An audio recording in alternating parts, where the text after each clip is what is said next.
A look here at the year-over-year scoring trend for Keldon Johnson. And maybe it's shocking, and maybe not too shocking, but the scoring trend over the last few years has been going down a bit. I'm sure it's something he's well aware of, and we'll see if that continues to be the case. And a look at the starters for the Pistons. Thompson and Harris are their forwards. Caris LeVert is out there with Cade Cunningham. And it's Duren in at the center position. And for the Spurs, Sochan is the 4 with the lengthy Wembanyama playing the 5. Fox is out there with Castle. And it's Johnson in at the 3, the small forward. As we advance through the second half of the season, Brent, how do you keep your focus as a player? Well, what have you established, Kevin, to this point in the year? I mean, what are the habits that have gotten you to this point? Are they working for you? Are you staying consistent with those? And I think over the course of time, you're going to get more positive out of habits that are creating an environment for you to have better performances and not take you away from what the remainder of this grinding long season is all about. The San Antonio Spurs able to put the first points up on the board. Shot clock at 2. Rebound by Sochan.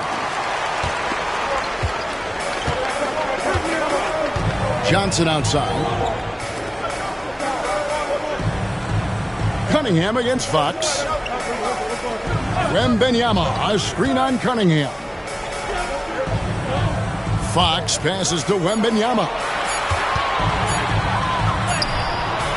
Rebound by the Pistons. This game coming on the heels of their win against Chicago.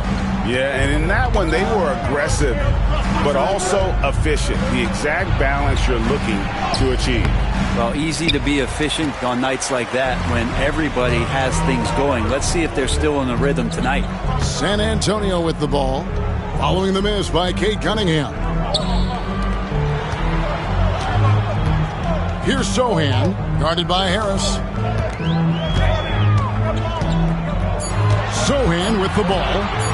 Taking a look at his stats, he's averaging around 7.5 points a game. And that one's good. Wembanyama. And when Wembanyama is connecting from deep, he is downright unguardable. This is how special a talent he is. Now here is Harris. And he really did play well against Chicago in that last game. Here's Cunningham. And the shot goes down.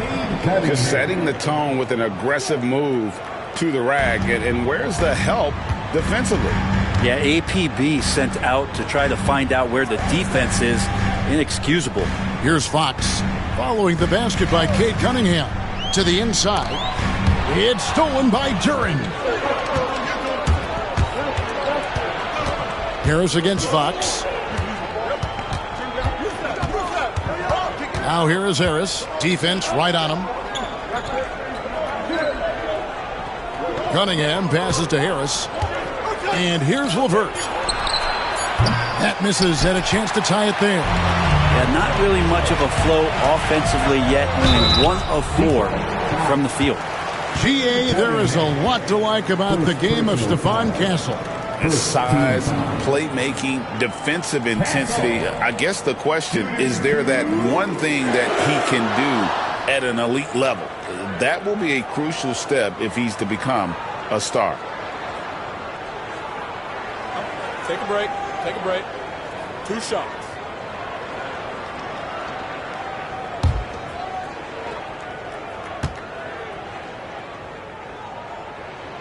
First one falls for him. You know, Greg, with the combination of Wembanyama and Coach Greg Popovich, the Spurs should be a great defensive team. Yeah, it's hard with a young roster because all 5 guys have to work in unison, and often someone's going to make a mistake.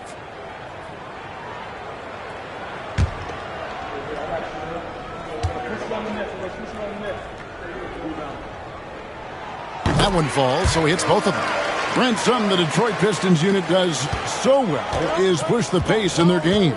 Yeah, you love to lean into young players and that vibrant athleticism, but you also have to understand that playing fast comes with quick decision making, and sometimes those don't always go hand in hand. The experience that these guys will have in their growth together and how soon it is that they realize they can help each other, it's going to push them places faster and further than they even realize.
And now to our rookie leaderboard for a look at this month's steal leaders among the young guys.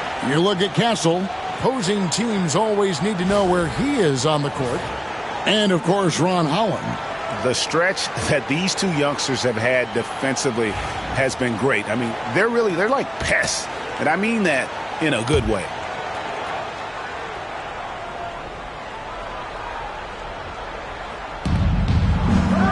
It's LeVert on the wing.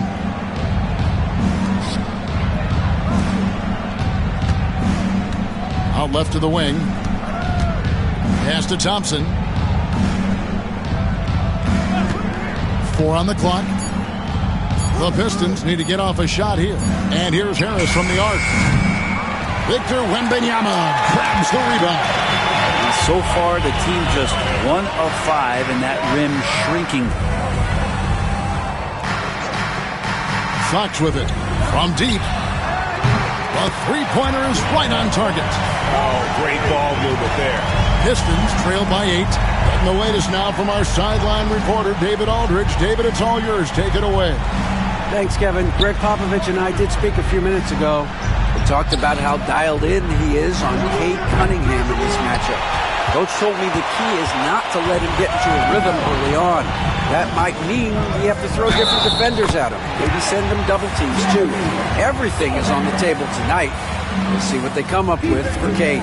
Guys?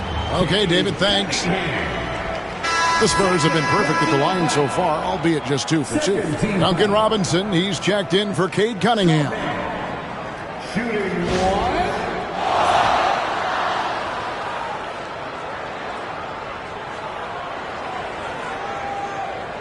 1 shot.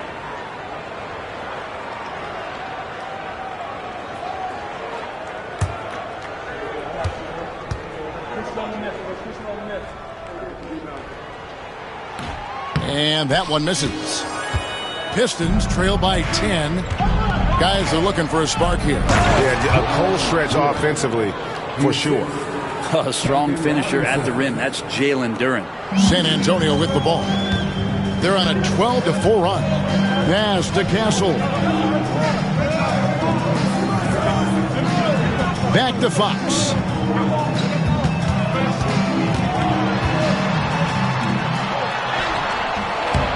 That one's no good. That makes him 1 for 2. For him, it's harder to miss that shot than it is to make that shot. I think he was anticipating a bit of a bump there. No way, says Wembanyama. Not on my block. So it's the Spurs now, following the missed shot by Tobias Harris. And it's blocked, and he's able to get it back. And that one's good, Wembanyama. And so LeVert will bring it up for Detroit. It's a 10-point game.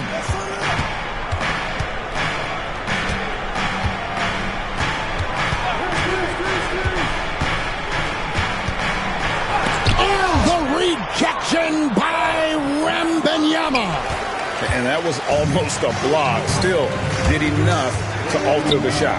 Yeah, altering the shot just as long as there's a miss. That kind of energy not wasted. Pistons trail by 10 to the paint. That's good from Harris on the assist by LeVert. Tobias Harris getting a little bit creative, finding some room on the inside and keeping the defense guessing with that shot attempt.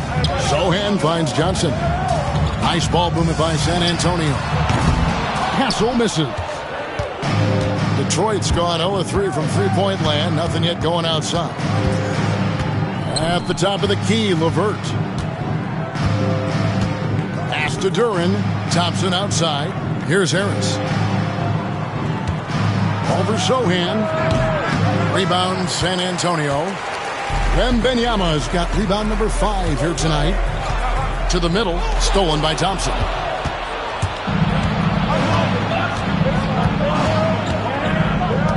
Now Harris.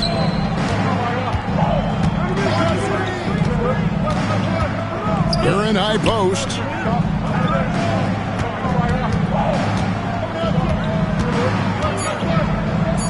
On the wing, Thompson. Over Johnson. And that one's on target from the wing.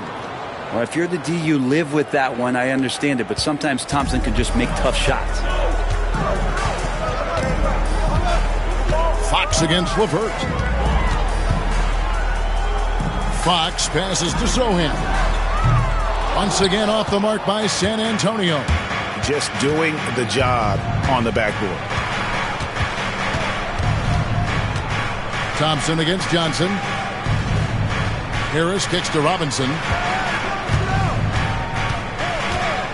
Shot clock at 6. There's the lob to Durham.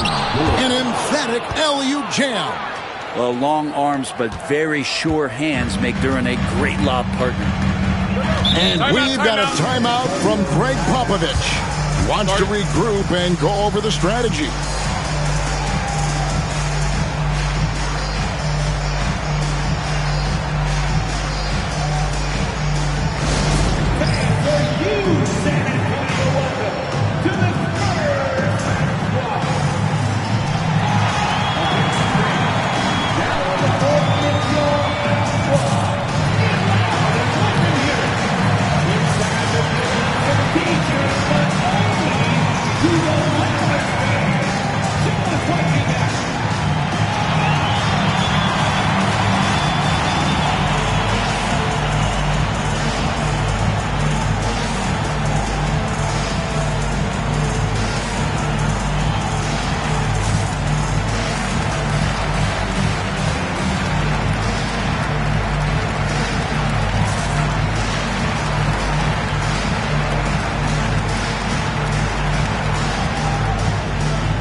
Some changes here for the Spurs. Harrison Barnes, he's checked in for Johnson.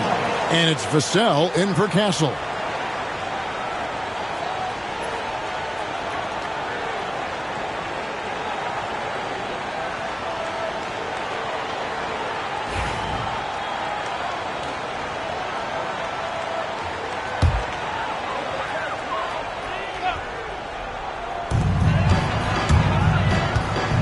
Here's Fox. His last outing, he had 18 points. Sohan finds Wembanyama. Shoots over Duren, and Wembanyama gets it to go. Wembanyama's got 9 points. He's firing on all cylinders. Has to be happy with his 4 of 5 shooting from the field so far. LeVert sets a screen for Harris.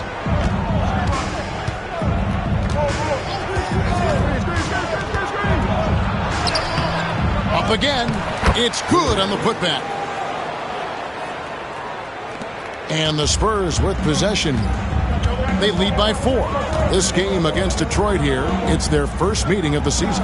Yeah, a pair of losses for them in their meetings last season.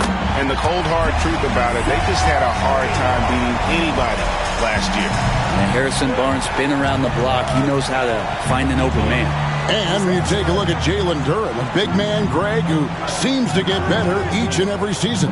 Well, you know, he averaged a double-double in his second season. I especially like how hard he goes after rebounds. This guy has a bright future in this league. Well, early in his career, defenses challenged Tobias Harris to take this shot. Now they don't want him to, for good reason.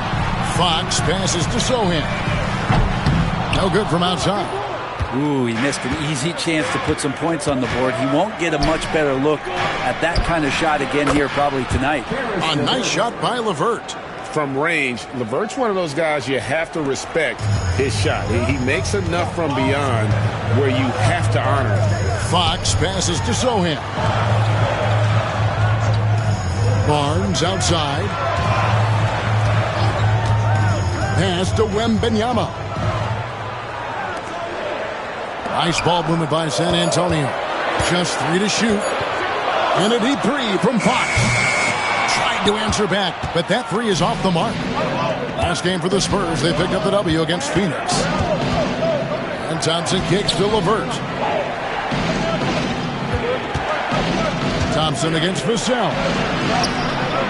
Thompson misses. San Antonio leading. Wembanyama passes to Vassell. Here's Fox. Great D that time from LeVert. Maybe a time to rest him right now. Just give him a bit of a breather. Try to help him get back on track.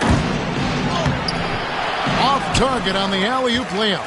And you can see the defenders afraid to kind of get in his way a lot of times when he's on his way to the basket. But on that one, they were there. Sohan with the ball. He's covered by Thompson. Here's Wembanyama. And the basket is good, and he's got a chance here for one more at the line. Pretty easy right now. Clear out, give him some space, let him get to work. Well, some have argued that Wembanyama deserved Defensive Player of the Year consideration in his rookie year.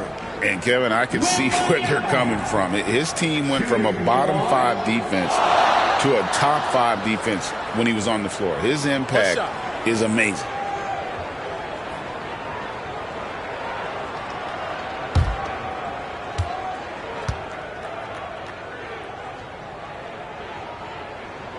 A generational talent. For Wembanyama, the sky is the limit and the reality. Pass to Duren. And it's denied. Tries again, and he sinks the layup. Duren's got 8. Not just the accuracy in the quarter, it's his movement and the energy that's getting him on this nice roll. Here's Castle. He's covered by Sasser. And a wide open look for Wembanyama. Here's Cornette. He's averaging just around 8.5 points a game. Vassell against Robinson. And it's good with time running down on the shot clock. Vassell's got his second bucket of the game to go. Pistons trail by 4. There's 53 seconds left in the first. Duren down low. And that one is stuffed right through. And putting that powerful frame to use, Duren has no problem playing through contact. And great camera work showing up on the AT&T 5G Slam Cam. So it's San Antonio now. They come into this having outplayed Phoenix the last game. Yeah, in that game, the offense was firing on all cylinders, partly because the other team's defense was a no-show. Yeah, with the defense struggling like that, I think they just stayed with a healthy, consistent pace to get that win. Cornette. Great defense that time from Duren. Detroit's gone 2 of 5 from three-point land here in the first quarter. Holland, no good. Pass to Castle. Wembanyama looking it over. Misses, and he wants that one back. Well, he's a guy that count on to produce from the mid-range. He doesn't miss too many open looks from there. And so it's Victor Wembanyama making things happen for San Antonio. That quarter had to take a lot out of him. He racked up 12 points. We'll get right back to the action when we return.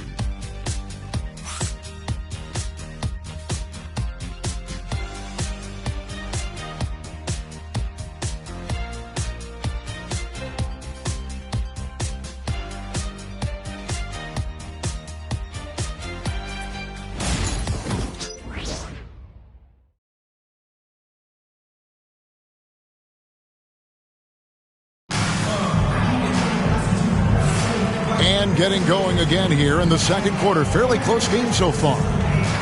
And let's take a moment, guys, to get your take on the scoring so far for the Spurs. Absolutely dialed in from beyond the arc so far in this one. The defense is surrendering the long-range shot here early on. So much good energy and flow tonight, and that has really come out of great ball movement. Guys have been open, and as soon as they are, they get the ball. Here are the 5 Detroit has to start the second quarter. We've got Cade Cunningham. Reed out there with Isaiah Stewart. Then it's Robinson, and it's Holland in at the 3 spot. Here's Stewart.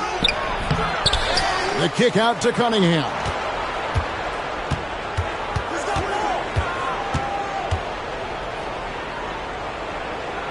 Robinson on the wing. Shoots a 3. It's hauled in by Cornette. And San Antonio shooting a mediocre 41% in this one. A moment now to hear from our sideline reporter, Hall of Famer David Aldridge. David. Kevin, thanks. Obviously, the Pistons in the midst of a long rebuild. 2 seasons in a row at the bottom of the league standings. Last season, they had the worst record in this once-proud franchise's history. That counts the record-setting 28-game losing streak that they had. It's pretty clear that this could be a long road back to redemption. Kevin?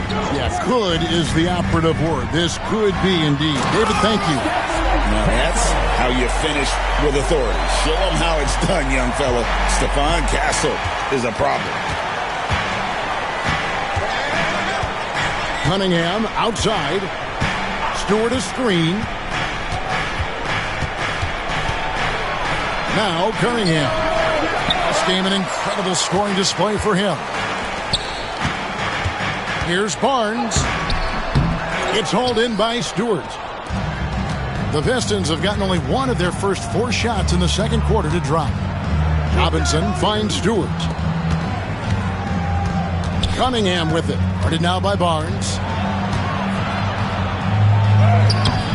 Cunningham inside. Barnes on him. Does not score again. That's his 4th miss against 1 make. Here's Champagnie. He has yet to score. Here's Robinson, and finished off by Robinson. How about Duncan rising up there, showing he's got the ability to throw it down. Here's Castle, covered by Cunningham. Down low, and it's blocked. Here in the second quarter, we've played a little over 2.5 minutes now. Cunningham, a screen on Vassell. Robinson, that's good. Robinson's got the lead up to 2 now for the Pistons. And what's your take, guys, on the hustle steps for the Pistons? I love the defensive concentration so far in this one. They're getting out on shooters and really doing a great job of disrupting the rhythm. They've done a great job tonight of getting out in transition, so that focus on fast break, that'll add to your total in a hurry. And the Spurs making a change here. Johnson's checked in.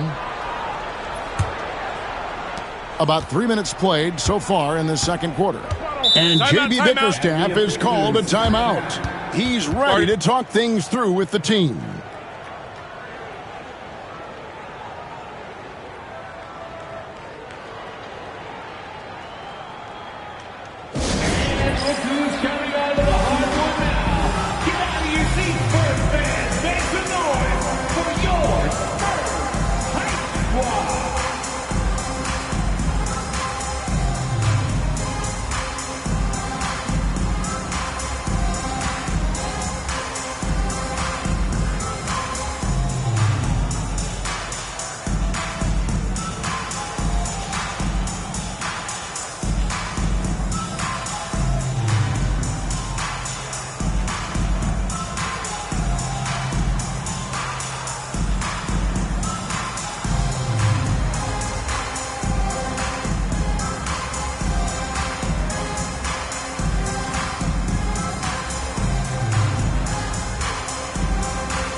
De'Aaron Fox is checked in for Barnes. Detroit also making some changes.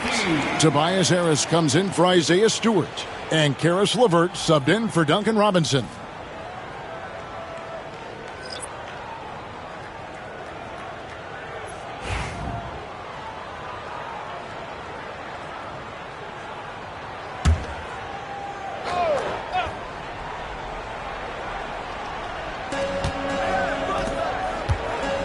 Now, here's LeVert. Taking a look at his stats, he's averaging around 9.5 points a game. And there's the drive. Cross contact on the shot, and now a 3-point play chance as he'll head to the line. Greg, you've been a part of some great contending teams over the years, but what's it like being on a team at the bottom of the standings with not a lot of hope for the regular season? Well, Kevin, no one likes losing, but it can certainly take a toll. But it can also allow you to play more freely when you know you're bad and you're not having to deal with the pressure of expectations.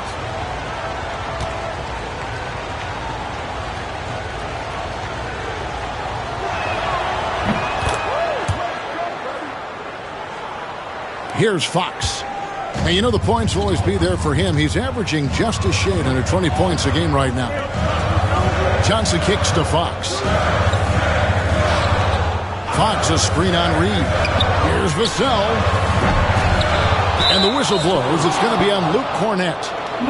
That's his first foul. You gotta love strong defense, especially when it comes in the form of harsh rejections. Wow.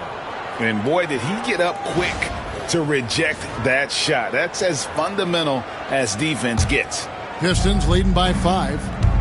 Well, Greg, I'm sure their coach is very pleased with their offensive flow right now. I mean, it's harder than it looks to get it going like this. Now they just have to maintain it. And what strikes me about Cade Cunningham is he's still growing. He's still capable of doing more on the floor. And he has the work ethic and attitude to make those improvements and become a real factor on the floor.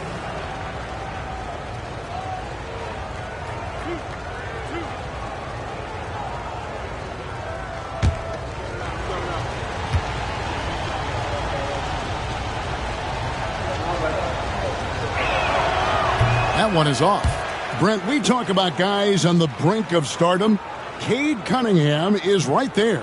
Yeah, the two areas you'd love to see Cade improve on is just taking better shots and making plays for others. He has that instinctually, Kevin, as a point guard at his size. But as his team grows, the appreciation for what Cade Cunningham can do on the floor, that will grow too. You see the raw talent that Cade Cunningham has, and hard work and the proper focus. This guy is capable of big, big things. Now, here's Vassell. 23 points for him the last game against Phoenix. Yeah, but all around offensively, the performance was great. He knew when he had it going, but he also knew he could get other guys going. So his passing right up there on the level with his scoring in that one. Kind of rare to see any player have this much of a struggle from the field. To still have the lead shows how resilient they are as a complete team. Here's Vassell. 5 points in the game. Down to 5 on the shot clock. To stop the drought. And it's Reed pulling it down. Here's Holland. And that'll be 2 free throws coming up. Officials on the call with the foul. It's going to go on Keldon Johnson. Clearly a foul. Detroit shooting their 4th and 5th shots at the foul line in the game. 2 shots.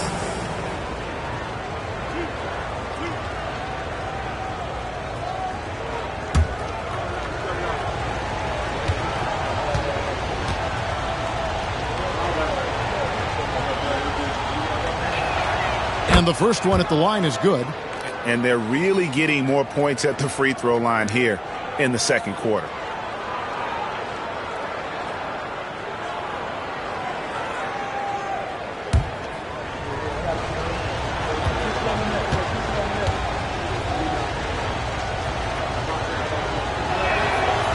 So after making the first, he goes 1 for 2. Spurs trail by 7. Vassell, right side. Pass to Castle. Nailed from three-point land. Castle's got 5 points now in the quarter. Now that jump shot has been the biggest question mark for Castle, so it's good to see him shooting with confidence. LeVert finds Cunningham. Back to LeVert. And he makes no mistake on the slam dunk. And credit the screen for giving him the space he needed to get to the rim. For sure, GA allows him to come in with the sledgehammer. Yeah, why settle for the layup when you can attack the rim and rise up like that? And it's Harris with the ball for the Detroit Pistons. They've only allowed 5 points in the quarter. They've got the Hawks ahead of them in their next game, and it's in Atlanta. And that's game 4 of 4 out on the road for them. Yeah, I mean, maybe could have tried for a more memorable dunk than that one. And we know he's capable of those memorable ones. Here's Fox after the basket by Detroit. From the arc.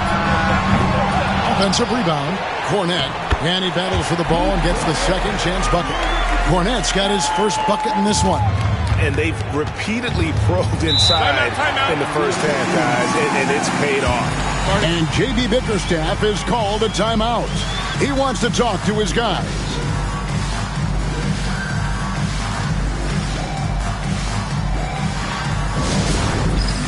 All right, fans, it's dance time. Get ready to dance like everyone's watching.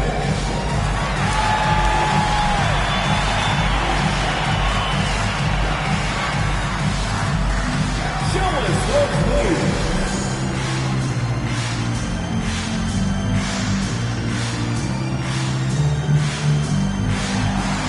Get down.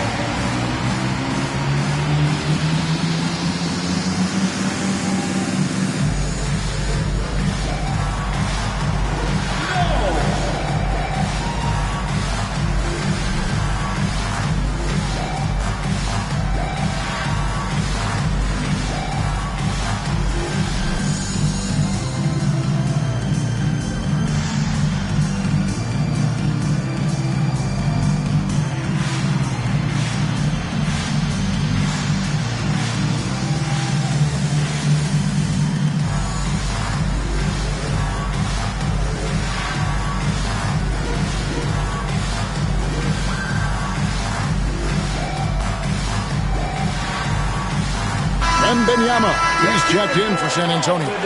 Detroit also making some changes. Duren, he's checked in for Reed. And it's Thompson in for Holland.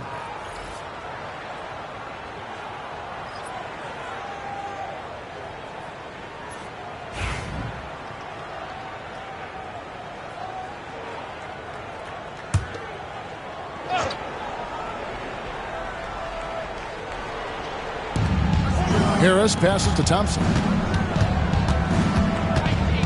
Back to Harris. Thompson sets the pick for Harris. Makes it off the glass. Harris has got the lead up to 8 now for the Pistons. Every time they get scored on during this run, it's come from inside the paint. Here's Wembanyama. And it's Wembanyama with the jam. And a monster game for Wemby with the matchup issues he creates. I'm not sure anyone in this league can stop him when he's on. Now, here's Duren. A 20-point game for him in the win against the Bulls in Chicago. And he also positioned himself perfectly to grab all those rebounds, guys. Can't forget about the fundamentals.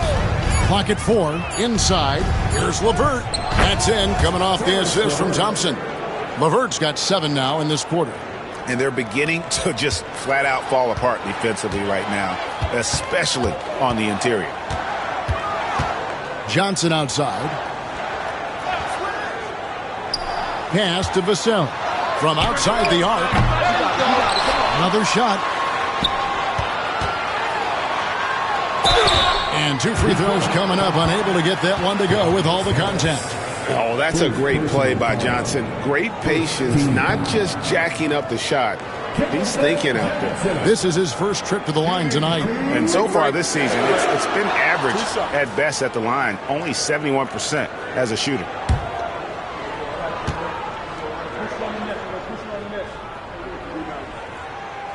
He's off on the first. And one thing you gotta love about Johnson, his energy. The man doesn't take his foot off the gas. The Spurs making a switch here. Barnes is checked in, and the Pistons making a change here as well. Holland's checked in.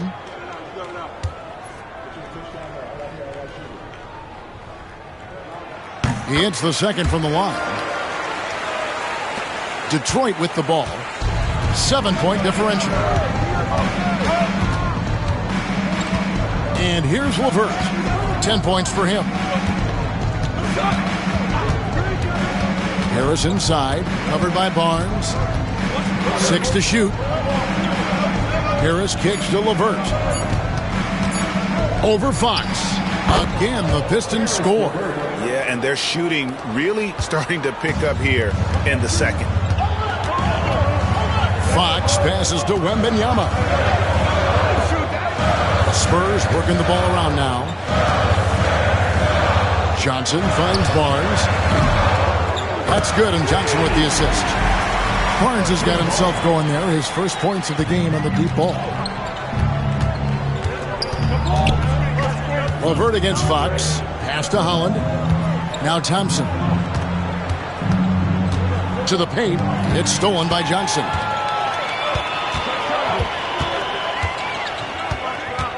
Now here's Barnes. Here's Wembanyama.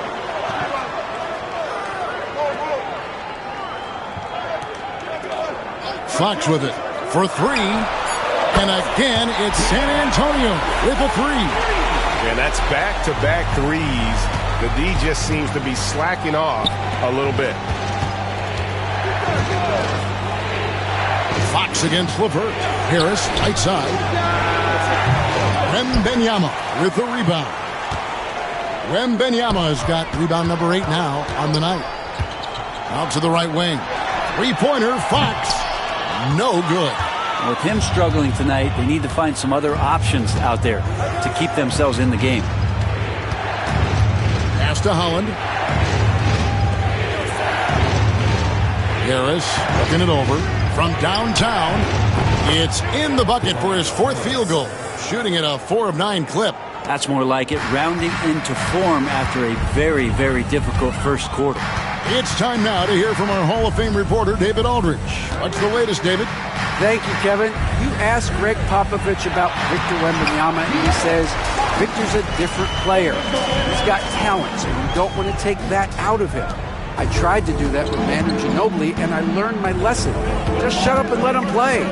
Victor does some amazing things. His game is all-encompassing. Kevin? That's a great way to put it, D.A. It is all-encompassing. Wembanyama is 1 of 1. Hey, thank you for the report. Here's Thompson. Back to the basket by De'Aaron Fox. Thompson finds Duren. And the rejection by Wembanyama. Fox against LeVert. Fox passes to Johnson. Now Vassell. Wembanyama, a screen on Thompson. Vassell drives in. Pulled the shot a little up, but the bounce goes his way. Now just a 2-point Piston lead. And that high release point really helps Vassell in that mid-range area. Pass to LeVert. And here is Duren. Now here is Harris. Here's Holland. A look at his stats. He averages a bit over 8 points a game. Let's go to the 2K leaderboard. For the past 10 games, these teams have been fantastic on rebound. The Pistons, number 1. In the 3rd spot, the Spurs. Yeah, both squads just rebounding the ball so well here of late. I mean, this is going to be a very interesting matchup from a physical standpoint.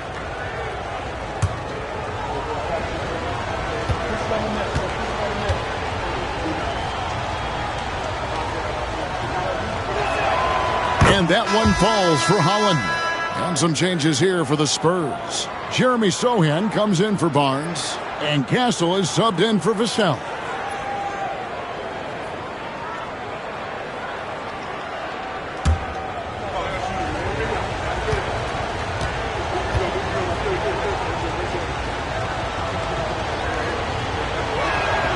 So he gets them both. And San Antonio has possession. And following this one, they'll take on the Hornets in New Orleans. That sets in motion a 4-game road trip for them. And Wembanyama throws it down. Watch out. Wembanyama hammering that one home. LeVert against Fox. Hollins kicks to LeVert. Pass to Harris. This one for 3. A rebound by the Spurs. Wembanyama's got rebound number 10 tonight with that last one. Sochan inside. Harris is there, and Fox gets it to go. Pretty much poor defensive effort there. You have to get a hand in his face when he's spotting up from distance. 6 seconds separating the shot and game clocks. LeVert sets a screen for Thompson. Back to LeVert. Pocket 6. Duren sets the screen for LeVert. And Duren slams it in. Oh, an aggressive move and fantastic finish. Trying to send a message with that slam, I think. Three-pointer, Fox. The shot, no good. Caris LeVert has been on display for the Pistons. He finishes with 9 points in the quarter. The D is having all sorts of problems with him. And a chance now to send it over to David Aldridge, standing by courtside. David. Thanks very much. Here with Greg Popovich. Pop, in a close game, what makes the difference in the second half? Lots of things, you know. It's a game of mistakes. It's a game of playing well. Who knows? Always love your philosophy, Coach. Thanks for your time. Back to you guys. All right, David, thank you. And stay with us, folks. We'll be back just after halftime to get the third quarter started. Please direct your attention to center court and get ready for the fan half-court shot. Drums. They're thinking about the shot. Almost had. Let's hear it for the participants.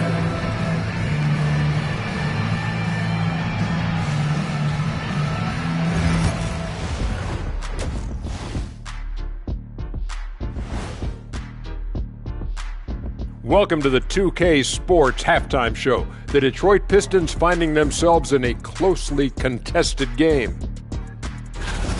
Well, one stat in their favor is the one they haven't been racking up, turnovers. They've been very precise with the ball movement. Like a well-oiled diesel machine. This from the man who averaged more turnovers than assists in his career. Enough said. No, that's not true. And moving on to some mid-season analysis, let's check out the latest power rankings. You look at Detroit, what you see is what you get. And we aren't seeing much from them. Yeah, they've got some nice pieces on their roster, but the lack of firepower to make any real noise, at least this year, it seems. And that's a halftime wrap. Let's get back to the second half with the call by Kevin Harlan and the crew.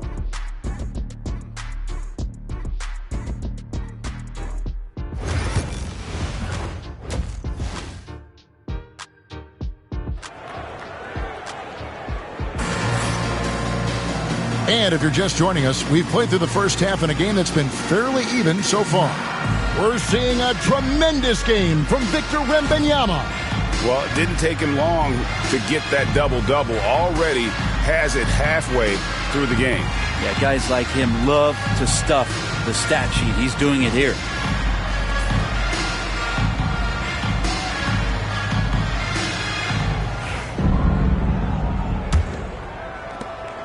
And so it's Cunningham. He'll bring it up for the Detroit Pistons. They lead by 1. Sochan is the 4 with the lengthy Wembanyama playing the 5. Castle is out there with De'Aaron Fox. And it's Johnson in at the small forward position. And that's who's in the game for the Spurs. And this is where Cade Cunningham showing his ability to get above the rim as a point guard. This makes him special. Here's Castle. LeVert defending. Back to Fox. Just 4 to shoot. Shoots the 3. Another miss by Fox. Pistons leading by 3. Harris outside. And another make to his scoring column. His 5th basket of the game. Now shooting 5 of 11. Those defenders just look a little bit gassed. I mean, they're getting pushed around on that low block. Wembanyama passes to Fox. Drives to the hoop, and it's Fox with the jam. Well, this is when Fox is at his best. Once he gets a step on the defense, you're pretty much going to read the back of that jersey. And for De'Aaron Fox, his three-point shooting, Greg, has come a long way. In his rookie season, he only shot 30% on 2 attempts per game. but his volume and efficiency have both gone way up, and it's made him much more dangerous offensively. Here's Castle following the basket by Cade Cunningham. Johnson against Thompson. And he drives in. Here's Harris. San Antonio with the rebound. Yeah, just the first miss of the half there. They have to be happy. 3 of 4 to start it off.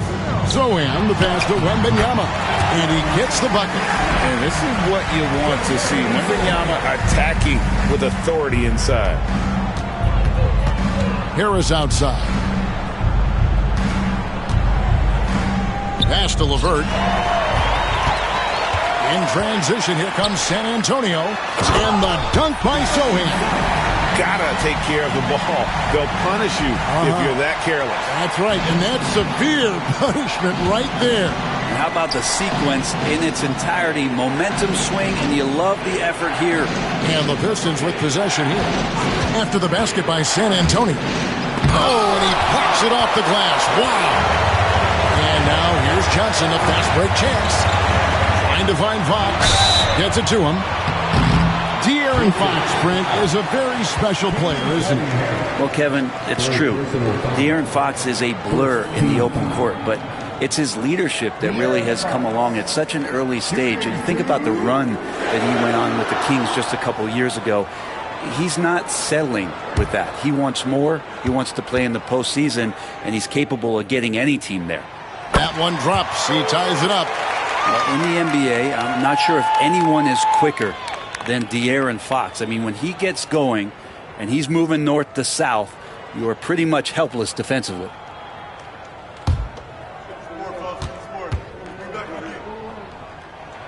And that one falls, and that puts him up by 1 point. A great player on a great role at the charity stripe. The D has got to be careful about being too aggressive on him and sending him back for freebies. And J.B. Bickerstaff is called a timeout. Looking for a breather and maybe just 1 or 2 things to talk about.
Now to take a look at some numbers for Victor Wembanyama.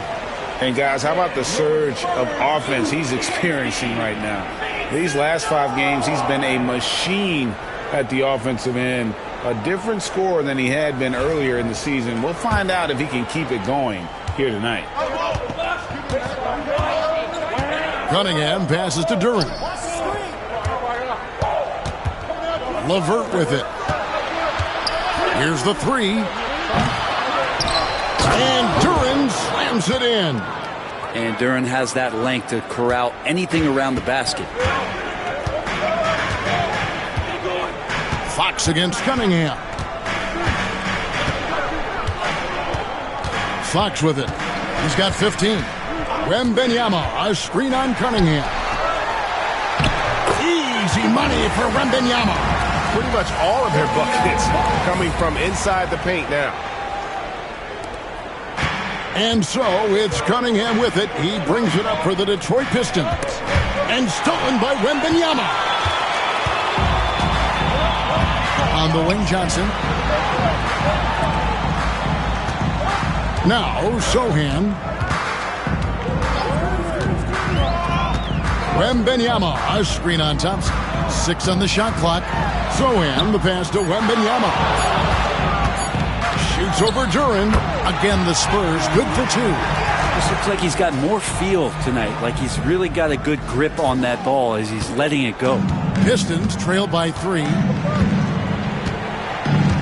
Cunningham sets a screen for LeVert. And then Cunningham with the dunk. And how about the recognition there from LeVert? The coaching staff will appreciate that kind of ball movement. Pass to Castle. Now Sohan. Wembanyama, right side. Wembanyama, a screen. Here's Sohan.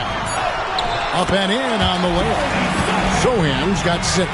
Again and again, they're dissecting the defense and creating those high percentage looks from inside. Count that one. I mean, could we say he was playing possum a bit there in the first half? Because it seems to be a different guy out there, way more assertive.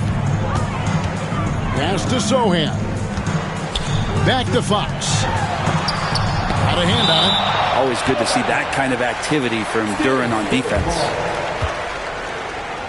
Holland, he's checked in for Detroit. Number 00, Ron Holland.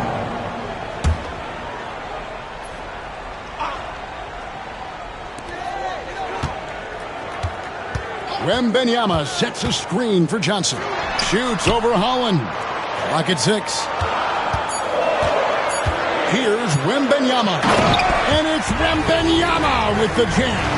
And how about the show Wemby's putting on here? When he gets it going, Victor is pretty much unstoppable. Cunningham finds Duren.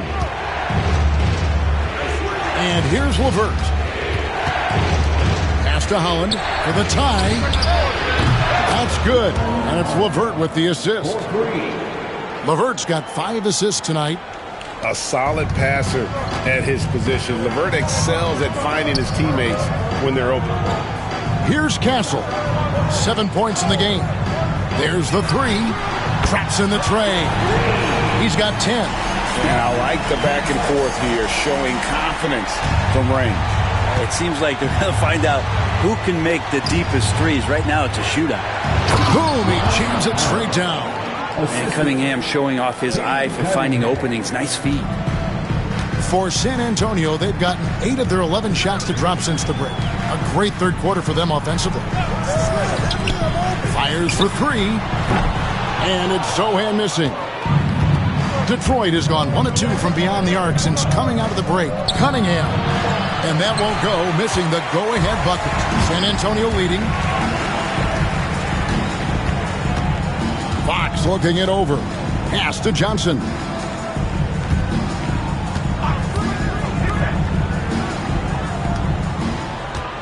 Wembanyama, a screen.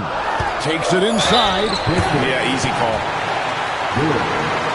Second personal foul. And a moment here to take a look at the scoring breakdown for the Spurs. And they're playing beautiful basketball right now, racking up the assists by playing so unselfishly, just finding the open man. And there's another thing going on right now for them that has to get their confidence up, and that's the 3 ball. I mean, it's been falling for them, and they're locked in, and that outside shot going, that's a big difference maker. The free throw drops for Sohan. Vassell, he's checked in for Johnson.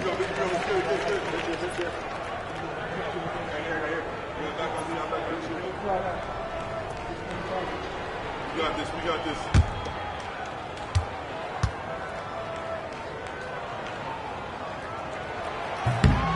And good on the second, so he makes them both. Impeccable from the line since halftime. Now here's LeVert. D right on him. And Duren slams it in. What a game for Duren so far. He is cooking and just going right at the defense. Pass to Sohan. Back to Fox. Nice ball movement by San Antonio. Vassell, the pass to Wembanyama. 5 to shoot. And he gets the whistle. 2 free throws coming up. Maybe the most hyped teenager since LeBron James. Wembanyama is the poster child for upside. He's gone 1 of 1 in the game so far from the line. And, you know, guys, he had a big game at the free throw line in their last outing.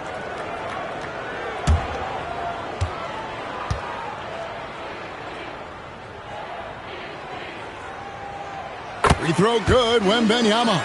Considered by many to be the best prospect since LeBron James, Wembanyama seems determined to reach his full potential.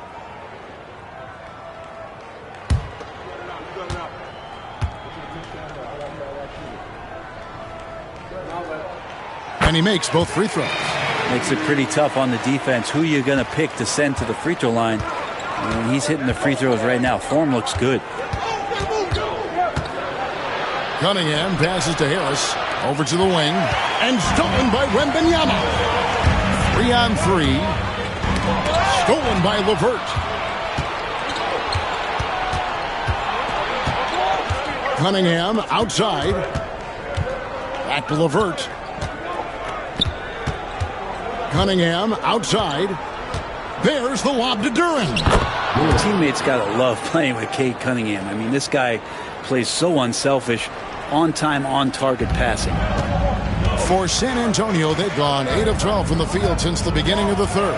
And when it comes to Jalen Duren, Brent, is it fair to say some teams regretted not drafting him? Well, maybe a handful, Kevin. I mean, there's a particular way that you want to play or use that position with how you get out there offensively. Jalen is a proven big. This guy is physical and strong and can rebound and gives you a different presence on the inside. You have to be aware of Wembanyama on the boards. Really keep a body on him. Cunningham passes to Duren.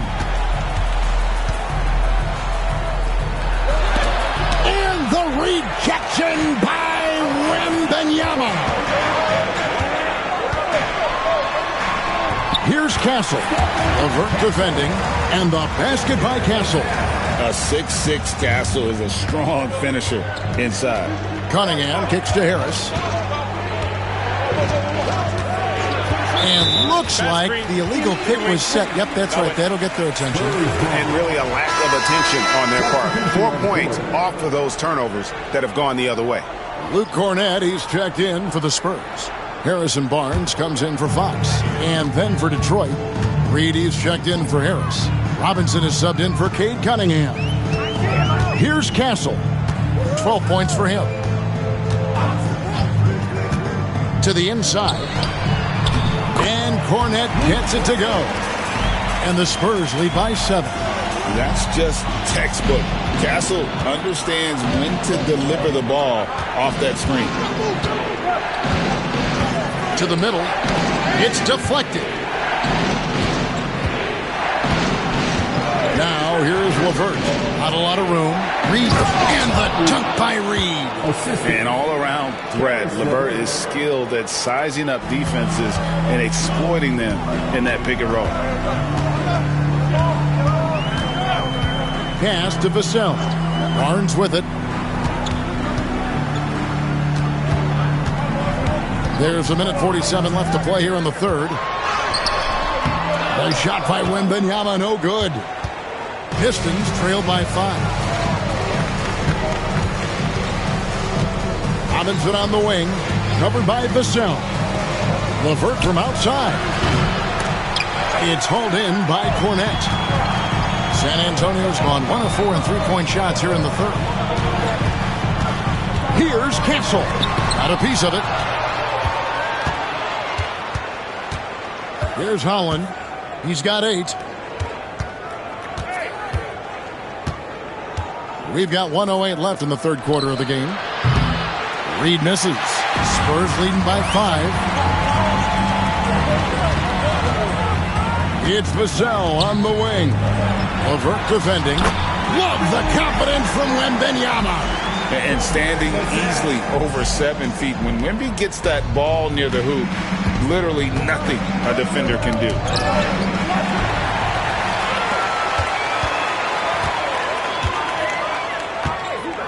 Here's Castle. LeVert defending. Pass to Cornett. Nice ball movement by San Antonio. 5 on the clock. Wembanyama, a screen on LeVert. The 3-ball. Oh, Wembanyama spacing the floor. Trying more and more to utilize the three-pointer. It's a good idea. That's his second 3 of the game. 1 in each half. Duren up top. He's got 18.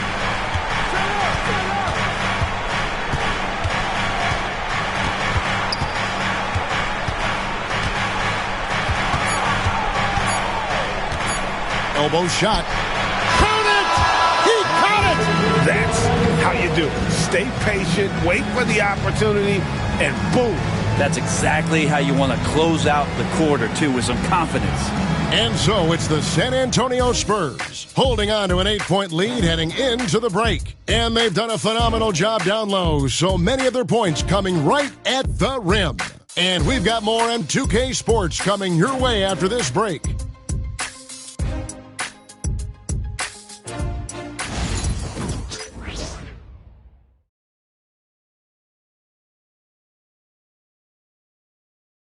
And let's go back to a terrific pass that we're calling tonight our State Farm assist of the game. And, you know, you can always count on him for at least a couple of these pretty assists over the course of a game. And this one, a thing of beauty. Sometimes it happens when the offense is struggling, but every now and then this helps with the offensive uptick right there. Great job of setting his teammate up.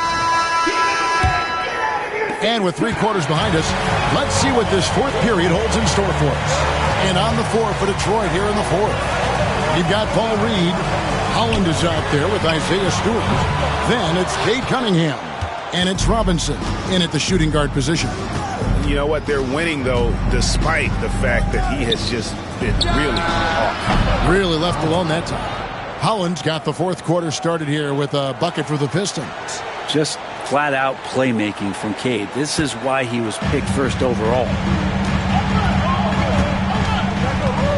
Now, here's Vassell. And they come right back with their own three-pointer. And the Spurs lead by 8. Nice answer back there. Love to see the competitiveness.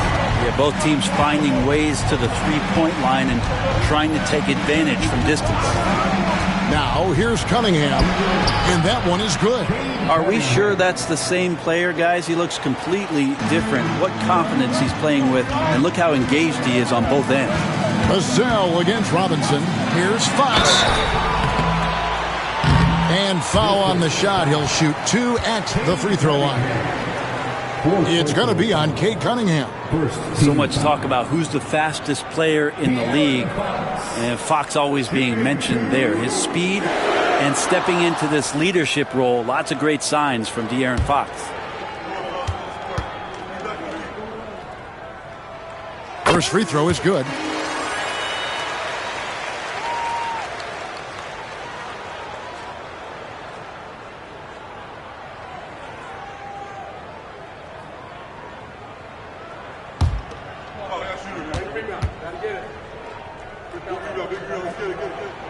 Fox hits them both. We're just over a minute into this final quarter of play. Cunningham passes to Reed. Down low. And the dunk by Reed.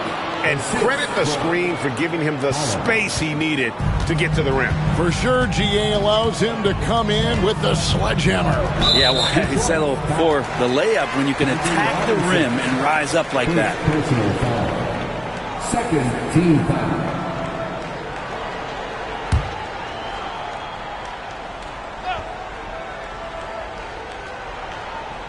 About a minute and a half into the fourth quarter now. Barnes dishes to Fox. Pass to Vassell. There's the screen. Lays it up and banks it in. Vassell's got 5 points now in the quarter. And just attacking the paint. Vassell knows better than to hold back. Last quarter of play, about 2 minutes in now. Here's Holland. Pass to Robinson. Here's Reed. Cunningham passes to Reed. Right wing. 4 on the shot clock. Here's Holland. And it's off from three-point range. Spurs leading by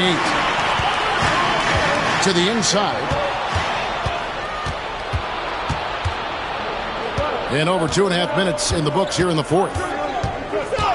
Cunningham outside.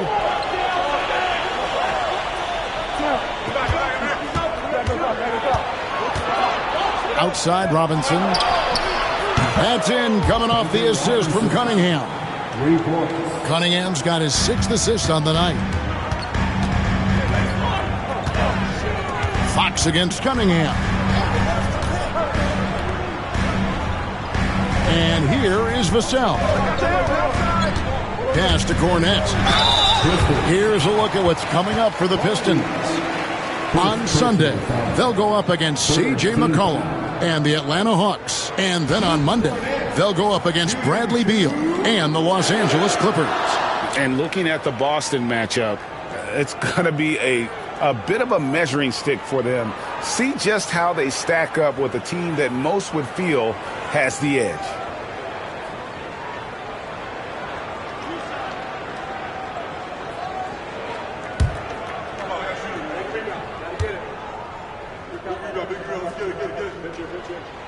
And he makes the first. Jeremy Sohan's checked in for San Antonio. And Detroit with a change here, too. LeVert's checked in.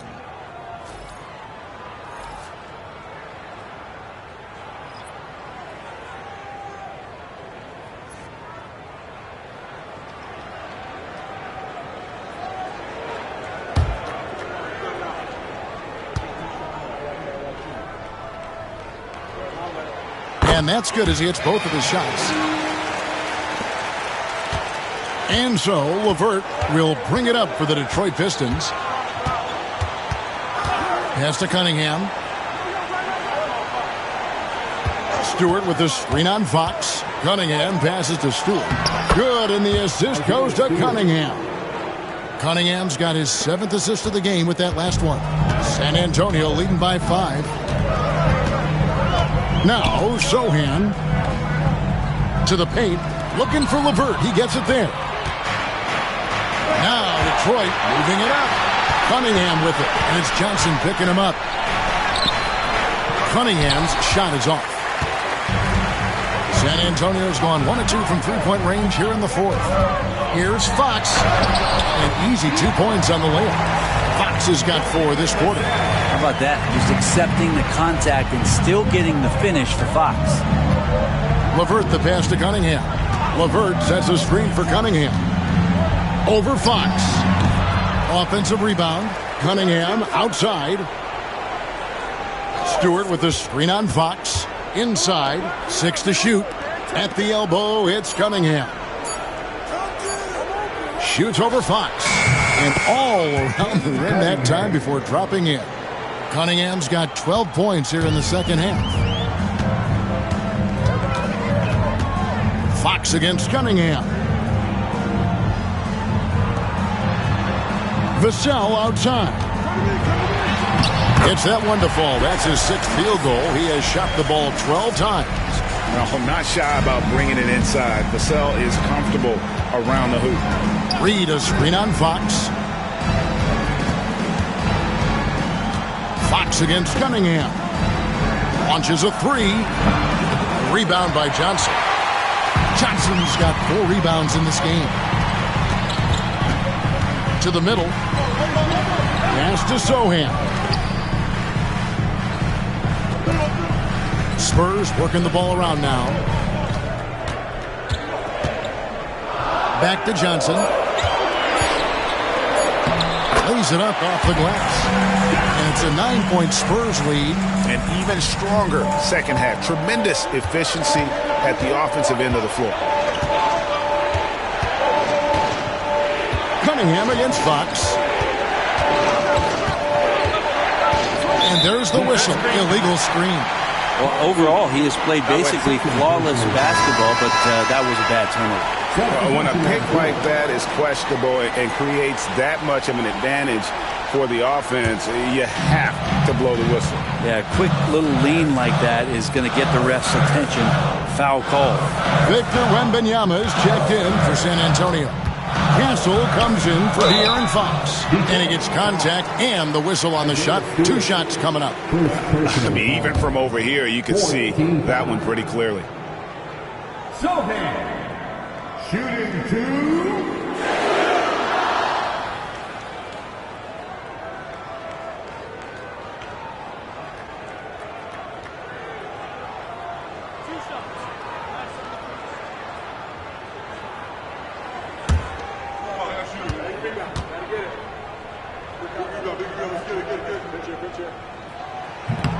He misses the free throw, and the Spurs making a change here. Champagne's checked in. Jalen Duren, he's checked in for Detroit. Harris comes in for Duncan Robinson.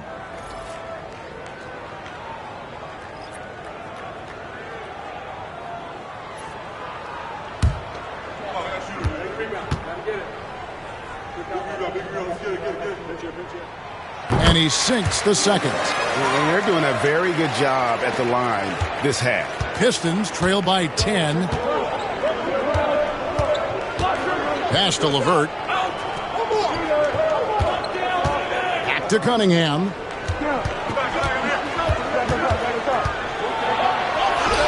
And the shot goes in. Cunningham's got 14 points here in the second half. A tough first half, but it's been a different story here since the break. Here's Champagnie, guarded by Harris. Pass to Castle.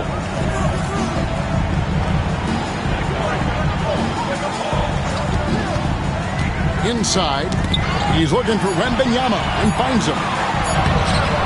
Rebound, Detroit. Duren's got 9 rebounds now tonight. Vassell against LeVert. Harris kicks to Cunningham.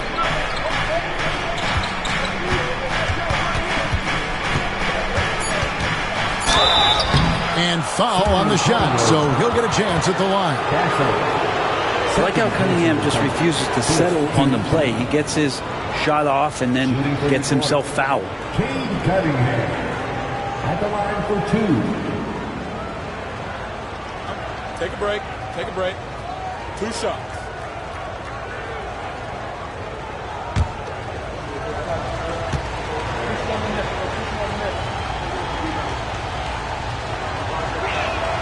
And the first one drops.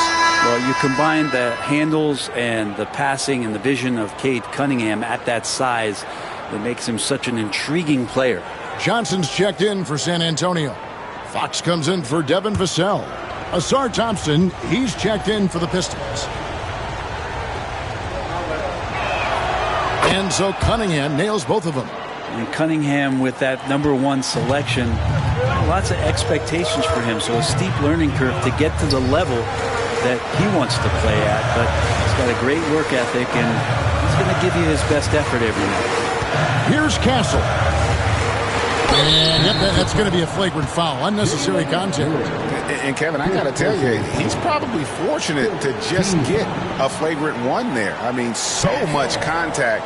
The officials easily could have gone even harder on him. Greg, I agree. He better be on his best behavior from now on. One more flagrant of any variety, and he's out of here.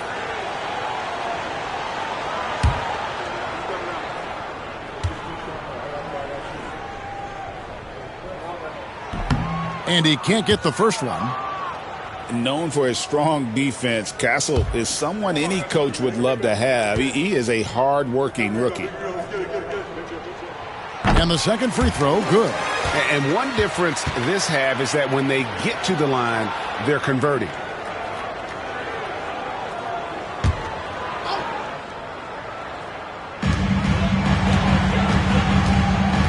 Fox passes to Sohan. Here's Castle. And at last, they get one to fall. Well, we've seen that movie a few times, haven't we? An easy bucket in the paint. Cunningham sets a screen for LeVert. Pass to Cunningham. Goes up to the stripe. Rebound San Antonio. Wembanyama's got 13 rebounds in the game. Seeding. Here's Castle. He's covered by Thompson. Wembanyama passes to Fox. It felt like he was a little hesitant in the first half, but really he's amping himself up here and battering around to get himself to the free throw line. De'Aaron Fox, shooting 2.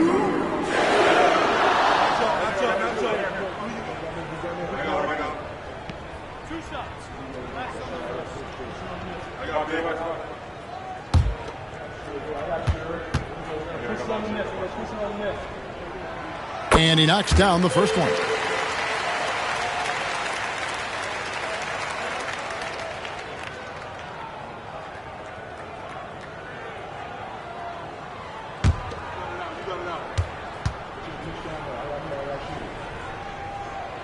Fox hits them both.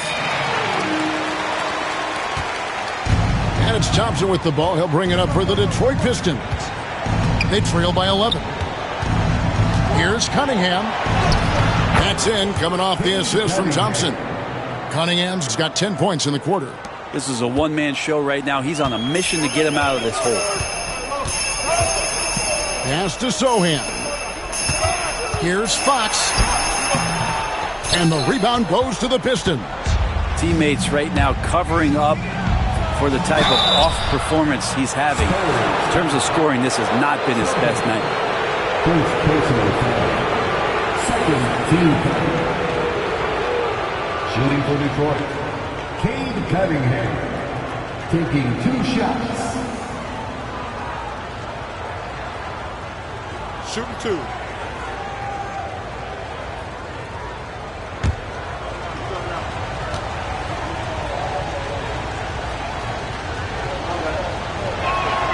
That's good from Cunningham.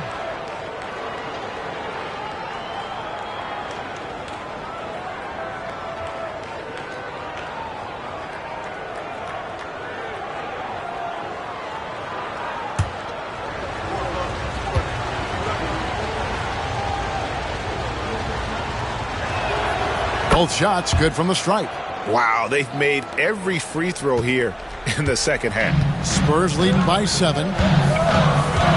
Pass to Sohan. Lets it go from 11. And the basket by Castle. Castle's got 10 points in just the second half. Cunningham passes to Harris.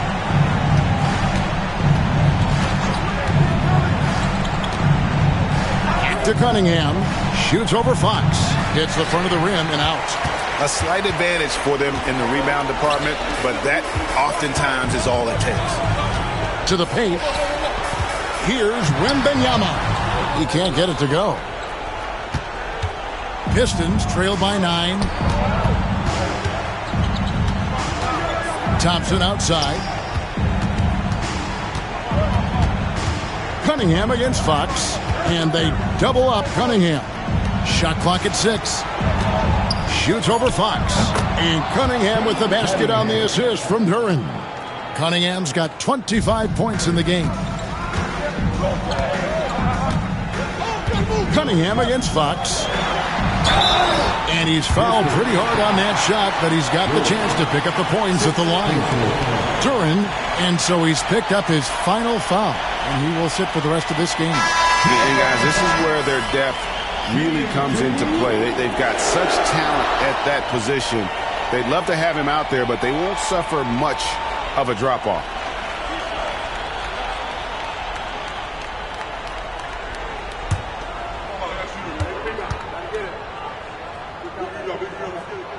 First free throw is good.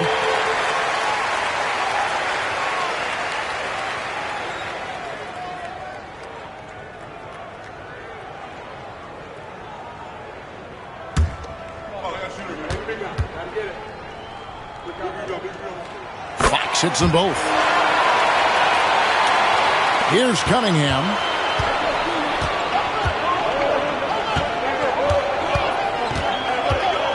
Over Fox. It's good, and the San Antonio lead is cut to just 7 points in the basket from Cunningham. And the confidence growing from this young guard, Cunningham, dropping in the jumper. Fox with it. Now defended by Cunningham. He gets that one. Fox has got 10 points now just in this quarter.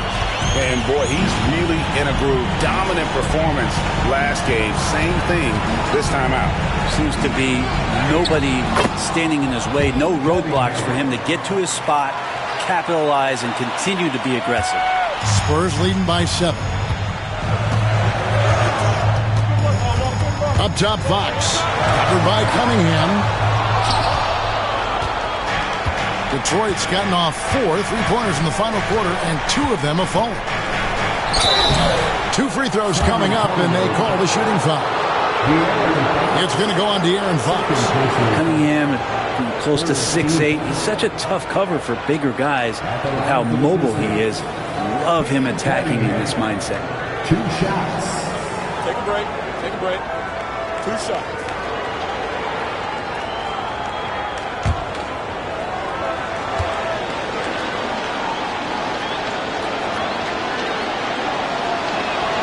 He drops the first one, and that turns the lead to 6.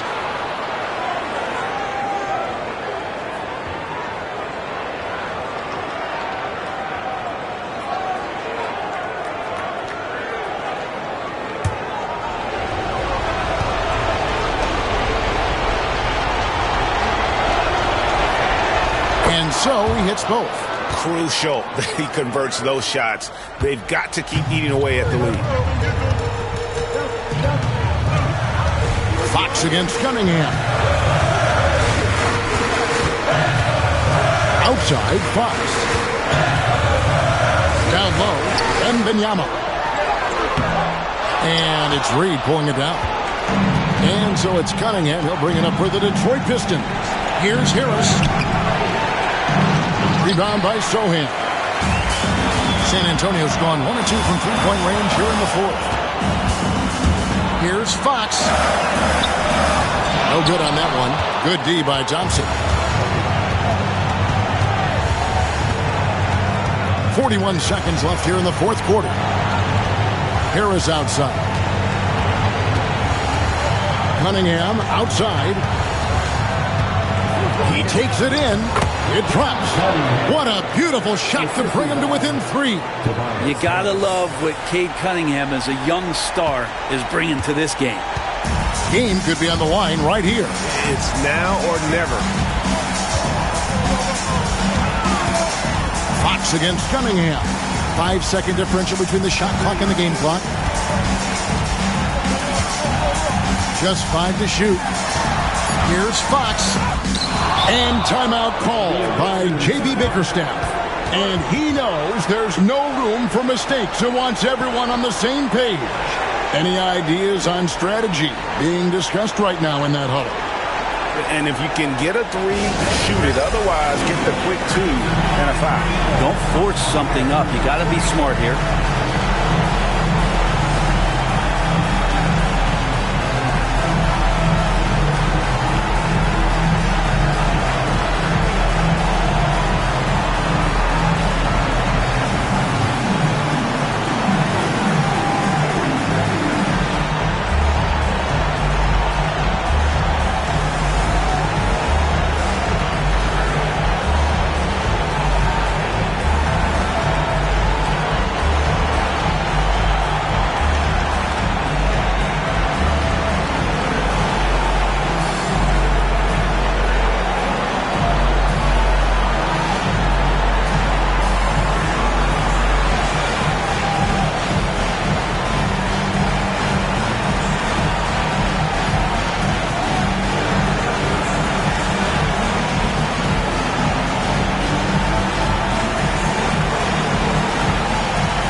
nothing but a three will do here. Now this is all from the perimeter and outside the arc here.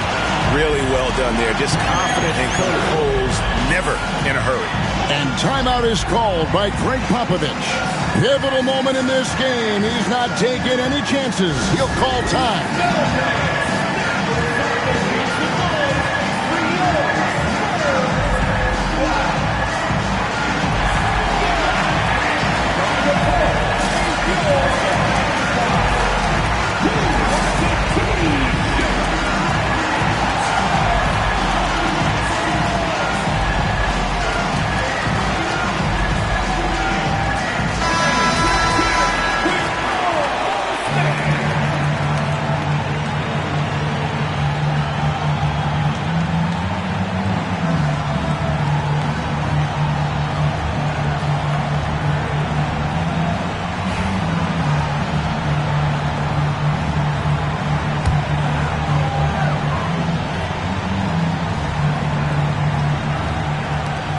5 seconds left in the fourth quarter of this one.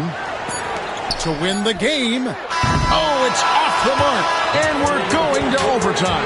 And that's going to do it for regulation. So we are headed to overtime. We'll take a quick break, then get you back to the action.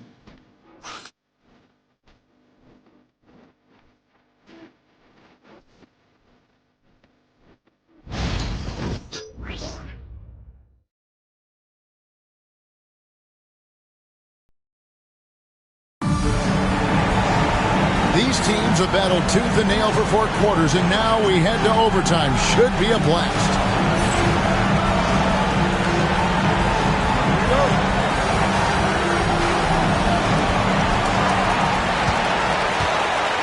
Fox with it. Thompson and Harris are their forwards.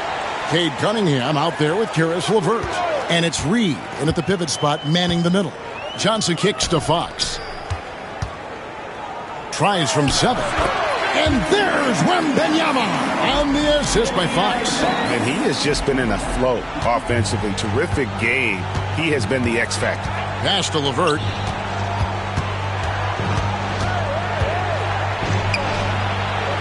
Back to Cunningham.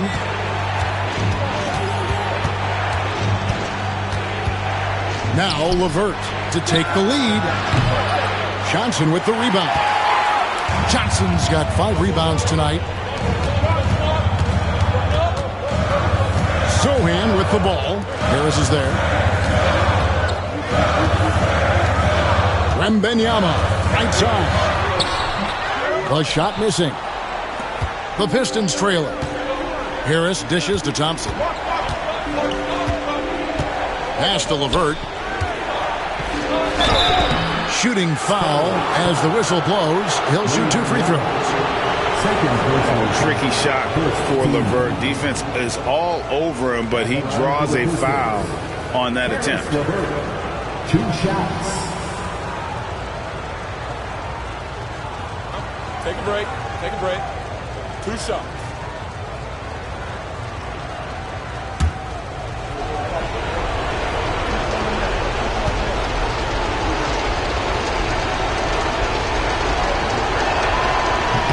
The first one falls.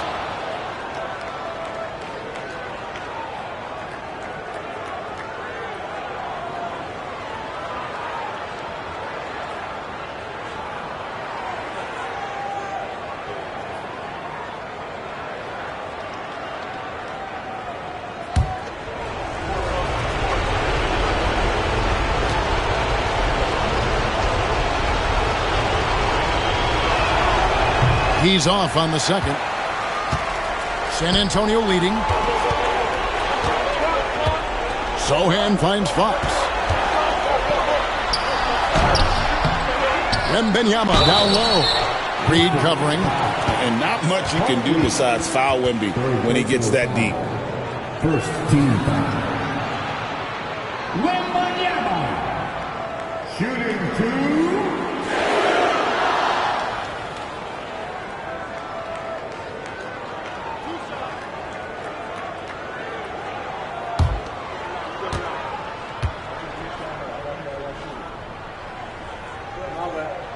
And he knocks down the first one.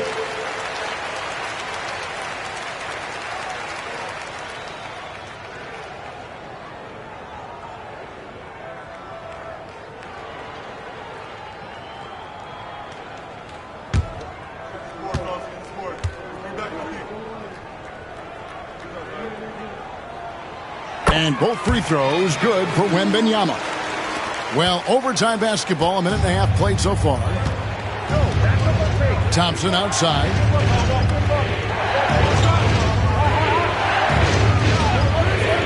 To Cunningham. No question, he got bumped on that shot. Third personal foul. Second team foul.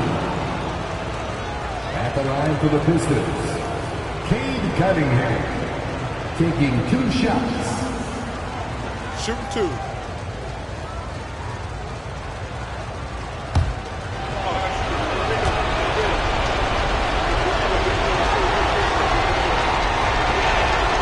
That's good from Cunningham.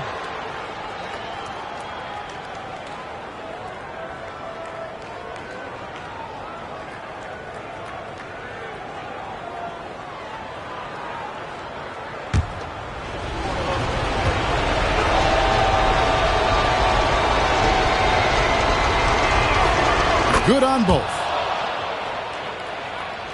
A little over a minute and a half gone now here in overtime.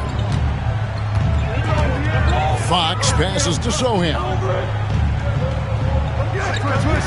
Johnson for 3. Sinks the three-pointer. When Johnson is feeling it from range, he can be lethal. Pistons trail by 4. Now Cunningham.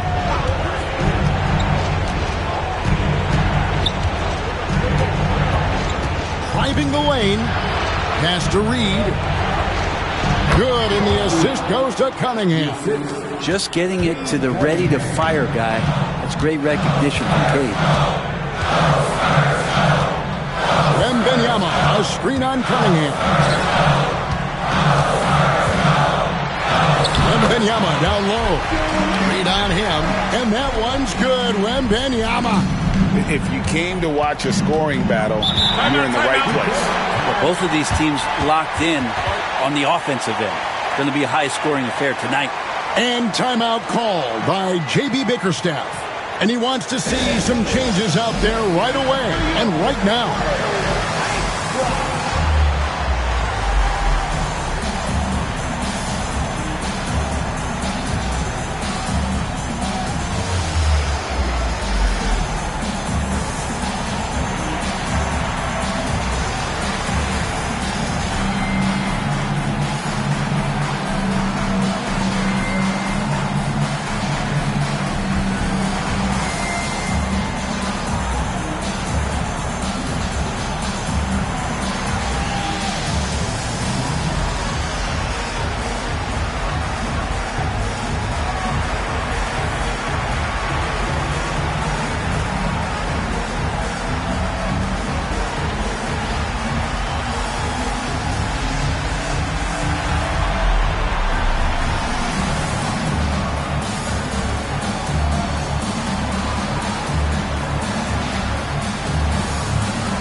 We're just over 2.5 minutes into overtime in this exciting game.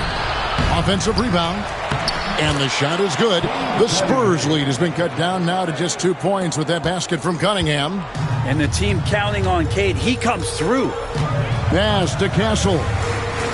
Back to Fox. Here's Sohan. Spurs passing it around. A fader. And it's San Antonio with another. And how about the young fella, Wembanyama, with a big-time bucket. Fox against Cunningham. Gets the bucket and the foul.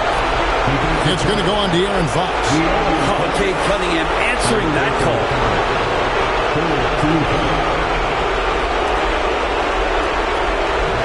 for the Pistons, Cade Cunningham. One shot.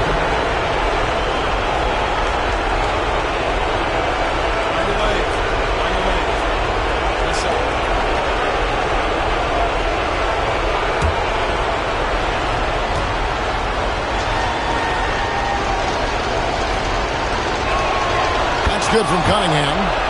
Yeah, not the guy that you want to put at the line in these moments. He's not missing these. Fox against Cunningham. A floater, and there's the nice layup by Fox.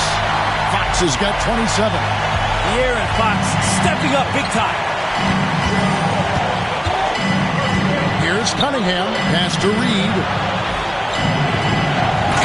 Dunk by Reed. And he's an automatic finisher when he gets into that area. He is, and he picks the simple one-hand stuff to get the 2 points. Now, here's Fox. Wembanyama, a screen on Cunningham. Here's Fox. And Cunningham with the block. Great to now. Cunningham using every inch of that reach. Harris kicks to Cunningham. Basket is good. The assist from Harris. Cunningham's got 45 points. And Cade Cunningham stepping up in a big moment for this squad. Here's Fox. There's the drive. Oh, the rim with an easy reach of Wembanyama. Remember that one. Guys, a difference maker. I'm wondering, is that the biggest shot of the game? Here's Cunningham. Shoots over Fox. It's in! And Cade doing a great job of figuring out how it is that he's going to stay this efficient. And we've got a timeout from Greg Popovich. This is a huge moment, folks, in this game. And he wants to be prepared. Guys, what's your take on how they maximize their opportunities now? And looking at how much time they have, I think it's likely we'll see them try to get a good look and score quickly.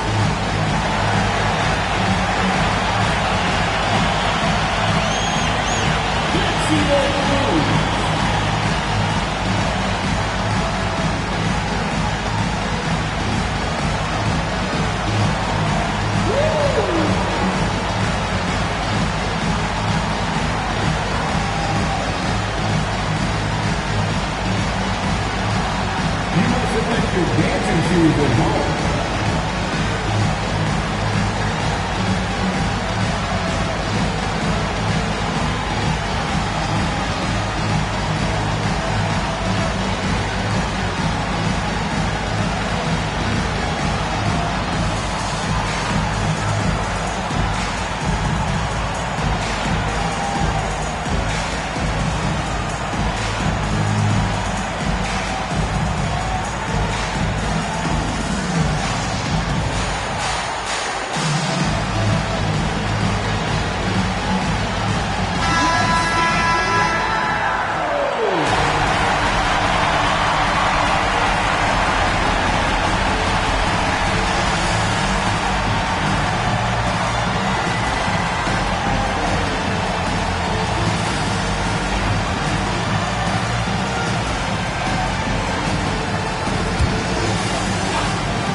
Here's Fox. And it's out of bounds. The Spurs able to retain possession here. And now let's take a look again at that incredible rejection. And this is why coaches stress the importance of defense. Big block there in this close game.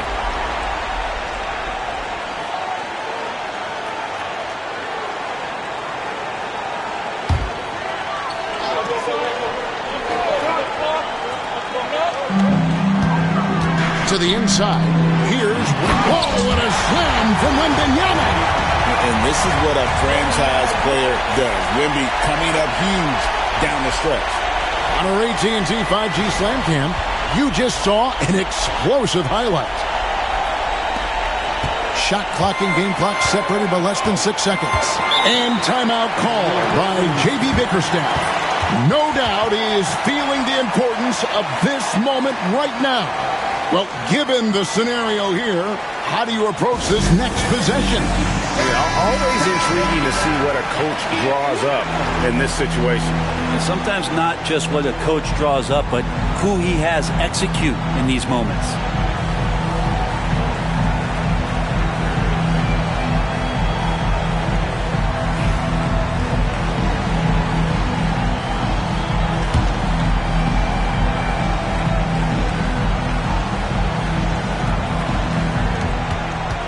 Here's Thompson. And it hung on the rim, but wouldn't fall for it. And they commit an intentional foul. It's another one of those so they can get into the penalty. Honestly, just doing what they have to in order to get the basketball back. Plenty of drama in this one so far. Yeah, don't be surprised if it isn't decided until the final buzzer.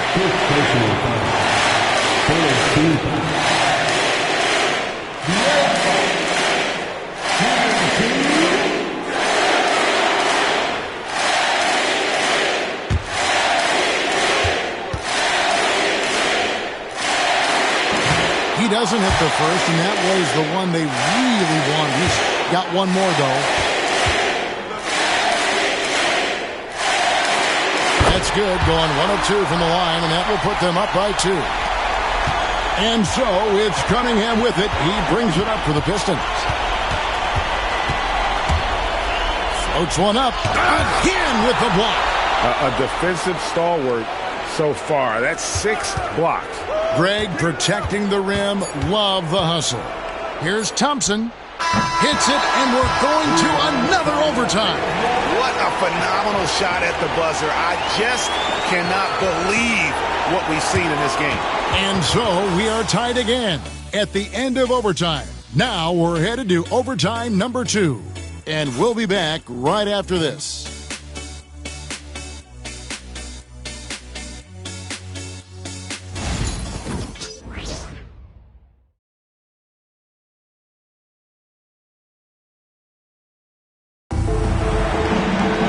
And as we play on into another overtime, you know these teams must be wearing down. It's become a battle of attrition.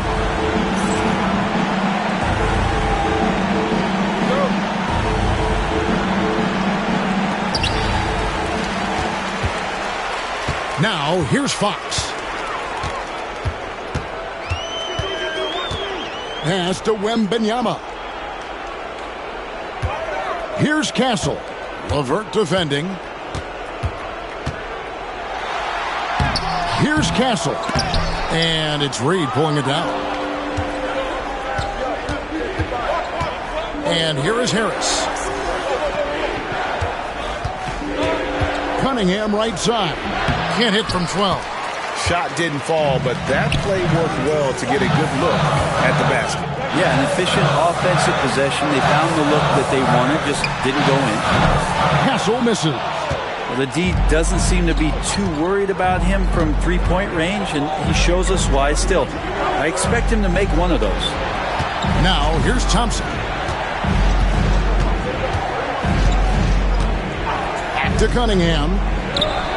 That's in, coming off the assist from Thompson. Cunningham's got 49 points in the game. This quarter belongs to him, and that's how you do it when you're out in front. Don't play it safe. Keep that momentum going. Pass to Wembanyama. Here's Castle. Hits the three-point bomb. Castle's got 20 points. This is something Castle has been working on, developing his long-range consistency. Harris outside. Back to Cunningham. The Pistons working the ball around now. Here's Thompson. A rebound by the Spurs. Wembanyama passes to Sohan. And it's out of bounds. Last touch by Thompson.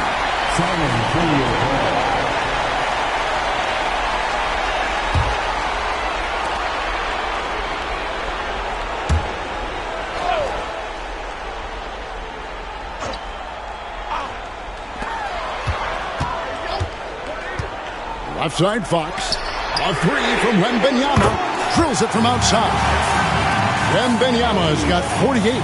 And I like when Wembanyama is aggressive on offense because defenses feel helpless to stop him. And Thompson kicks to Cunningham. Reed a screen on Fox. Here's Cunningham. And the call on the shot that sends him to the line. It's going to go on De'Aaron Fox. And I like the fact that the defense is looking to protect the rim at all costs. Cade Cunningham. 2 shots. Shooting 2.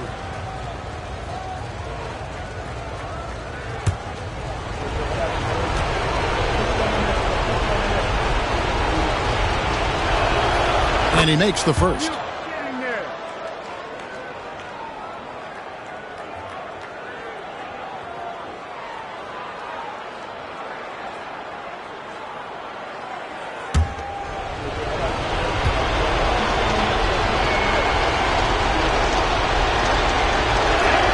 And so Cunningham nails both of them. San Antonio leading. Fox with it. Wembanyama, a screen on Cunningham. Pass to Castle. Count that bucket. They should continue to get the ball inside. The defense struggling to contain them. Paul Reed. 4th personal foul. 4th team foul.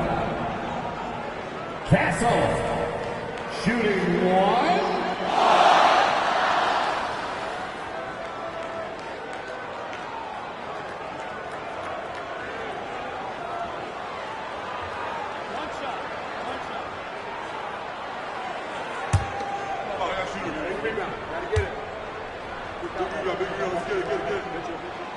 That's good from Castle. And J.B. Bickerstaff is called a timeout.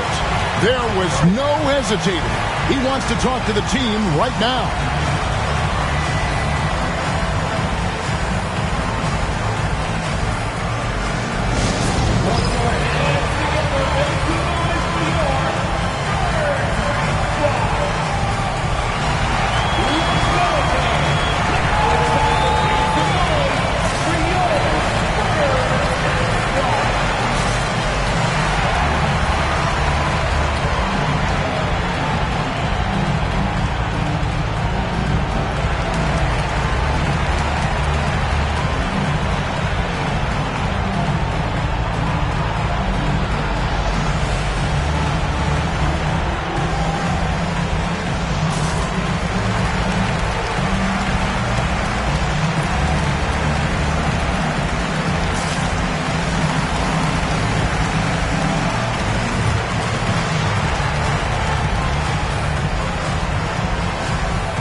Pistons trail by 5.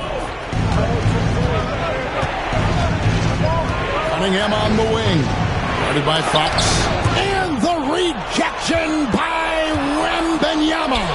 Hits it again. Wow. He's been absolutely ridiculous in this game. You get the sense he just can't miss. Charity stripe shot. And rebounds again. He holds in his 20th rebound. Dominating the glass. Oh, nice setup by Wembanyama.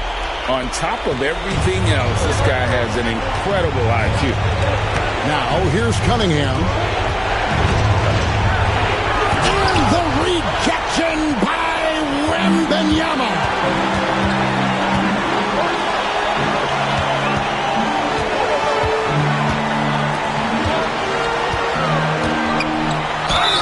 And oh boy, a lot of contact there, but he gets the call and will shoot 2. And you got to be cautious when you're guarding Wembanyama. At his size, he attracts a lot of fouls.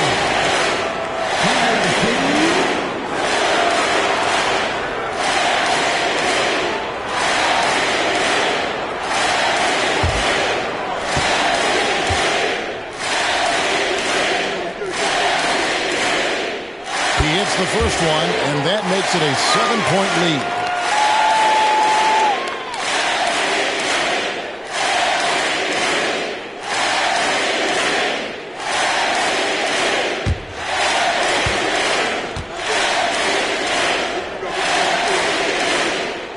Second one is good. Being both at the line, and it's an 8-point game. And so it's Cunningham with it. He brings it up for the Detroit Pistons. Shot from 12. There's another block. And that's 9 blocks. You know he's going to be coming hard for that 10th, too. Here's Fox. Banked in off the glass. 30 points for De'Aaron Fox. Fox not a jump shooter, just doing a great job of mixing it up offensively now. Cunningham against Fox. Will it go? Rebounded by Victor Wembanyama. San Antonio leading by 10. And we'll just watch the clock wind down, guys, in what will turn out to be a win here for the Spurs. Yeah, they just took over this game in the second overtime. I mean, wow, this has been impressive to watch. Yeah, what a wild ride. I mean, sometimes you have the legs and energy to just kind of outmatch your opponent when you get to that overtime. And in this case, it was that second overtime where they were able to just put on those afterburners. And when it's all said and done here, this will mark their 38th W on the year. And with the win approaching, they'll take the first game here of 2 that they'll play against this team. Nice to get that first one out of the way and set the tone. The one player that really stands out, of course, in this one, it was a dazzling game for Victor Wembanyama. I just loved his defense. He took pride in swatting away a bunch of shots tonight and made his impact felt. 2 shots. Take a break. Take a break. 2 shots.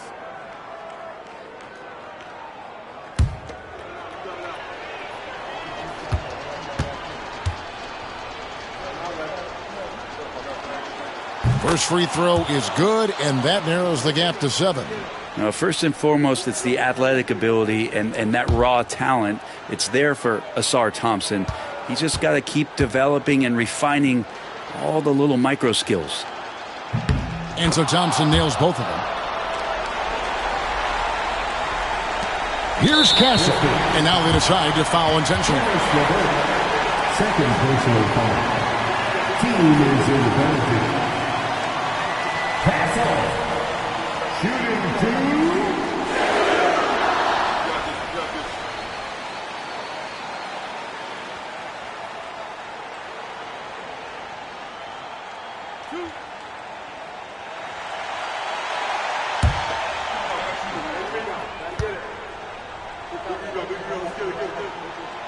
Good on the first, and that makes it a 7-point lead.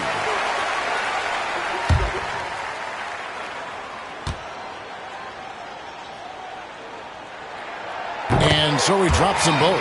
It's an 8-point game. 3 seconds separate the shot clock and game clock. Pass to Thompson. Fires away from way outside. A rebound by the Spurs.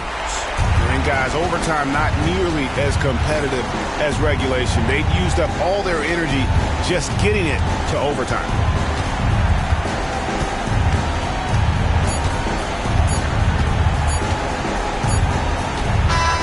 And so it's San Antonio with the win. A double overtime game can really take its toll on the players, and after this one, the officials and the fans, everyone's going to have to take a needed rest. No doubt. I mean, when you have to dig that deep and play with that much determination to get a win, it was earned, and I tell you what, they got to feel really good about themselves for fighting through. And that'll wrap it up, folks. For Brett Berry, Greg Anthony, and David Aldridge, this is Kevin Harlan along with our 2K Sports crew. And as we leave you, let's take a look at our player of the game, Victor Wembanyama.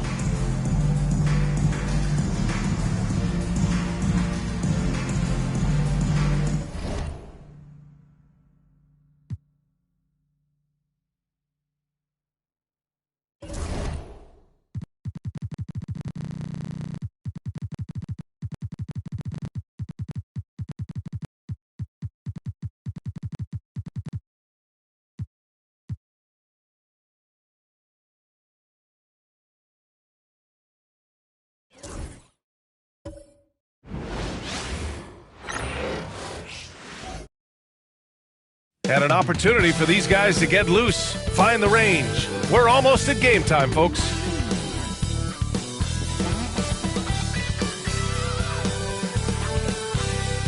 Hello out there, and get ready for some NBA basketball on 2K Sports. This is Brian Anderson with Clark Kellogg and Grant Hill, and giving us the rundown from the sidelines, reporter Allie LaForce. Now a moment to take a look at the year-to-year scoring output and how it's been trending for Klay Thompson. And when you look at his offensive output over the past few years, it seems like other teams have figured him out and have his number now. He's having to put in a lot more effort on the offensive end, but without producing nearly the same results. A look at the starting group for the Pelicans. And for the Mavericks, they've got Daniel Gafford. Chris Middleton is out there with Kyrie Irving. And it's Christie in at the shooting guard position. This is that grind-it-out part of the year, Grant. Everyone just fighting through it. No question, B.A. And it's not just physically exhausting. You're trying to focus on every game, every possession. This is where your leaders can help keep everyone focused. It'll be the Pelicans off the tip. Murray against Irving.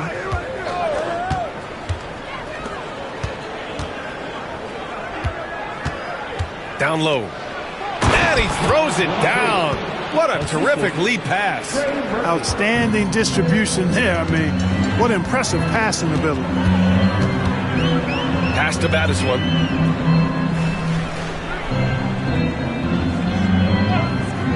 Back to Irving. And that's good. His first bucket of the game. That's the thing about Kyrie. He's a three-level scorer. On offense, here are the Pelicans. This game coming after the loss versus the Kings. They hit a couple big shots, but overall, there was a lack of consistency. Just not their night at the offensive end. And you know what? If you're not going to outwork your opposition, then you typically are going to get outplayed. New Orleans shooting their first free throws of the game on this trip to the line.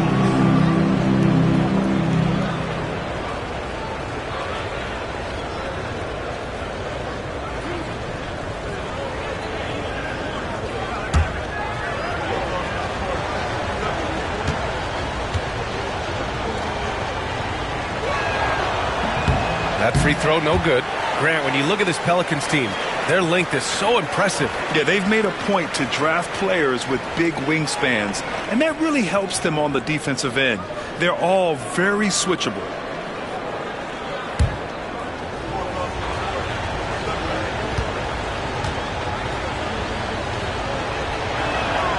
And he sinks the second. And about a minute gone in the first quarter. Middleton looking around. Irving against Murray. And that one's good. Irving's got his second bucket on the night. Hey, the skills of Kyrie are obvious, but what isn't so obvious is his underestimated strength. And just around a minute and a half into this first quarter.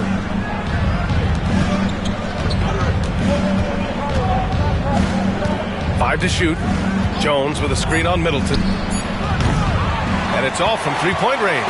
Given his range, you'd expect him to capitalize on that opening. Christie passes to Middleton. Here's Battiswan. To the inside. Here's Irving. Soft touch off the glass. Irving's got 6. Off to a nice start here. They've hit all 3 from the field. The Pelicans have gone 1 of 4 to begin this one. Irving against Murray.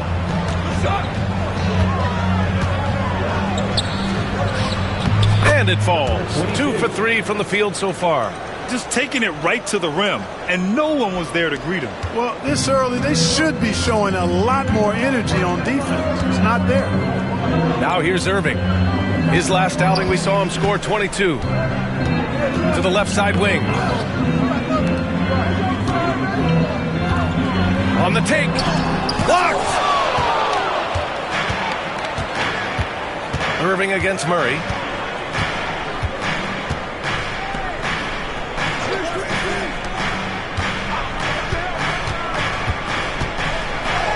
He's now 1 for 2 with that bucket. Just owning the painted area. If it's working, no need to change. For Dallas, they've gone 3 of 4. Off to a nice start. Now here's Middleton. Guarded closely. Shot from the low post is good. Only one miss in the first 5 attempts. Clearly feeling. Here's Murray. In his last outing, 8 points for him. And we're approaching about 3.5 minutes played in this first quarter.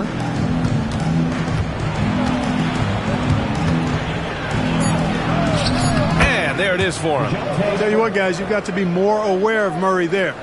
When he's aggressive like that, he can cause problems. Irving, the pass to Middleton. Here's Christie. Middleton outside. On the wing, Irving. And there's the rejection. Williamson looking around. And Chris Middleton gets the whistle that time. That's his first foul. And that shot was going nowhere thanks to that aggressive swat. A defensive play like that early in the game can go a long way. Establishes an attitude that you want to have during the game.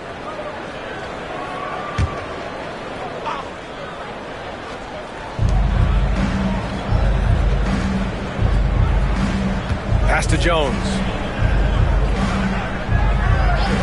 Puts up a deep 3. Now here's Williamson.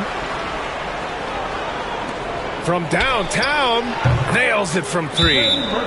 He's got 6. Unselfish play there by Zion. Moving the ball to another shooter. And we've got a timeout from Jason Kidd. He wants a few moments to regroup with his players.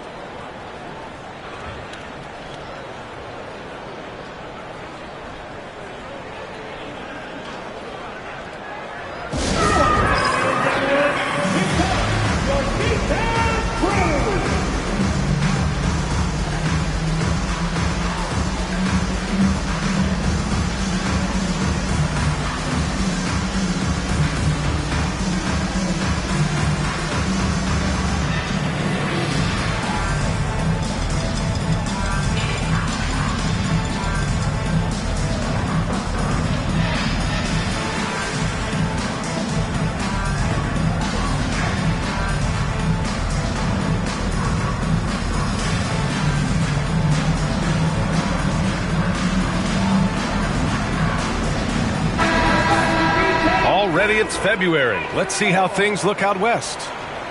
You look at the Mavericks, now in second. They look to be in terrific shape moving forward. And, of course, the Pelicans, they're in 8th place right now. Checking out the Pelicans, they're really doing their best to rise through the rankings. Time will tell whether they can pull it off. You know, it's really hard to figure out exactly what's been missing, but there is something missing that perhaps could be the system they're playing in. Now here's Middleton. He's coming off a 10-point game against Miami. Just 5 to shoot.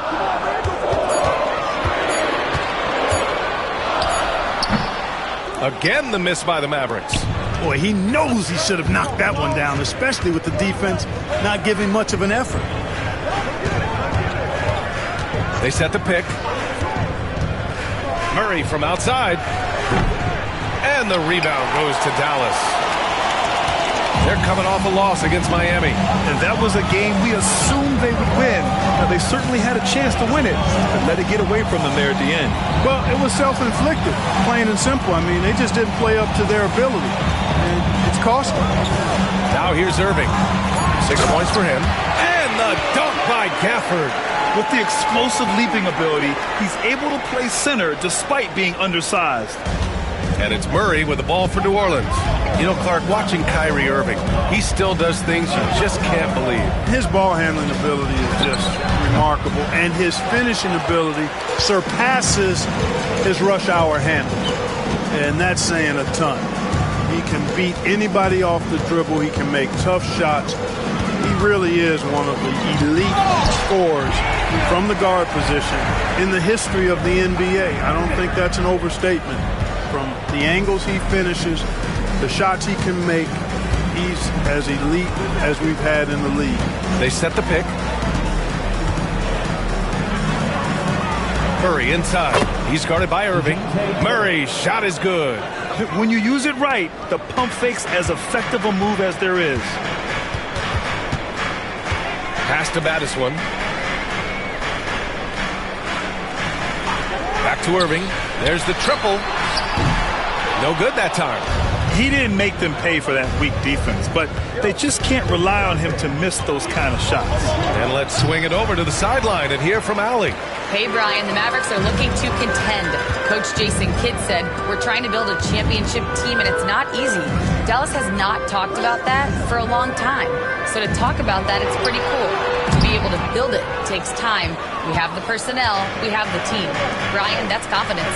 Yep, and they're in win-now mode, Allie. Thank you. And Williamson gets it to go. Excellent work inside from Williamson. This is why he's so aggressive down there. They set the screen. Irving against Murray. And the shot's good by Irving. Irving's got 8. He's somebody that's really comfortable carrying the offensive load. And it's Willie Green calling the timeout here. I think right now he must be looking at some adjustments.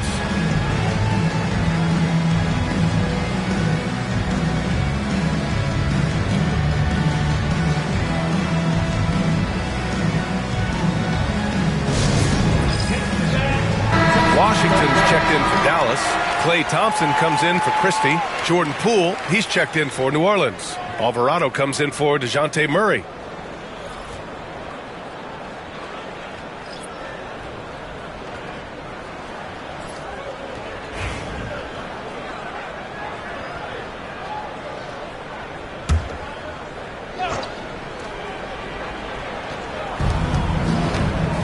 Back to Poole.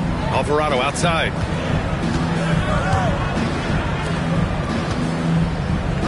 Going inside, and he'll draw the foul. He'll head to the line for 2. Daniel Gafford picks one up. And if you're looking for identifiable team mascots, Clark, some say the Mavericks champ, the horse, is near the top of the list. Yeah, he does get after it. Also, the Mavs man. Dallas is rolling out a couple of iconic figures to keep that crowd on fire.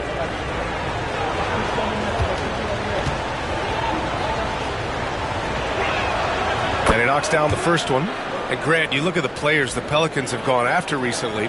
They have a clear plan. Well, they do, B.A. They want to surround Zion with shooters, which, of course, makes sense. It's sort of the same kind of blueprint the Bucks laid out with Giannis. If you can shoot, the Pelicans have a spot for you.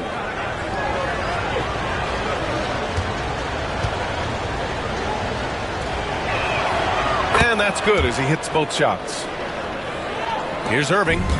Give him 8.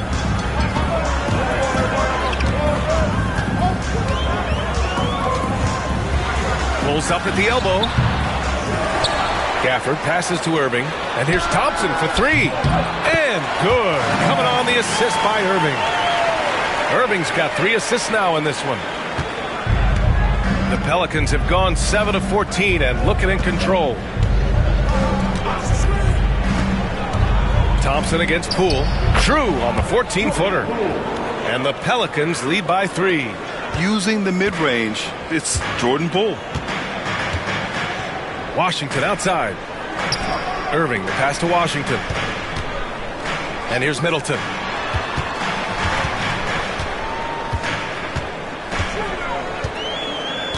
Just 5 on the clock. The 3.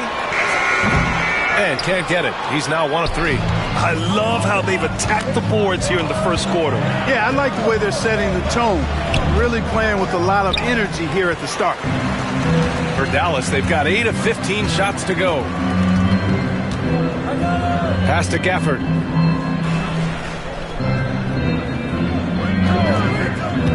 Here's Thompson. Oh, and he got fouled on his way up. He'll head to the line to shoot 2. He's getting his first free throw attempts of the night now. At the line for 2, Daniel Gafford.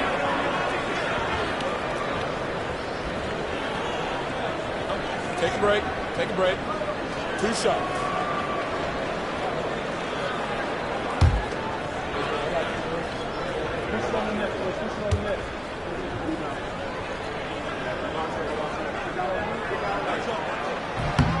And the first one at the line is good.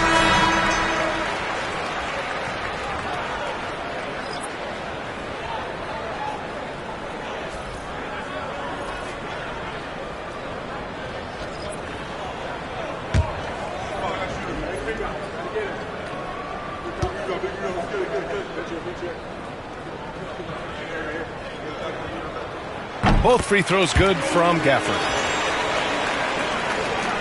And the Pelicans with possession here.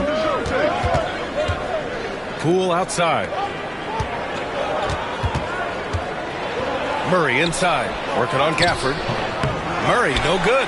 Yeah, just a little off his game this quarter. He's trying to work his way into a rhythm. Pass to Battiswan. Inside. And the dunk by Gafford. Already 5 lead changes here. Speaks to how evenly matched these teams have been thus far. Murray passes to Bay. Back to Murray. Takes a 3. Sinks the tray. 11 points in the game. Boy, what a quarter for him. I mean, he's found his rhythm, and he's really riding that wave right now. Thompson outside. It's picked off. On the break.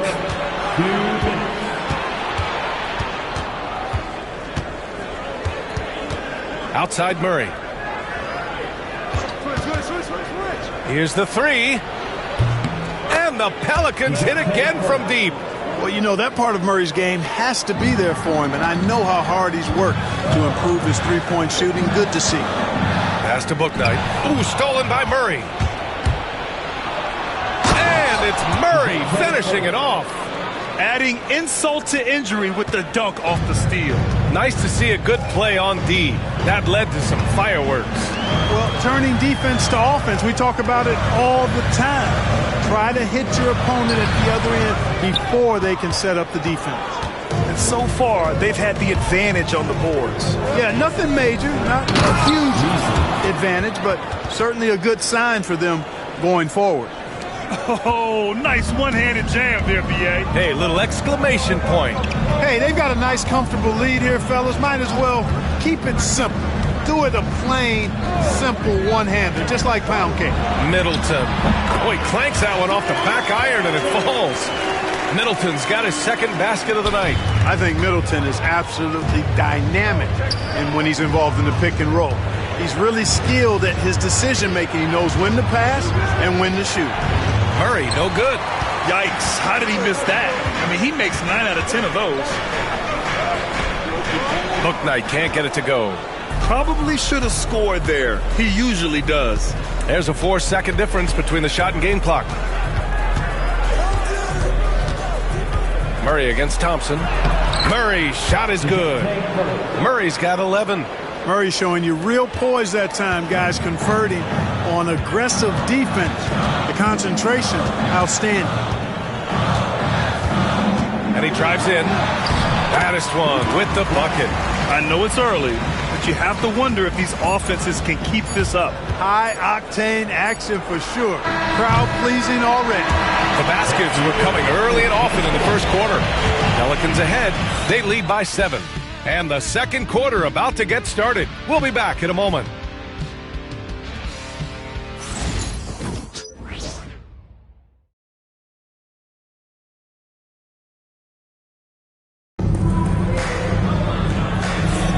If you're just joining us, we played through one quarter in this one. And breaking down some numbers here, the hustle stats for the Pelicans. So far, they've had a lot of success off fast break plays, and they'll probably continue to push the tempo as much as possible. And, you know, another thing that's been working for them tonight, scoring off turnovers, points off miscues. They've been converting any mistakes at the other end. Washington and Lively down low. Then it's Klay Thompson. And it's Battiswan in at the small forward position. That's the lineup out there for the Mavericks. Here's Carrington, defended by Murray. And he's going to the line for 2. The official saw contact while he was going up. And this is a star-driven league. But talk about the importance of role players, Grant. Oh, B.A., a lot of times they're the ones who carry the day. You know what you'll get from your stars, but when the X factor ignites, that can make the difference.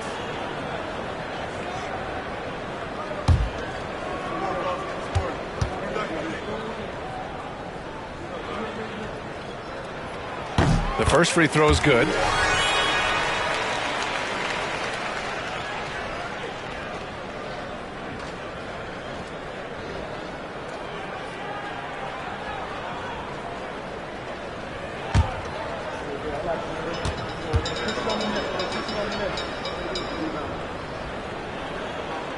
It's both from the stripe. And here are the Pelicans now.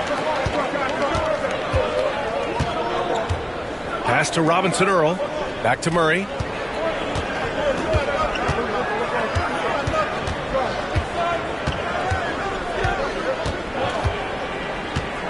Five on the clock. And he got the whistle on the way up. So he'll be headed to the line for a pair. P.J. Washington picks one up. You know, they're not willing to give Murray any easy buckets here. D'ing him up as tight as they can, even if it means fouling him.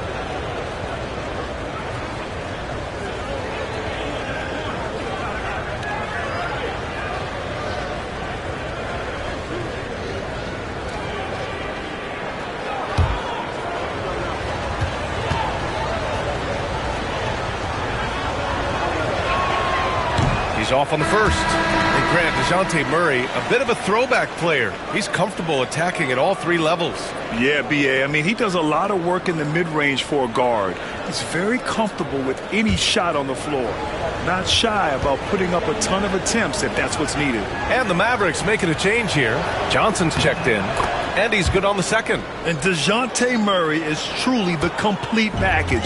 He does a little of this and a little of that. Anything you need out there, he can make it happen.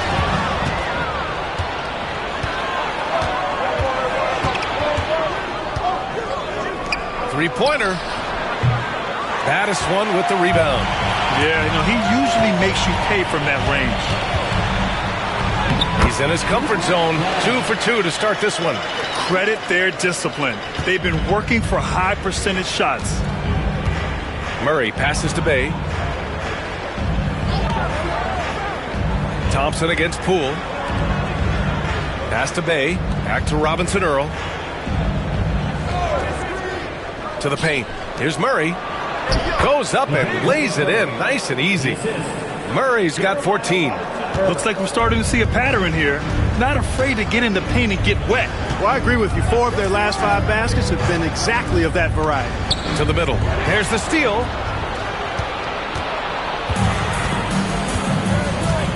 To the inside.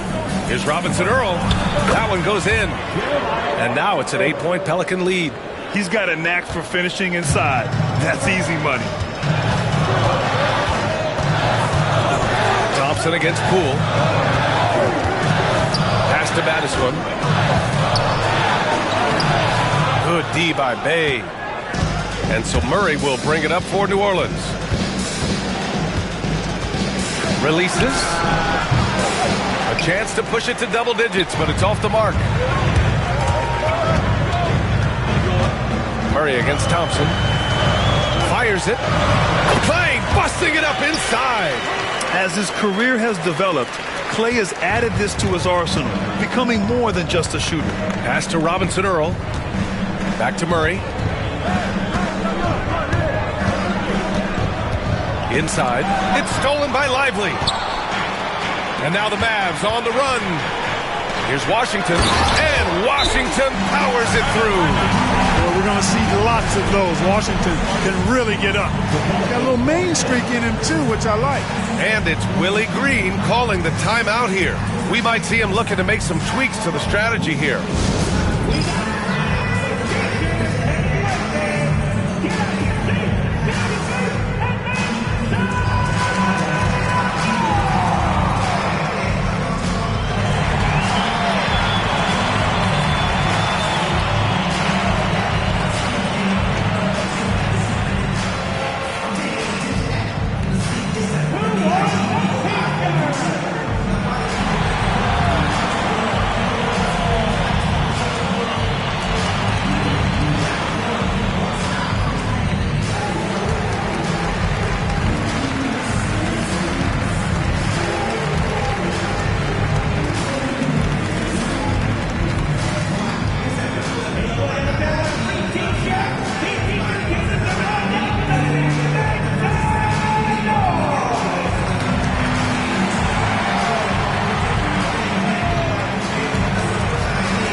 Christie's checked in.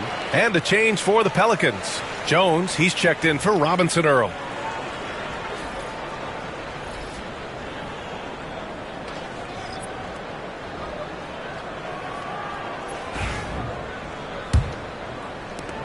New Orleans leading by 4. Pass to Messi. 3 minutes of action thus far in the second. Now here's Murray. Back to Jones. It's Poole on the wing. 6 on the shot clock. That's good. And it's Jones with the assist. Poole's gotten his second bucket of the game. They are passing the ball around tremendously right now. Thompson outside. Oh, Thompson buries the tray. Well, that's exactly the guy you want to set up. I mean, Klay Thompson feels like every shot he takes is going in. Bay against Washington. Poole, the pass to Murray. Outside for Bay. Poole outside. Fires the 3. And the rebound goes to Dallas. Pass to Christie.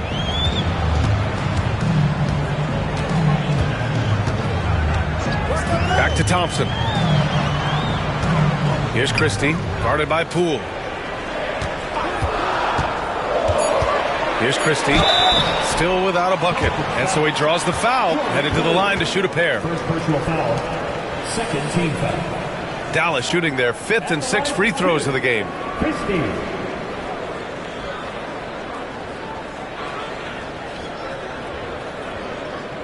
Take a break. Take a break. 2 shots.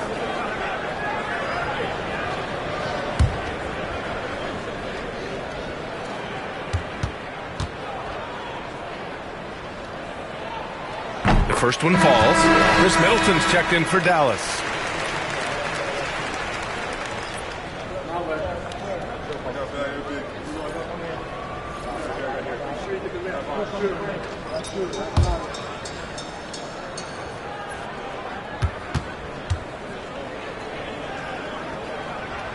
That one misses.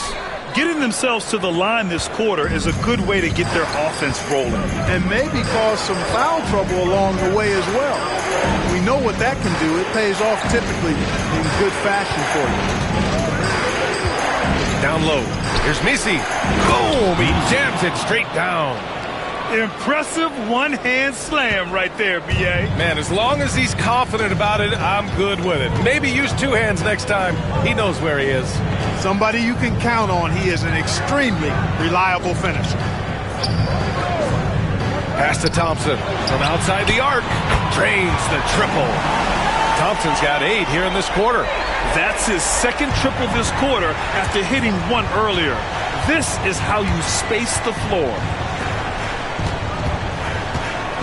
Here's Murray. And the foul is called. He missed it, so he's got a couple of free throws coming this way. Gotta be careful how you guard Murray, especially when he's looking to score inside. New Orleans shooting their 7th and 8th free throw attempts of the game.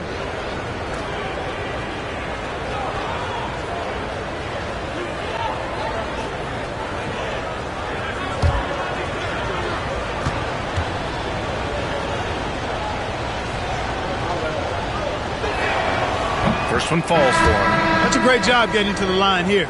You know, he didn't have a single attempt in that first quarter because I thought he was tentative. Much more aggressive here in the second. Irving's checked in for Dallas. Zion Williamson is checked in for New Orleans. Poole comes in for Bay. Good on both. Mavericks trail by 3. Pass to Battiswan. Back to Middleton. Takes the assist and lays it in. Nice setup. Middleton's got 6 points. Time and time again, they're creating good looks from close range. And even under pressure in close, I think they've still done a good job maintaining concentration and converting. Oh, Zion lowers the boom.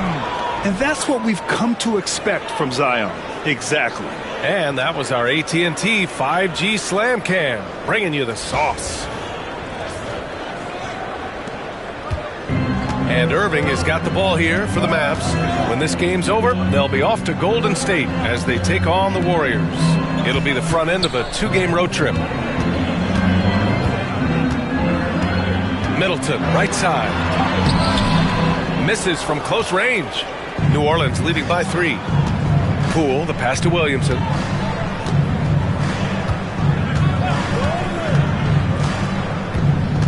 Outside Jones. Puts up a 3. The Mavericks pull it in. You know, defensively, you just can't afford to give him that much room. They're fortunate that he missed that one. Baddest-one, pass to Middleton. Here's Baddest-one. Shot is up. Again, the Mavericks good for 2 more. Good passing to set that up. Teamwork on display. Murray passes to Williamson. Oh, a denial. Nice D by Lively there. He can block shots both at the rim and out away from the basket. Middleton outside. Here's Irving. And a foul called on the way up. So he'll take 2 from the free throw line. That one on Murray. It is. I mean, no reason to back off and give him the layup. Much better off making him go to the line. It's his first trip to the line. And in their last game, he really distinguished himself at the free throw line. As a matter of fact, a lot of his points came from the stripe. He was feeling it. You know, one thing about getting going at the free throw line like he has this season, it can continue to carry over. That one drops. He ties it up. I tell you, it's so amazing to see how much raw talent Kyrie Irving has. Just seems like that ball is part of him. And the Mavericks making a change here. Washington's checked in. And the Pelicans also making a change. Bay's checked in.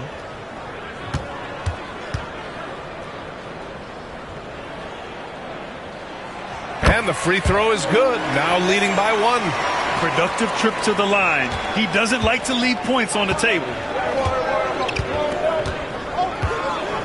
Poole against Irving.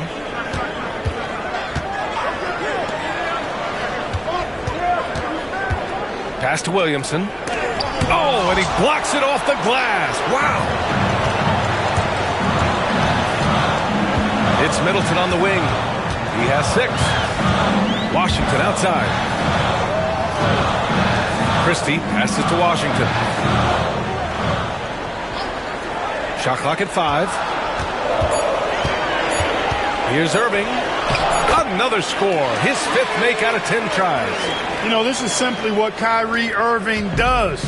Get buckets against defenders. He's a bucket maker. Williamson outside.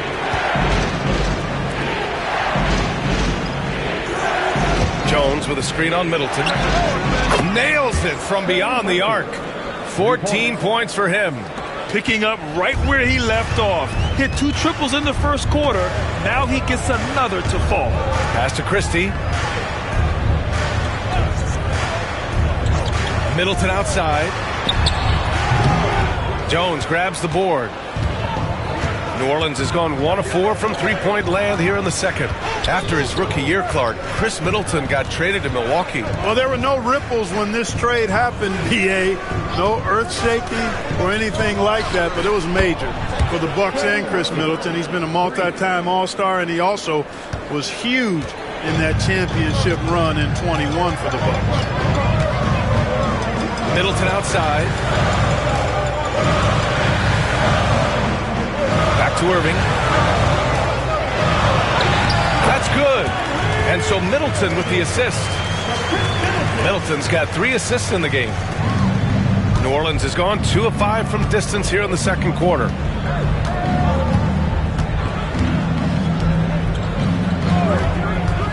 Williamson with a screen on Middleton. Fires the 3. Washington grabs the miss. Dallas has gone 3 of 5 from the perimeter in this game. Christie passes to Washington.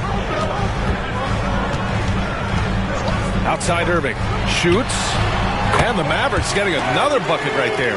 His shooting has been fantastic, and this team has leaned on him. Irving against Poole.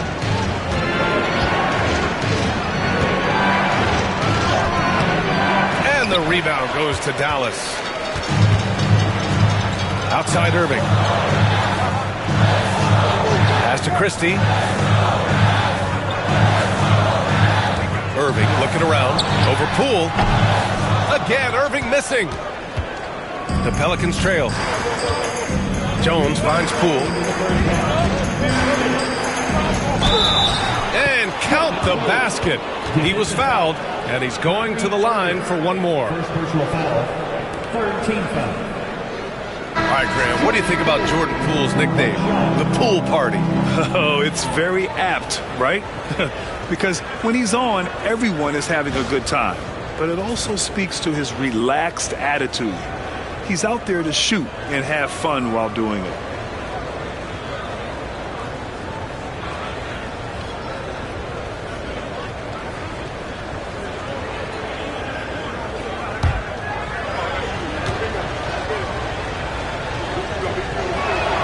Free throw good. Poole. Yeah, you have to admire the confidence that Poole plays with. He wouldn't be where he is without it. Now here's Irving.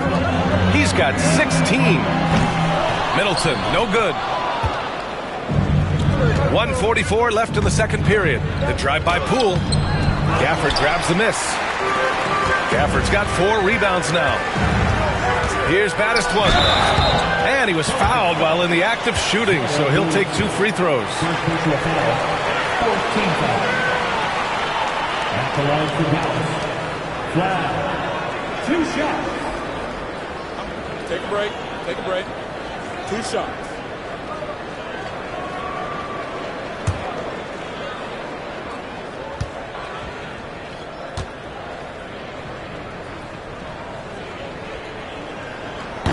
First free throw is good. Jones, he's checked in for New Orleans.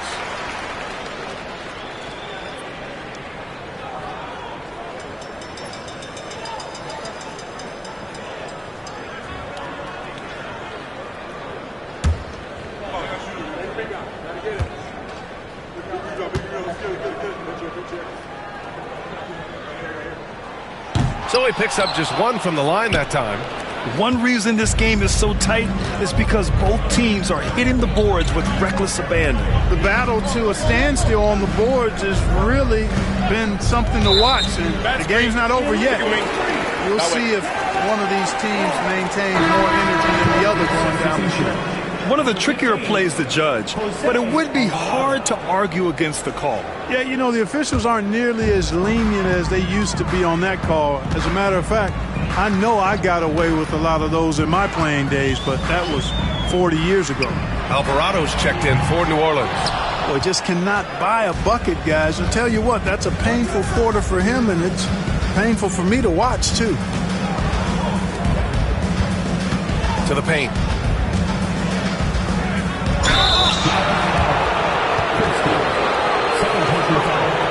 He's got his first free throws of the night right here.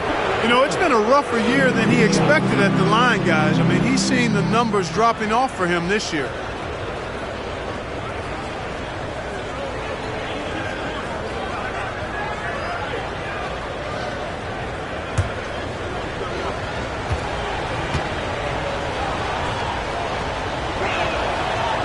That's good from Jones.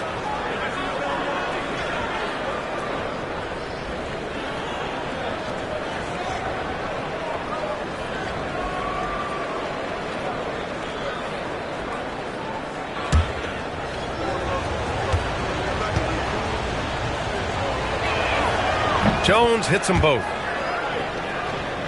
Here's Baddest one. He had an 18-point outing in their last game against Miami. And he really contributed on defense. Brought the intimidation with 2 big blocks. Pass to Christie. Gafford with a screen on Jones. Down low. And the dunk by Gafford. There you go.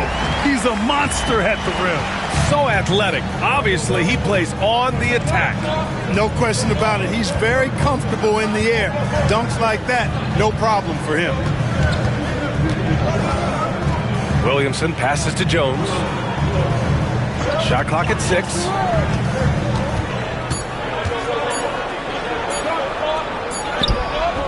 Christie with a rebound.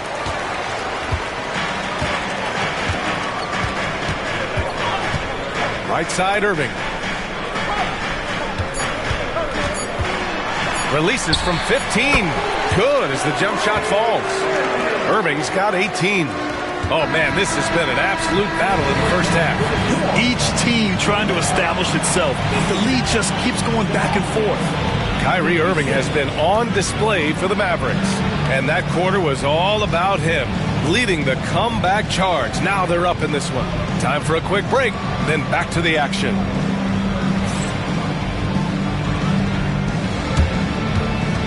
Please direct your attention to center court. And get ready for the fan half-court shot. Red line. Ooh, they're measuring up the shot.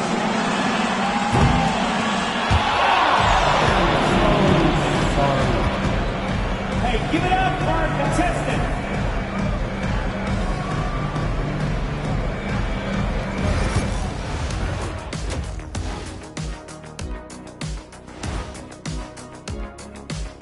Thanks for stopping by, y'all. First up on the show tonight, a quick look ahead of some upcoming games on the docket.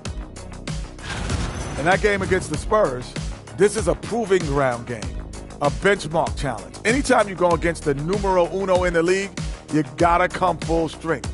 Do they have enough firepower to pull off the W? It's gonna be tough. Getting back to the New Orleans Pelicans, what a tight first half. They're getting bullied on the defensive end. Punched in the mouth, kicked in the teeth, but they're still standing. That says something. Yeah, giving up so many easy buckets. How are they going to still win this game? And that is going to do it for us. Let's get back to some second half action with Brian Anderson and company.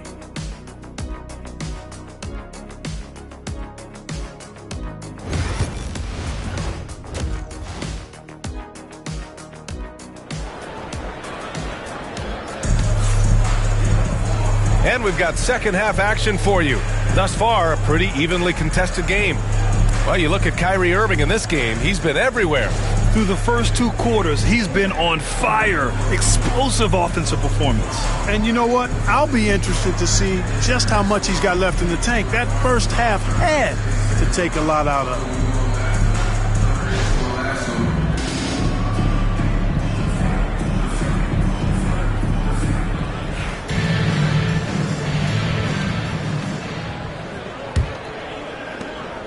The Mavericks leading.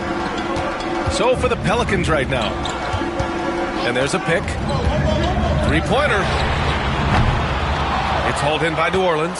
Yeah, and the defense has really got to tighten up on him. I mean, he's just too dangerous from the three-point line. Williamson passes to Jones.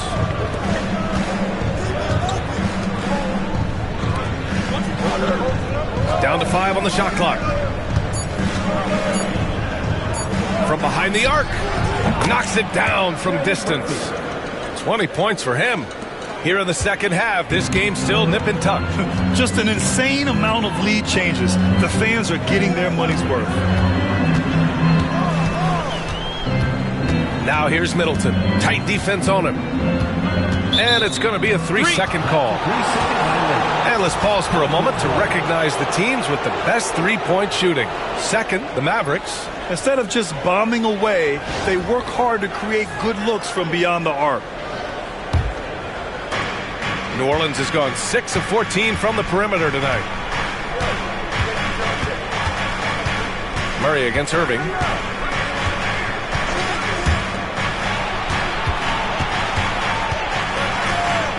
Right side, Jones. New Orleans needs to hurry. Late clock. Got a piece of it. Now Irving. 18 points for him. Middleton, no good. I think he's gone completely dry. Nothing is hitting. And, you know, you can sense his frustration. This is going to be a test of his resolve here. Back to Williamson. Outside Murray.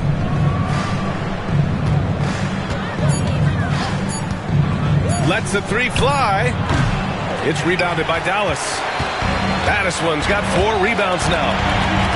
Pass to Middleton. Wide open. for three. It's hauled in by Zion Williamson. Boy, they need to pick it up here now. I mean, they're 0 of 4 coming out of the break. Come on, B.A. Emphatic slam from a player who does it better than most. Oh, defense optional when the freight train is coming. Well, I don't think anybody wanted to be the guy at the end of the wrong side on that post. To the middle. Hey, how's that for an answer? Right back with the dunk. Boy, beautiful dime there by Kyrie. We've seen him improve as a passer since he's been in the league. Irving against Murray. To the inside. Played it in with a nice touch off the window. Murray's got 18. Assertive move. You can tell the game's heating up a bit. Irving against Murray. Outside Irving. Gets the three to fall. Irving's got 21. Kyrie Irving, what a touch from deep.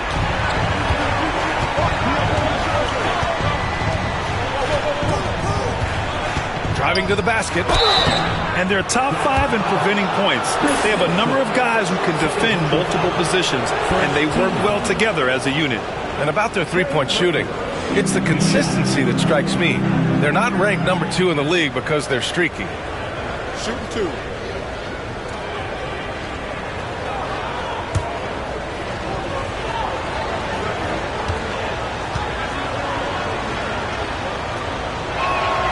And he drops a first.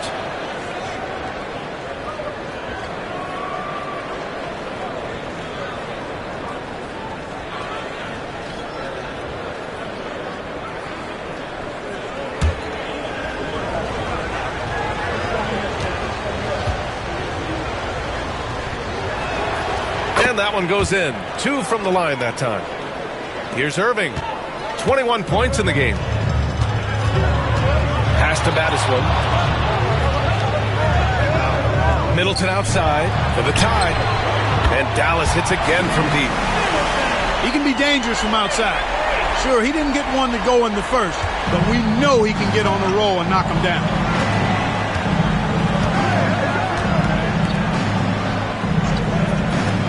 Lets it go from deep.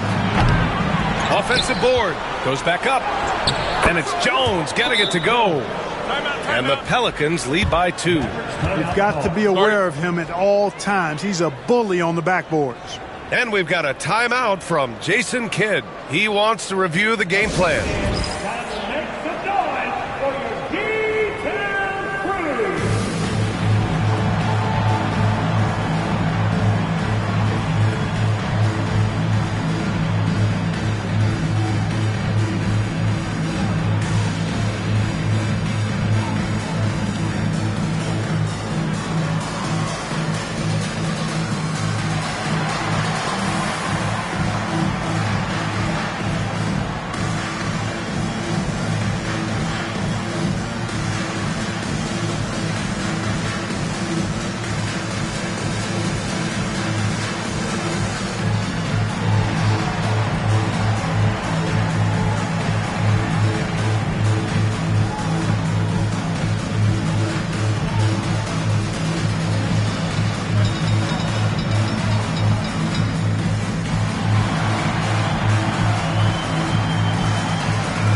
Dallas has gotten 2 of 4 threes to fall here in this third quarter. Christie passes to Irving. And the go-ahead bucket, no good. And he almost made them regret defending him so loosely. Williamson against Gafford. There's the three. Hits the three-pointer. Now it's a 5-point Pelican lead. Not sure what the defense was thinking. I mean, you can't leave this guy open from deep. Zion Williamson seems intent on silencing all the doubters moving forward, Graham. Yeah, B.A., he's not taking any more questions about conditioning. His physicality and play really answered that question now. He has been looking better than ever. Here's Irving. 2 points. That one goes. Irving's got 23. Well, you've got to be conscious of where Irving is because he's consistent in getting the ball in the basket. Over to the wing. Let's go with a 3. And count it. 8 of 14 now. He's rolling. He's absolutely killing it from outside. Mavericks trail by 6. And here is Irving. Give him 23.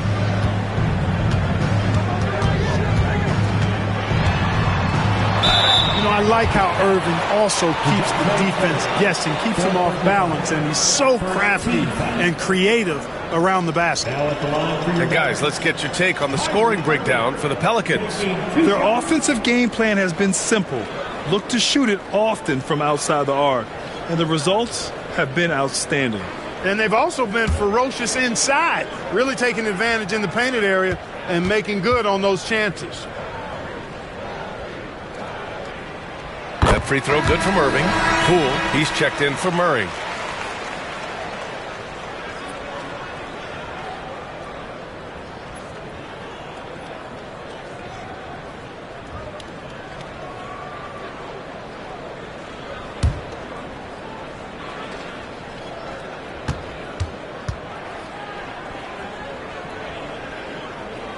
Both free throws good from Irving.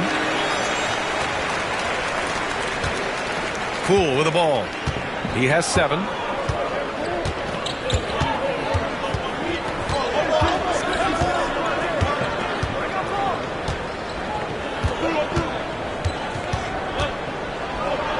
Gafford with the block.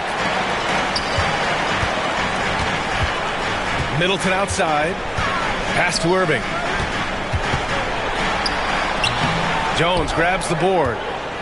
Jones has got rebound number 5 here tonight.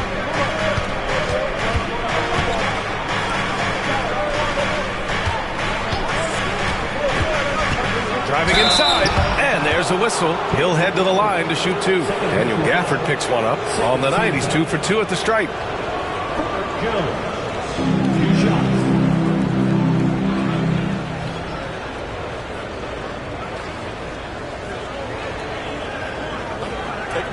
Take a break. 2 shots.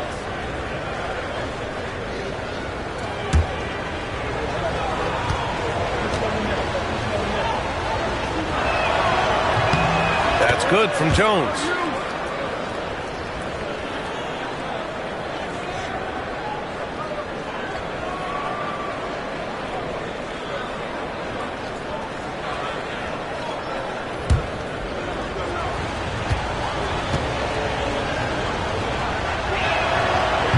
Hits them both. And man, looking good from the line so far this half. 100% since halftime. Come on now. I'm not sure this lead's going away anytime soon with that kind of marksmanship. Shot on the wing, and that's good. Off the glass that time. Madison's got 9 points. Hey, there's no denying it. Kyrie is a score-first guard, but he's a better passer than he gets credit for. Irving against Poole. They set a pick. Here's Jones. It's tipped. Here's Irving. 25 points in the game.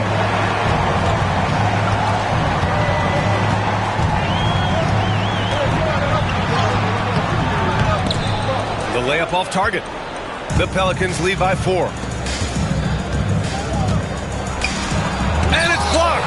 He keeps control of the ball. Inside. Here's Madison. No good there. Great D that time from Williamson. And so it's Williamson who brings up the ball for the Pelicans. Their biggest lead of the game was 9. Outside Jones.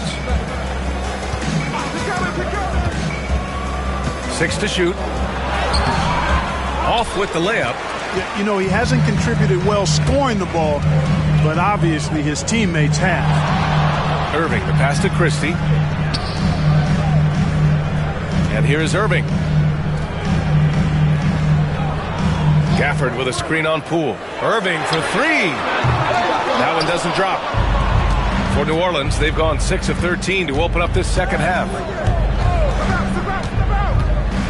Here's Poole. And again, New Orleans no good. That's the shot they wanted. It just didn't fall. You know what? That's a confidence shaker for him, though. I mean, that's a shot he expects to make every time. Back to Gafford. Williams grabs the board. New Orleans leading by 4. Poole outside. Pass to Williamson. To stop the drought. The putback. Oh, he hangs in there and cashes in on the second chance points. Oh, phenomenal hustle. He has a knack for those boards. Man, he is tenacious when that ball goes up. That's what they've got him out there for, fellas. Irving, the pass to Christie. Here's Baddest one, covered by Williamson. Here's Christie. Over Jones. Christie's shot is off. They have a decent advantage in regards to rebounding. Especially when you're scoring the ball at a decent clip the way they have. I mean, they've done exactly what's necessary to take the lead. And he drops in the layup off the glass. And it's an 8-point New Orleans lead. If it ain't broke, don't fix it. They should continue to ride the hot hand. Irving fires from way outside. Fires in the triple. Irving's got 28 points for the game. Well, his flair for the spectacular has you holding your breath every time Kyrie has the ball. Williamson outside.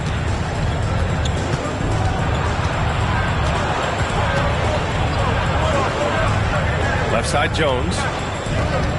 Williamson outside. And Kyrie Irving clears the rebound. You know, even though they have the lead, you can tell he's frustrated with himself that he's not doing more. And he makes it. And his fantastic performance from the last game has carried over to tonight. And you know, that's how it goes with him. I mean, his hot streaks, guys, don't last minutes. They last days. Now here's Williamson. Not a lot of room. Poole outside. Jones sets a screen. Down low. Howard down after the assist led him to the lane. Giving it up. Jordan Poole, the right decision. Mavericks trail by 5. And so Jason Kidd calls for the timeout. He wants to give him a breather and talk things over. One guy who's been getting it done is Trey Murphy. With the perimeter D struggling to stay connected to him, they're getting bombarded.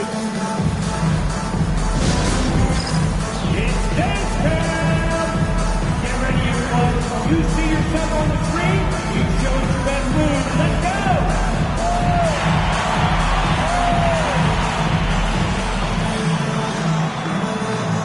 Nice try. Good effort. It's all good. A big group substitution here for Dallas. Lively, he's checked in for Gafford. Washington comes in for Middleton. Marshall, he's checked in for Christie. And it's Klay Thompson in for Kyrie Irving.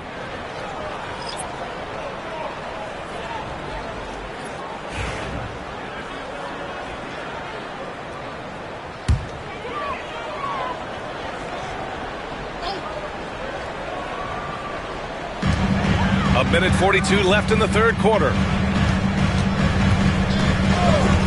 Here's Baddest one. He's got 11. Oh, and a fast break for the Pelicans.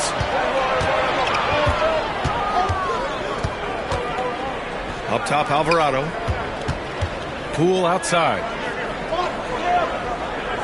There's a screen. Launches a three. Oh, using that sweet stroke. Poole connects from deep. And Poole is a guy that feels very comfortable operating beyond the arc. Baddest one, pass to Thompson. To the middle. And a slam dunk by Lively. The bounce pass right on the money. Great setup. The Pelicans lead by 6. Now here's Alvarado. No made baskets yet.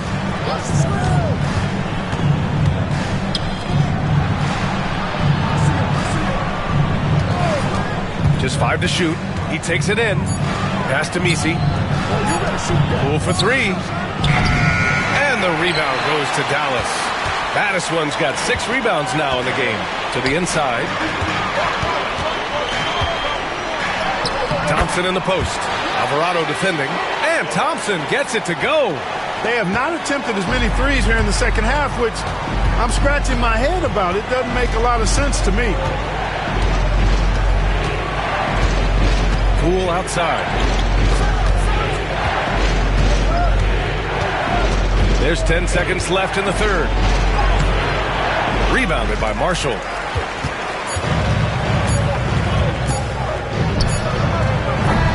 And so it's Trey Murphy making highlights for the Pelicans. Knocking down 3 after 3. He's up to 7 3-pointers tonight. We'll be back in a moment.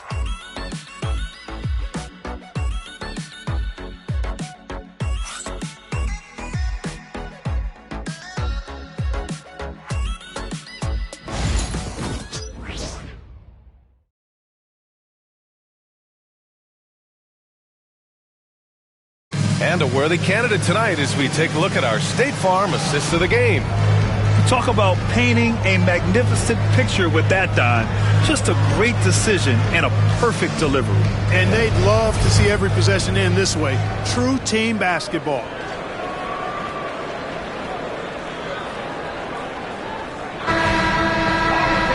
Three tense quarters behind us. One more to go.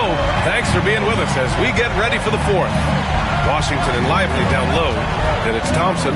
Then it's Chris Middleton. And it's Christie in at the 2 spot. That's the lineup out there for the Mavericks. Tremendous strength by Poole right there. Just pushing past the contact. Here's Christie, defended by Jones. Middleton up top. From about 16, Misi grabs the board. The Pelicans lead by 6. Bay passes to Poole. Back to Bay. Outside Jones.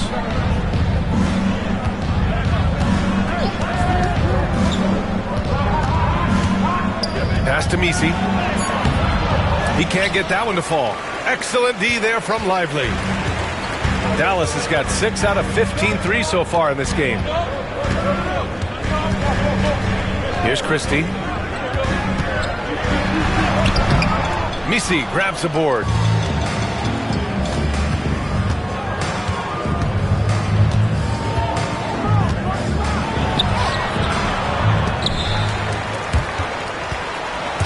Mavericks with a rebound.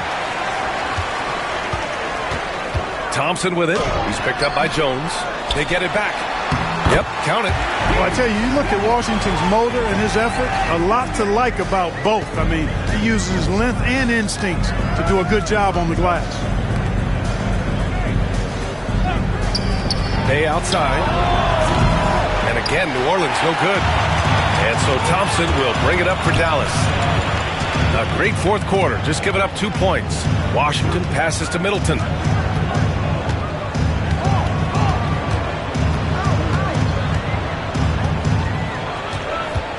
Pass to Christie. Using his post moves to get the 2 points. And now it's just a 2-point New Orleans lead. For New Orleans, they've gone 1 of 4 since the fourth quarter began. Back to Poole. Shoots over Thompson. Poole shot is off. The Mavericks have gone 2 of 5 from the field in this final quarter. Here's Washington, and Washington powers it through. I'm not sure why they aren't going to him more. He's scoring the ball so well. And it's Willie Green calling the timeout here. He's decided it's time to clarify the situation, leaving little room for error.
keeping us updated from the sideline. Allie LaForce.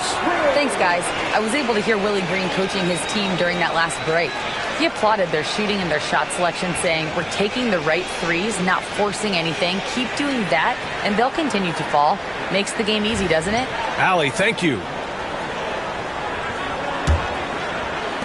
If you're just joining us, fourth quarter here. We're just over 2.5 minutes into it.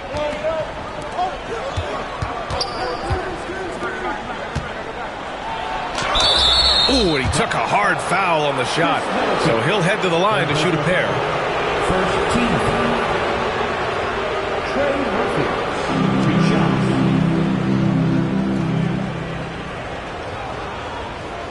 Shooting 2.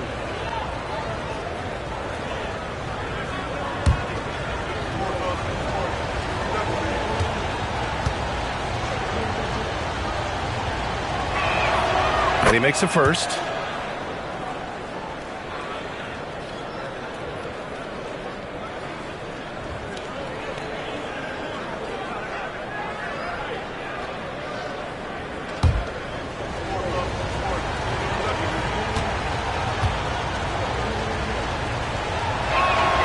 And so he hits both. The Mavericks have got 3 of 6 shots to go in this fourth quarter. Middleton with a screen on Poole. The 3 from Thompson. That one's off. His third miss out of 8 tries. New Orleans in the lead. Up top, Bay. Pass to Poole. From deep. And the rebound goes to Dallas. Lively's got his 5th rebound in this one. A bit under 3.5 minutes have passed here in the fourth. They now take the lead. Looking to find the rhythm he had in the first half. That's now his 4th three-pointer of the game. New Orleans has gone 0 for 2 from outside here in the fourth quarter.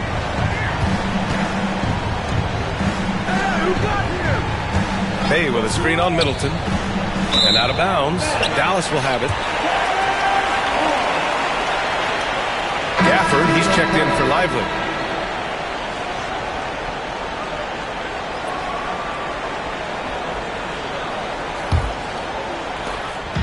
And here's Middleton. He'll bring it up for the Mavericks. Here in the fourth, they've allowed just 4 points. Pass to Christie.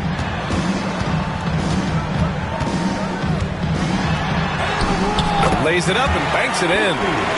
And the Mavericks lead by 3. This run has been fueled by their Matador defense. Poole against Thompson. To the paint. And the officials whistle a foul on the shot. The bucket is good, and he'll go to the line.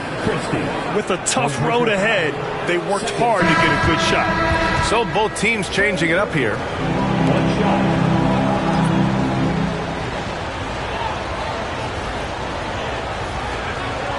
What's up?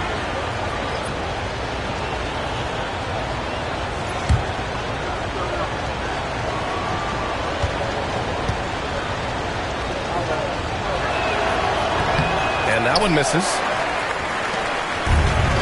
Dallas has gone 7 for 17 from three-point range so far in this matchup. Oh, and there's the whistle on the shot. So 2 free throws for him coming up. Man, the defender really went after him. Yeah, if you're going to foul, then make sure that you don't give a chance for the and one.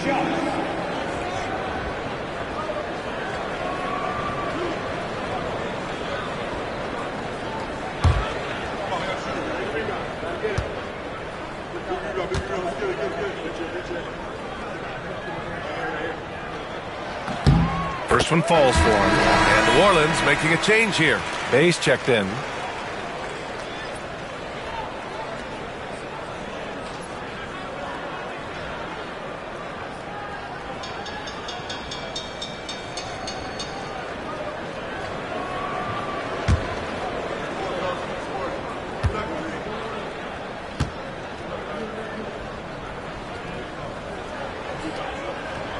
And good on the second, so he makes them both. Here's Murray.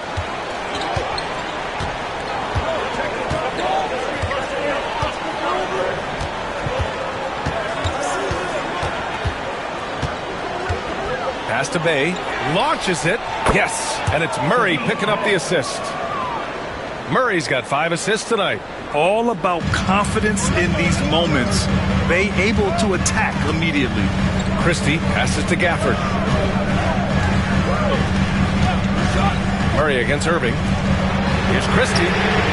And right away, they match it with a three-pointer of their own. Christie's got 9 points here in the second half. Pelicans trail by 3.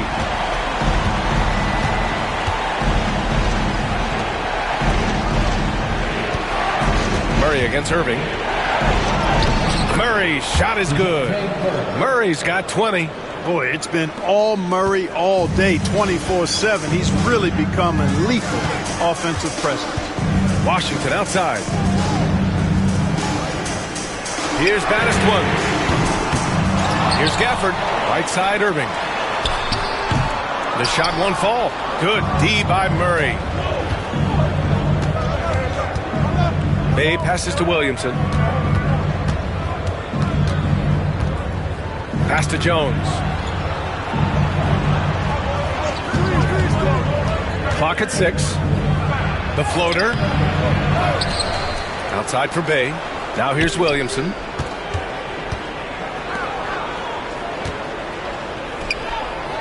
To the wing, right side. And that misses. That would have put him up. He just couldn't finish the job that time. And too bad, because it was a nice look. Inside. Here's Gafford. So it'll be 2 free throws. He was fouled in the act of shooting. It'll be on Zion Williamson. And a moment to look at the scoring approach in terms of where the points are coming from here for the Mavericks. They've been all about high percentage looks in this game, working the ball inside and doing whatever it takes to get it to go. And the thing I've seen that I've really been impressed by is they've gotten everybody involved, unselfishly making that extra pass, getting that ball to the right guy at the right time for the good shot. He misses the free throw. So for Dallas, Middleton comes in for Washington, and it's Klay Thompson in for Christie. And New Orleans making a change here.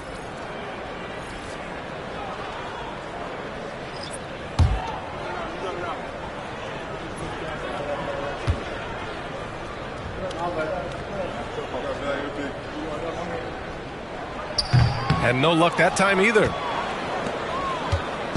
And so Murray will bring it up for the New Orleans Pelicans to take the lead. And perfection right through the net. Murray's got 4 points this quarter. Over the years, Murray has continued to embrace a bigger role on offense. He's got so much confidence right now. And we've got a timeout from Jason Kidd, rallying his guys to make sure they all know the plan.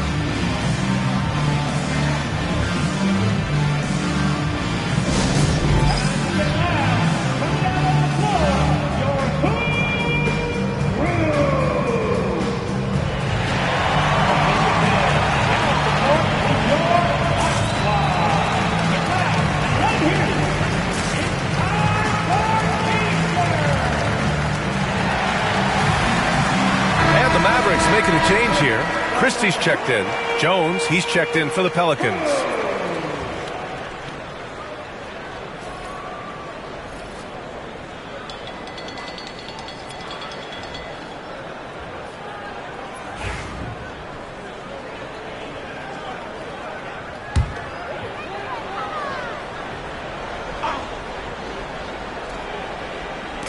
New Orleans on D. It's a 1-point game. Baddest one. Zion Williamson grabs the miss. Williamson's got 6 rebounds in the game. Outside Murray. Williamson outside. Fires from deep. And Kyrie Irving clears the rebound. I wouldn't be surprised if he gets yanked soon. I mean, that's how bad his shot selection has been. Oh, wasted no time on that one. And the Mavericks lead by 1. Coming down the stretch, it's still anyone's game. Incredible effort and energy on both sides. These guys must be gassed. Williamson inside. Gafford grabs the miss. Gafford's got rebound number 13 for him here tonight. Here's Baddest one. It's hauled in by New Orleans.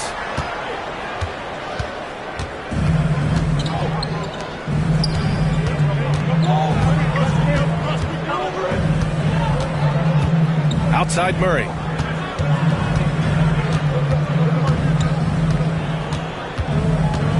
Four on the clock. And that one drops for him. Murray's got 24 points. You know, even against tight defense, Murray has a number of ways he can score inside. He's not the strongest guy there, but he's flexible and creative. On the wing, Irving, defended by Murray. Irving against Murray. Irving, the pass to Gafford. Not going to go that time. Boy, that defense smothered him in there. Love the intensity. Looking to get back on track. Ooh, Zion with a show of strength on the finish. So strong inside. Zion fighting through it all. Murray against Irving. Pass to Middleton. And there's the screen.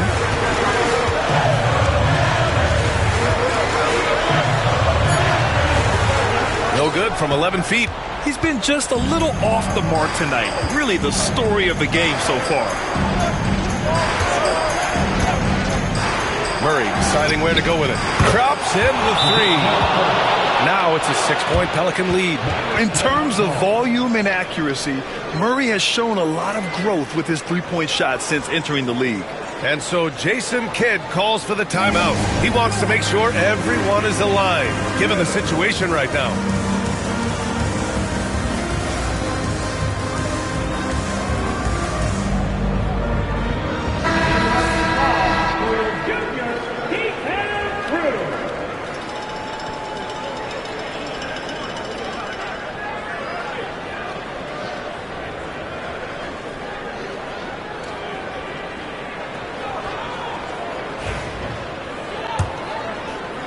And so it's Dallas with it. They trail by 6. Irving against Murray. Irving, the pass to Middleton. Here's Christie, defended by Jones. Just 5 on the clock. Gafford with a screen on Jones.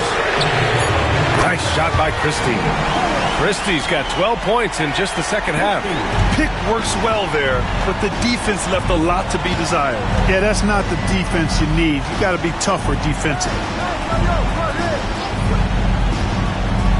Now here's Jones. Defense is right there.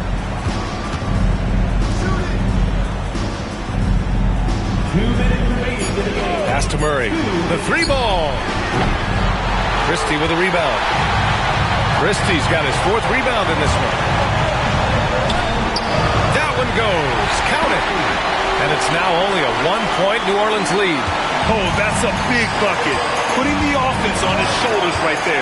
And you know that's right. I mean, he's looking to put his stamp all over this game.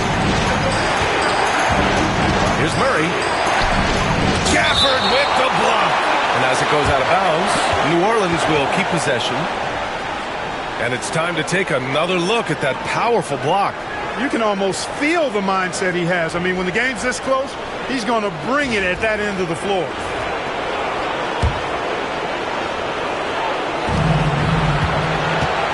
Pass to Williamson. Second shot opportunity. Blocked again!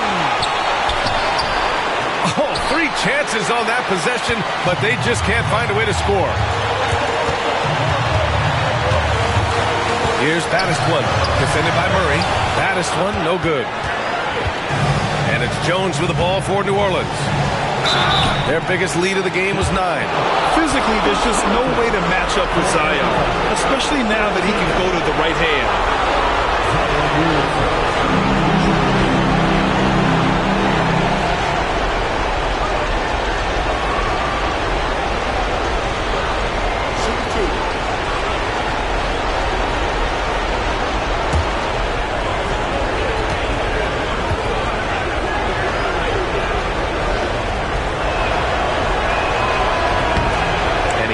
Get the first one to drop. Tough one to miss.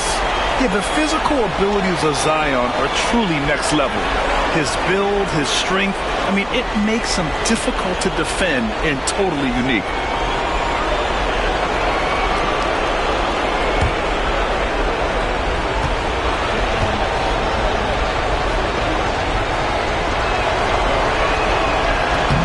And the second of two is good, and that'll put him up 2. And at this point in the game, there can be a massive difference between a 2 and a 3-point advantage. Gafford with a screen on Murray. Here's Irving. And he buries it. And tie game! Huge basket right there. There's 57 seconds left to play in the fourth.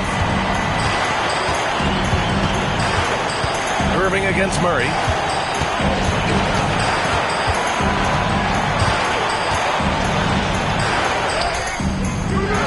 Good D by Irving. And so it's Dallas with it.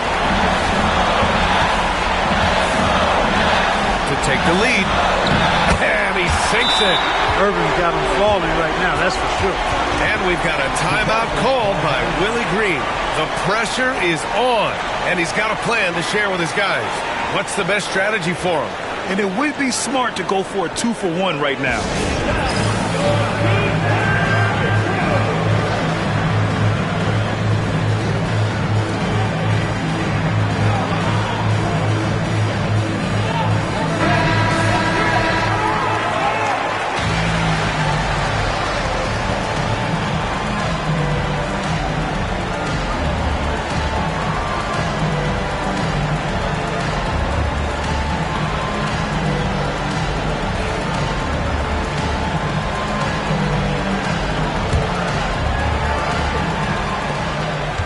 Two seconds left in the fourth quarter of this one. Outside Murray. This one for 3. Mavericks with the rebound. And they foul intentionally. Now they're going to have to do that again. They're not in the penalty just yet. Yeah, just a must-foul situation to stop the clock. And you know what? Who knows? A few misses at the stripe, and they're right there within range. You know, late-game free throws are a lot different than early-game free throws in terms of making them. Here's Middleton. And they go to the intentional foul. 12 personal foul. 14 foul. Now at the line for your Mavericks, Chris Middleton taking 2 shots.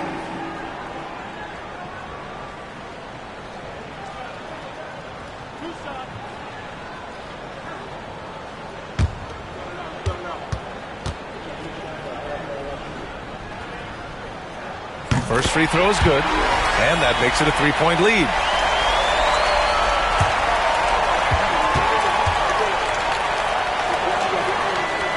And so he drops them both, and it's a 4-point ball game. That makes it a 2-possession game now. Those could turn out to be vital free throws. New Orleans calls timeout. 19 seconds left in the game. Given the situation here, what sort of strategy needs to be top of mind? And they're going to have to work fast coming out of the timeout. They're going to draw up a play here, I think, to get a shot right off of the inbounds pass and not waste too much time at all.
19 seconds left in the fourth.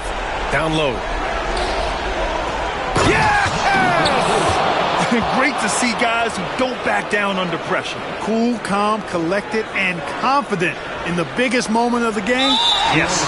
And they're going to prolong the game with an intentional foul.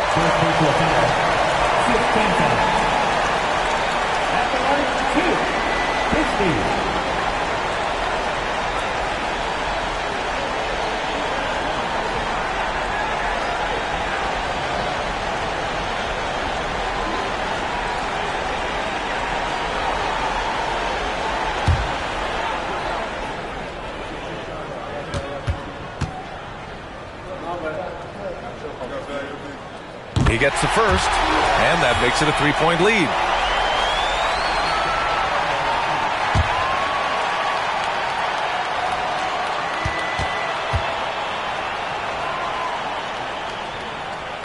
So he gets them both, and it's a 4-point ball game. Huge moment. He steps up and sinks the final daggers. The three. The Mavericks pull it in. And now an intentional foul. They need the ball back as soon as possible. Team is in penalty. Now at the line for your Mavericks. Flag. 2 shots.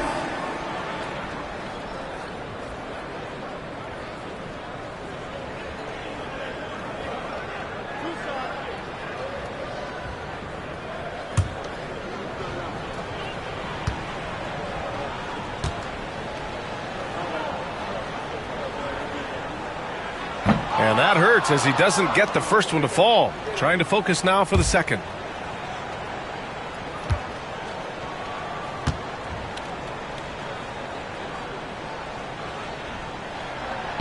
That's good. Going 1 of 2 from the line.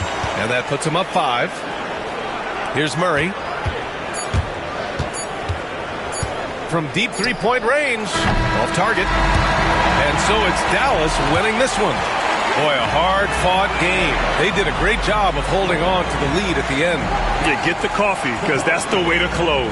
You're going to face some obstacles in the game, but they overcame every one. All right, let's send it down to Allie LaForce, who's with our player of the game. Kyrie, your offensive creativity is second to none. Talk about how you can integrate that into a team system. It starts in our practice. It starts with our practice habits, getting our swing action, and practicing with a purpose. You know, whether it's shoot-arounds or walkthroughs, we're starting to show progress right there and just getting back to what we know, and that's executing on both ends of the floor and trusting one another. The more you feel comfortable with this team and your teammates, the better the team will be, no doubt. Thanks, Kyrie. Thanks, Allie. Great interview once again. And that'll wrap it up, folks. For Clark Kellogg, Allie LaForce, and Grant Hill, this is Brian Anderson. And as we leave you, here's a look at our player of the game, Kyrie Irving.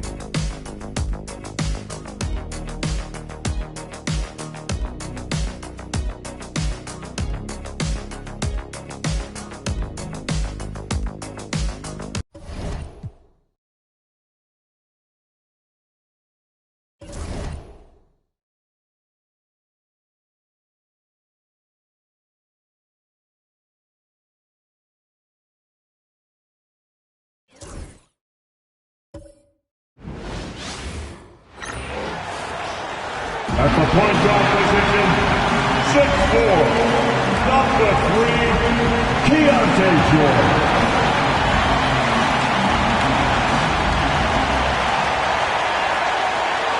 Well, the weekend has officially begun, and we welcome you to this 2K Sports presentation of NBA basketball.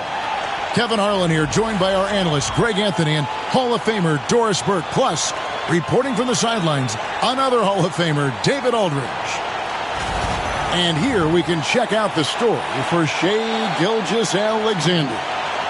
And the biggest takeaway when you look at his numbers is how good his three-point shooting has been the past 5 games. He's finding the open spots on the perimeter, and when he's getting good looks, boy, he is not missing. Now the opening lineup for the Oklahoma City Thunder. Gilgeous-Alexander runs things with Dort to his side. Holmgren is out there with Williams, and it's Williams at the 3 spot. And for Utah, they've got Walker Kessler. Williams is out there with Keontae George. Then there's Markkanen, and it's Jackson in at the 4 spot. And Greg, when you're facing the front of a back-to-back, how much does that affect you as a player? before and after the game, for sure, it's on your mind. But once the whistle blows, you have to live in the moment. You can bet the coaches are very aware of it. Now here's Williams. Outside, Gilgeous-Alexander. 6 to shoot. Goes up and lays it nice and easy. Gilgeous-Alexander's got the opening basket of the game for Oklahoma City. And so George will bring it up for the Jazz. Outside, Williams. Pass to Kessler.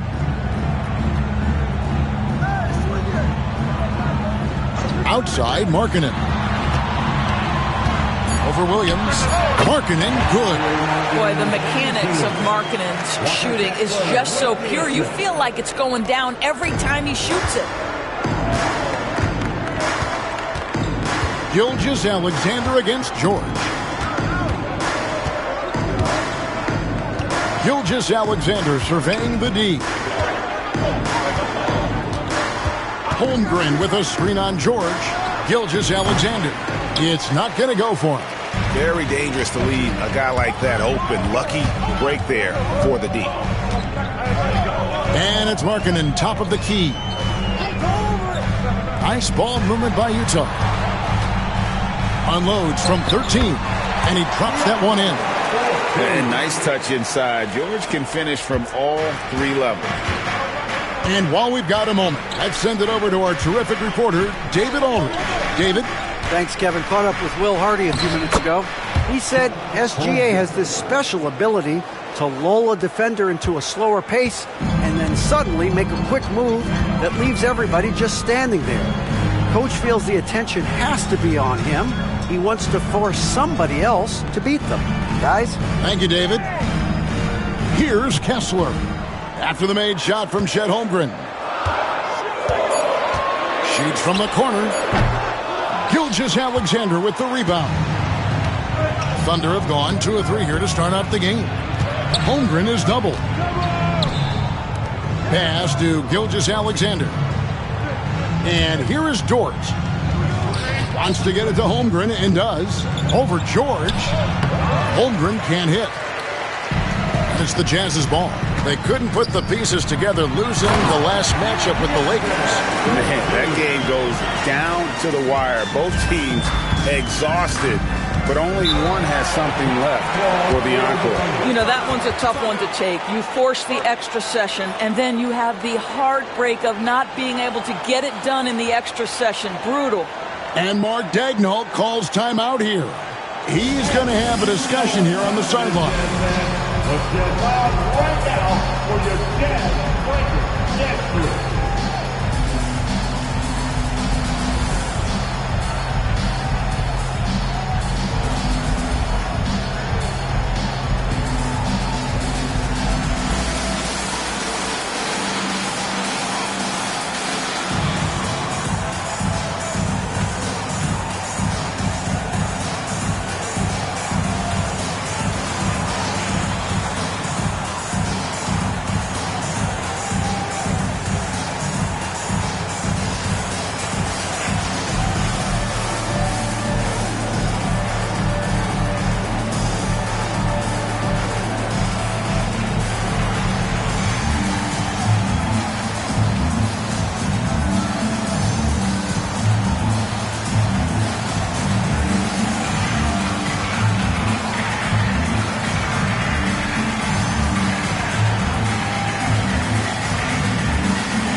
Let's go down to a list of players you can't leave open under any circumstances. This season's most accurate small forwards from the field.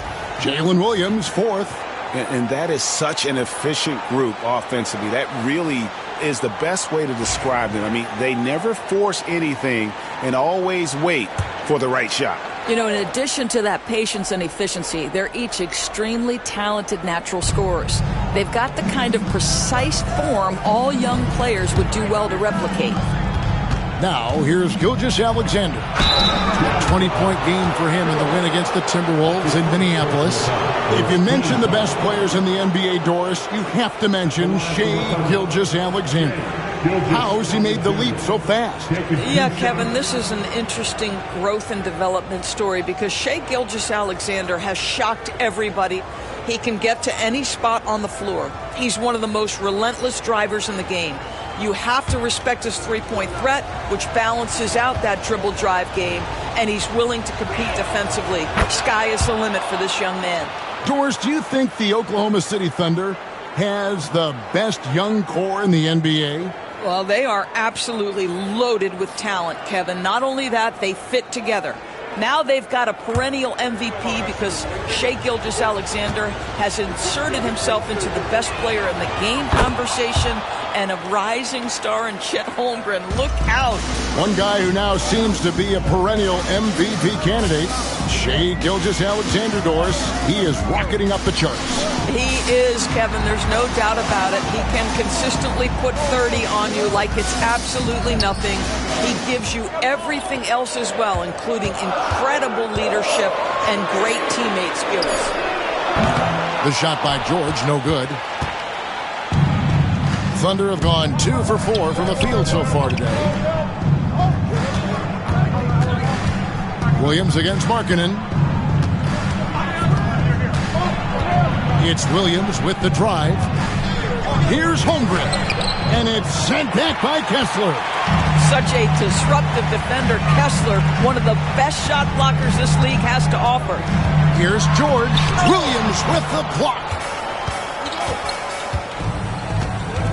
Holmgren the pass to Gilgeous Alexander. Holmgren sets the screen for Gilgeous Alexander. And the dunk by Holmgren. I mean, sneaky.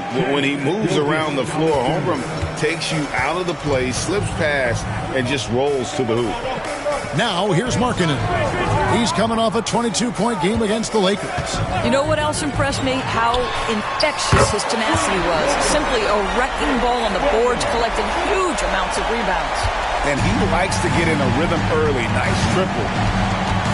Gilgeous Alexander passes to Holmgren. Rebounded by the Jazz. Their last meeting was in Oklahoma City, where they were unable to fight off the Thunder. Well, if they want to avoid the outcome of that first meeting, they'll need to be stronger on the glass. They were completely outmatched in the last one. Well, you have to believe the coaching staff made that a point of emphasis. Better aggressiveness, better intensity on the backboards. And Gilgeous Alexander's got the ball here for the Oklahoma City Thunder. It's a 3-point game. Holmgren in the post. Working on Kessler. Basket is good. He'll get a chance for one more at the line. Okay, might be young, but that's a grown man finish from Mr. Holmgren. Right on the defense. Well, DB, it didn't take long, did it, for Holmgren to live up to his draft status? Holmgren, Kevin, was an immediate impact player on both ends of the floor. At his size, to be able to shoot with range and the rim protection he provides, it was absolutely worth the wait for his team. This young man has got a toughness that has shocked even me.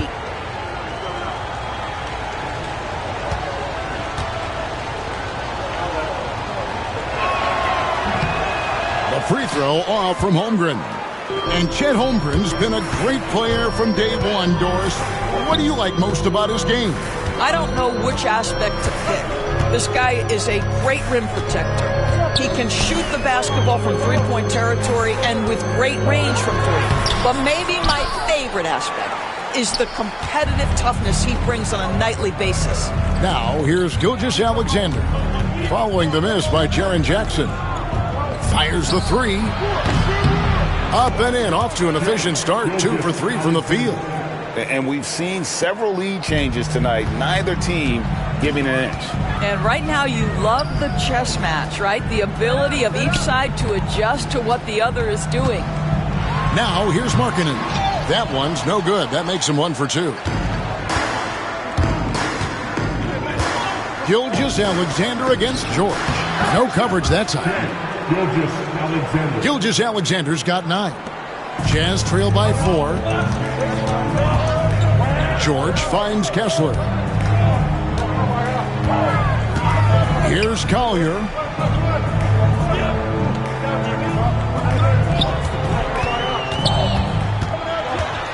They need this. And he gets the basket. Officials blowing the whistle, so a chance at the line for one more. And they've scored several times already here in the first quarter on the inside. And a moment now to quickly take a look at the offensive approach for the Thunder. Oh, man, how about the mid-range jumper from these guys? It's on tonight, a huge part of their offense so far.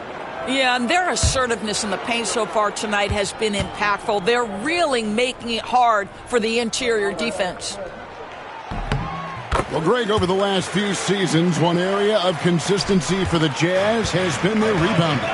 Yeah, and they have some size, and they make controlling the boards a focal point. When you're playing Utah, you better be ready to put a body on somebody. And it's sent back by Kessler. Williams has a screen for Williams. Second shot opportunity. 4 on the clock. Off the mark there with the three-point shot. Utah trailing here. And here's George. And he banks in the layup. George has got his third basket of the night right there. Excellent finish on the inside by Keontae George. And Mark Daigneault calls timeout here. He wants a minute here to get things straightened out with his team.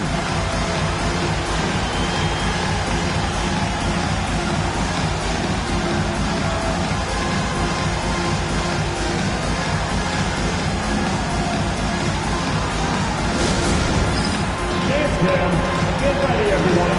You see yourself on the screen and you show us your best move. Let's go.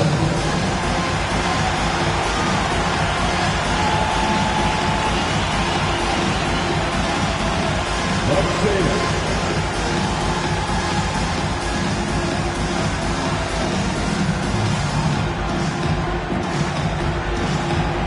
You're on beat.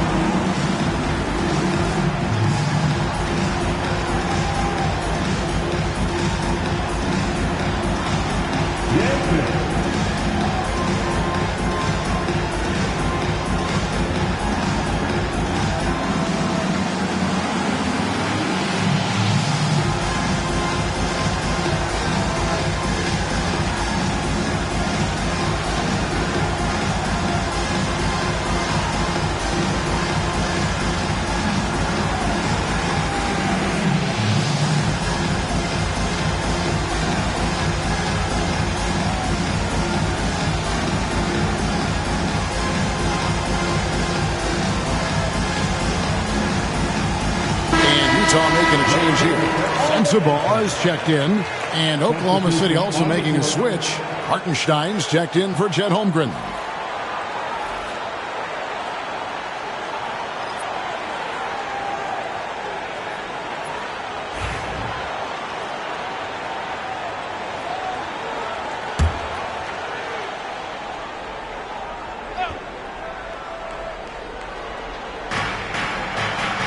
Gilgeous-Alexander kicks to Caruso.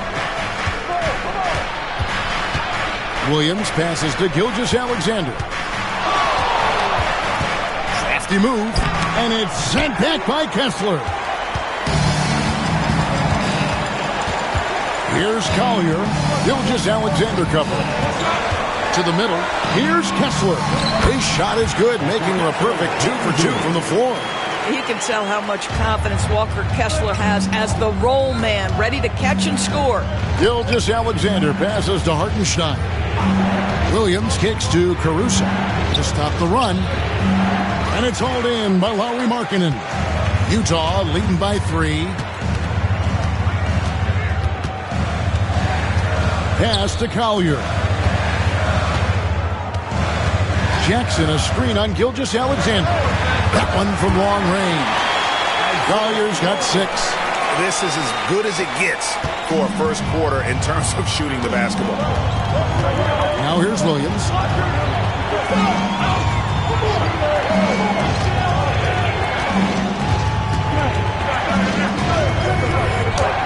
It's good.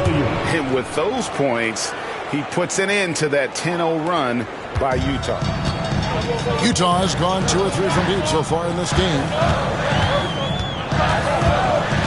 Pass to Markkanen. Here's Collier. It's stolen by Gilgeous-Alexander.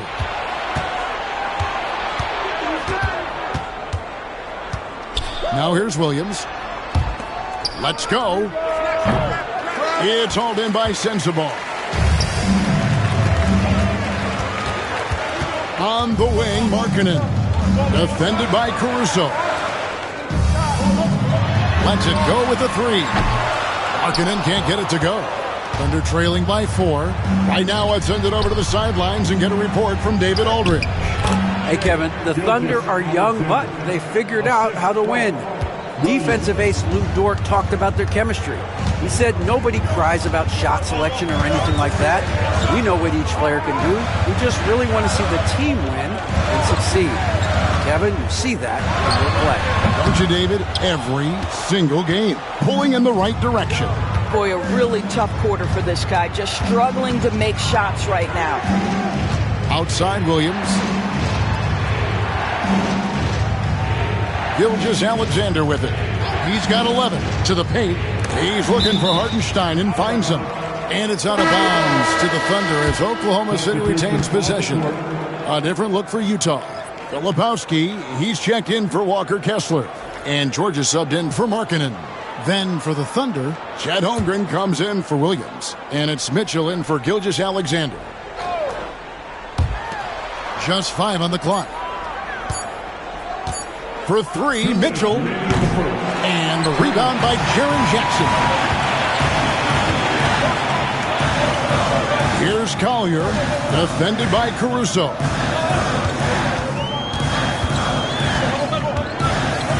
.146 left in the first quarter. Pass to George. Latrey. And the whistle blows. It's going to be on Kyle Filipowski. That is his first foul of the game. And that kind of stifling effort on defense needs another look. And that is a huge block. Given how close this game is, a stop like that was right on point. Kevin Love's checked in for Jaren Jackson. Wiggins is checked in for Oklahoma City.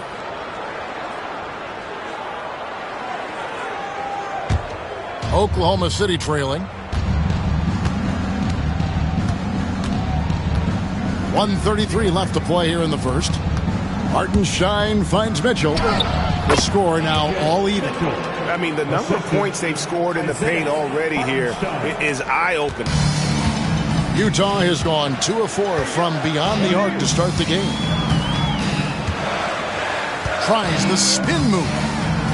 To end the drought. Collier, that's good. Collier's got 8 points. Well, so great when your offense produces a shot that close to the rim. The rest of the work becomes easier. Caruso, the pass to Mitchell. Hartenstein with it. Wiggins from outside. Love grabs the board. Utah with the ball. Now, here is George. We saw him with 29 points last game. Down low, Holmgren with the steal. We've got a 9-second difference between the shot clock and the game clock. Caruso, the pass to Mitchell. The 3. Unable to get that one. Thunder coming to this one after the win against the Timberwolves at Target Center. George. Out of bounds, Oklahoma City takes possession.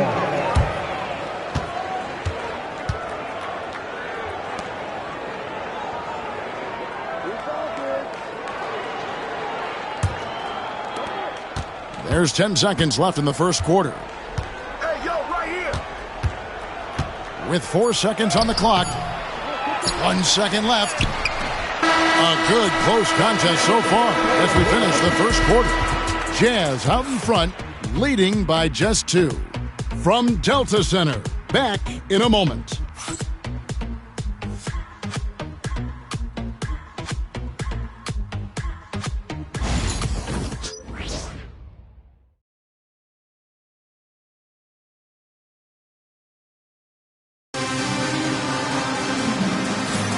And if you're just tuning in, it's been a pretty even game through the first quarter. What do you guys think about the Jazz here in this one? Well, this is the edge that great rim protection can give you. Total intimidation that first period. That is what has helped power them to this early lead.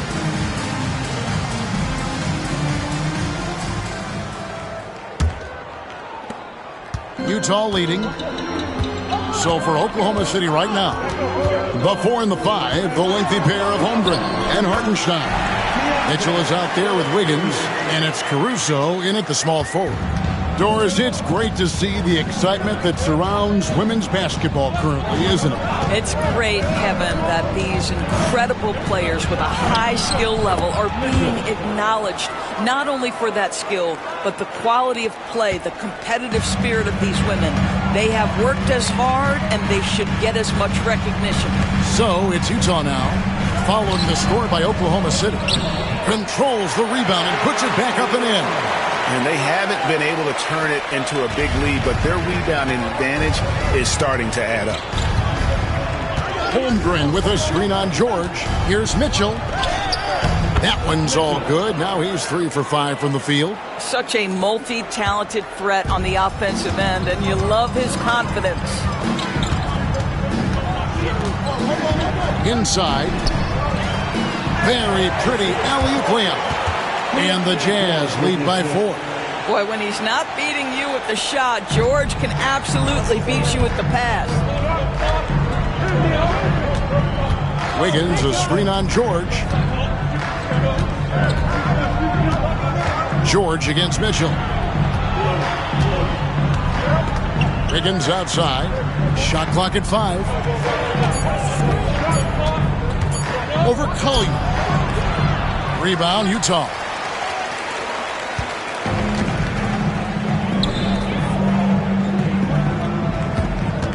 Here's Sensabaugh, defended by Caruso.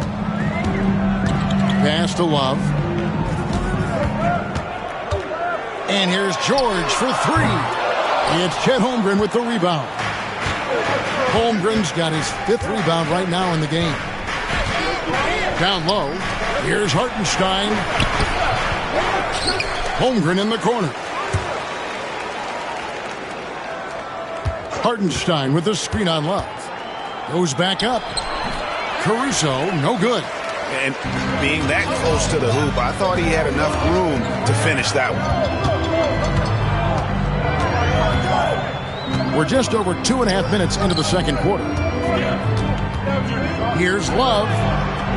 Off on the layup. Well, being aggressive and assertive, the big man snatching the rebound.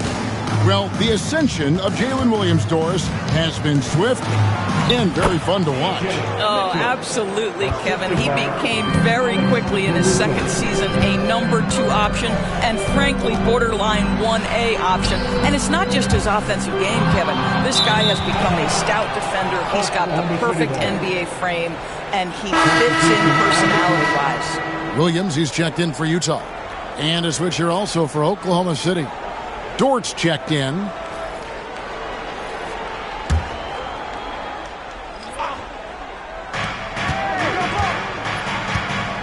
George against Mitchell. Holmgren with a screen on George. And a chance here to look at the numbers for Holmgren. He's around 18 points per game, 8 rebounds, and just over 2 blocks. And not many players possess his kind of ability to protect the rim. I mean, you look at the block total, pretty remarkable. Well, I love it. Drivers think they see a crease to the lane and go for it. And eventually, he shuts the door.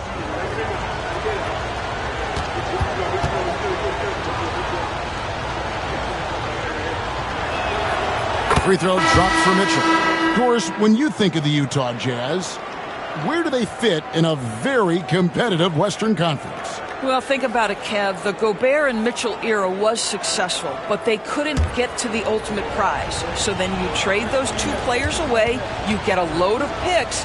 This is the direction you've chosen, but now it's going to take some time and some patience. And it's tied up with that one. You know, Greg, thinking back to the glory days in Utah, they went to back-to-back finals in 97 and 98.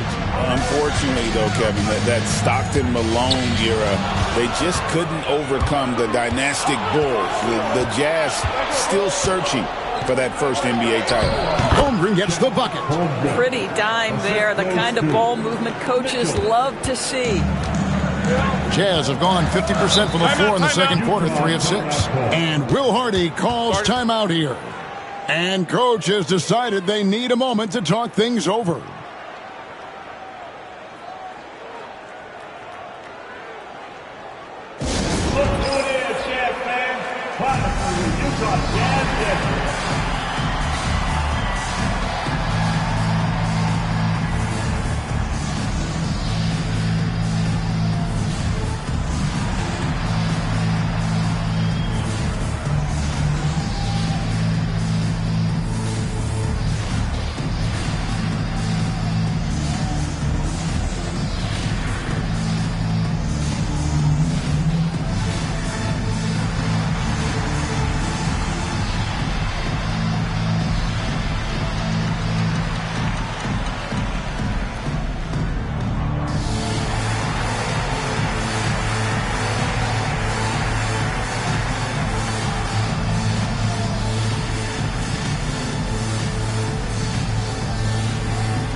And a chance here now to take a look at the teams that are tops in the league in scoring points off turnovers.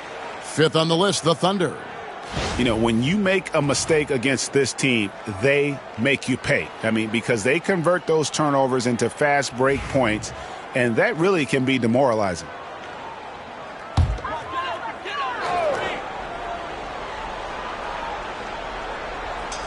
And just over 3.5 minutes played here in the second quarter. Williams finds George.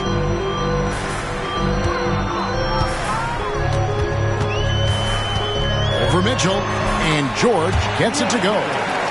George has got it all tied up now for the Jazz. You know, they work the ball into ideal position there to get the high-quality look. Holmgren against Jackson. Here's Hartenstein. They get the rebound. Holmgren. And hammers that one down right in the face of Jaren Jackson. And we knew Holmgren could get up there, but wow, he put some spice on that one. And that last look brought to you by the AT&T 5G Slam Cam. Now, here is George. 10 points for him. Pass to Jackson.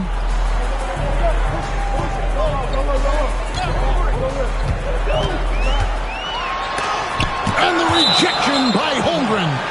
Already set the Summer League record for blocks in his first game. Holmgren, one of the best young shot blockers in the league. And looking at that replay again, just a big-time block right there. And in a close game, blocks like that are so clutch, and that could be a real difference maker here tonight.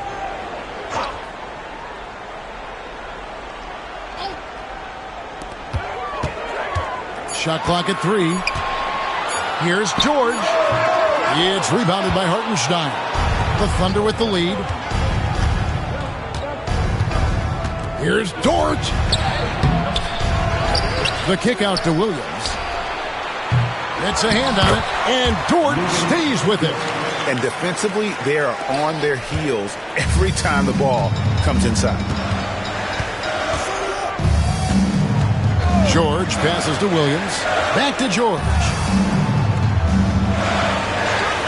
On the wing, Jackson.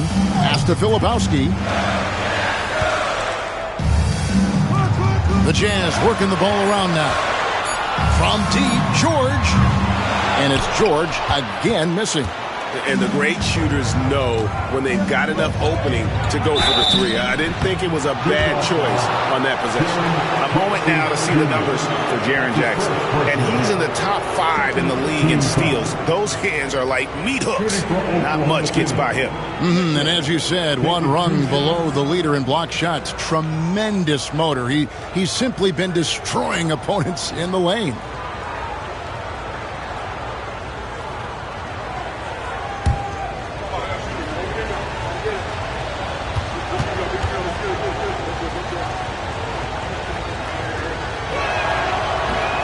That free throw, no good.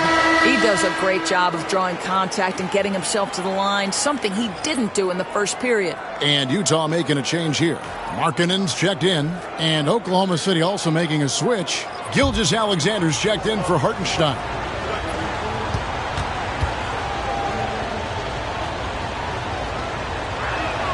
Good on the second free throw.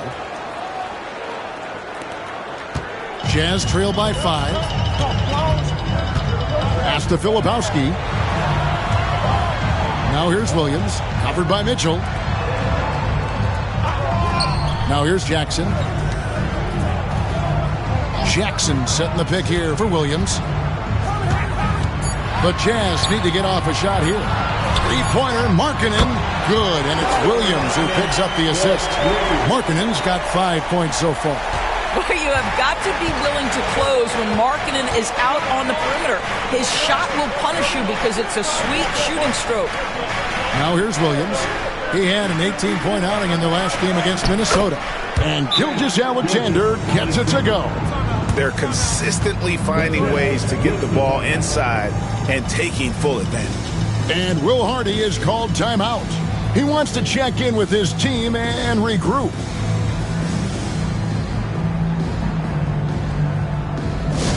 Here we go, Jeff. Come out of the floor. Utah Jazz, -1. Make some noise.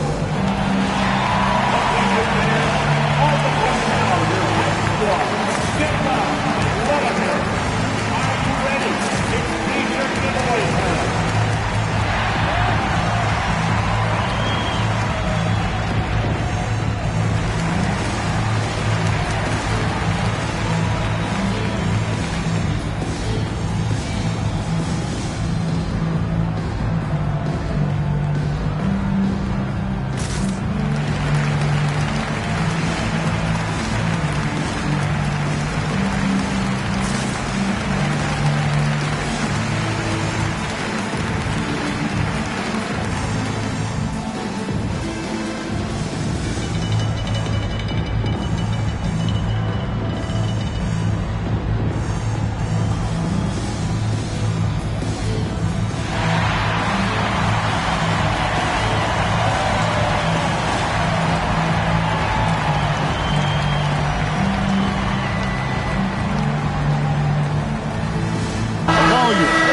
In for Keontae George.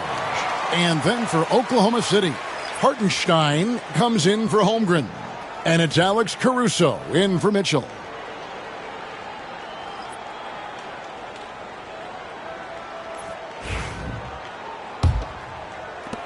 Jazz trail by 4. Here's Collier. 10 points for him. And there's the bucket for Markkanen. Markkanen's got 5 points now this quarter. You know, he's had better starts, obviously, but he's shaking it off here in the second. And now the latest from our reporter, David Aldridge. Kevin, Lou Dort makes his bones at the defensive end. Shai Gilgeous-Alexander says, I always try to test myself against him in practice because he's the best of the best. And Coach Mark Daigneault said, I look at him more like he's an artist. We can shift him anywhere. There's no one he can't guard. Kevin? David, he is a beast. Wow, thank you for the report. And the basket by Jackson. And he is a huge presence inside at both ends. Jackson's a great asset to have in the post. Now, here's Gilgeous-Alexander. 13 points in the game. Yep, that one goes in there. This guy is cooking right now. He is leading them on the offensive end as they remain in front here. Jackson kicks to Williams. And contact on the shot, so he'll be shooting free throws here. That one on Dort. The Jazz have gone 1 for 1, making their previous attempt at the line. Yeah, and over the course of the season, they're a respectable 78%. That comes in handy in close games. Shooting 2.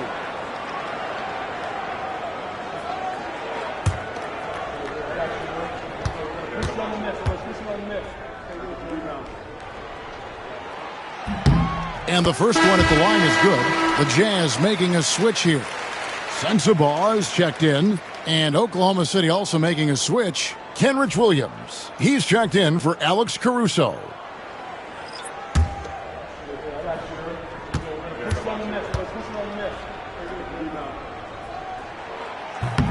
No good on the second free throw. Thunder have gone 8 of 15 since we began the second quarter. Excellent shooting. Dort misses. Boy, surprised he missed that. The defense just good enough to prevent that bucket. To the left side wing. Nice ball movement by Utah. Markkanen passes to Williams. Outside, Markkanen. Gets it to go from beyond the arc. Markkanen's got 10 points. Well, nice job to capitalize right there in an instance where all you got to do is catch and shoot. Williams attacking. Count it. The defender is called for the block, and this could turn into a three-point play. And the combination of his quickness and soft touch around the rim really allows him to pull off shots like that. A lot of players don't have the reverse in their arsenal. Here we are sizing up GA. Jalen Williams, and his shooting has got to be his biggest strength. Absolutely. He's great at spacing the floor for his teammates with his catch and shoot abilities, but he's equally gifted shooting off the dribble. And the Thunder making a switch here. Jones is checked in.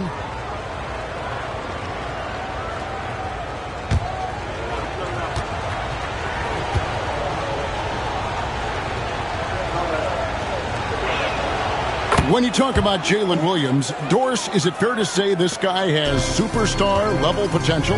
Without a doubt, Kevin. Jalen Williams is a 3-level scorer. He's fearless in the clutch. He has the hunger to keep improving, and he can be a lockdown defender. He's got all the tools to reach the level you're talking about. Oklahoma City's gone 0-2 from deep here in the second. Here's Gilgeous-Alexander. And that comes off the assist by Jones. He's got 17. We all know that SGA is very capable of averaging 30 for a season. Tonight's exploit should come as no surprise. And he shows us all what the breakaway rim was invented for. Can you believe he almost brought the whole thing down by hanging on that long?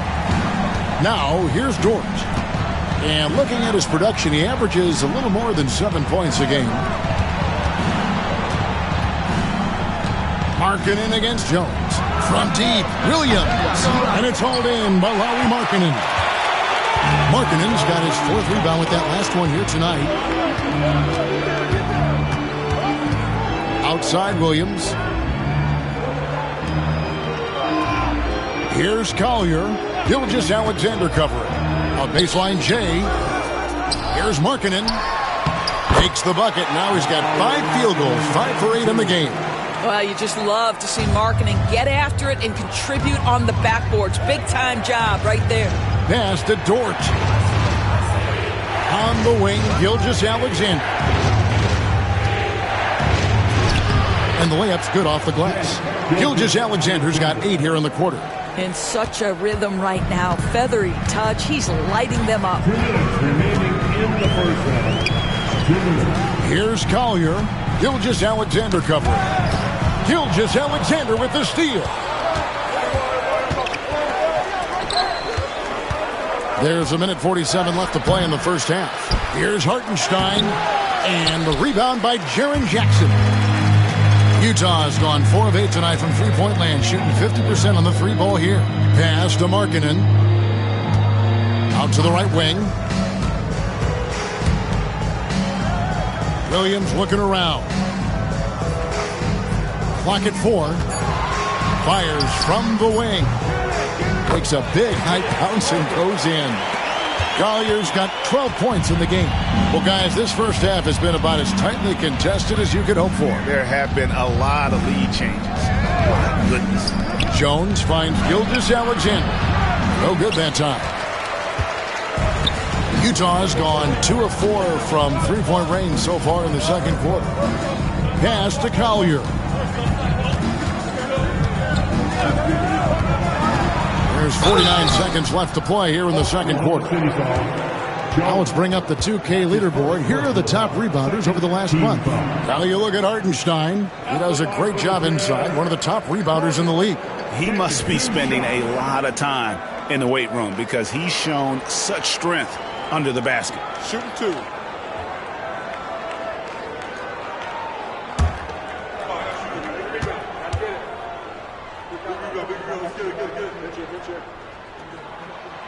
First free throw is good. Walker Kessler, he's checked in for Utah. George comes in for Williams. Holmgren, he's checked in for the Thunder. Williams comes in for Jones.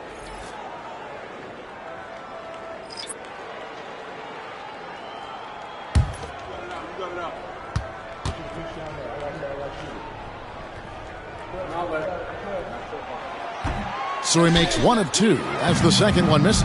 As we've gotten closer to halftime, their style has become more and more physical. Dort kicks to Gilgeous-Alexander. To the paint, it's tipped. And the rejection by Jackson.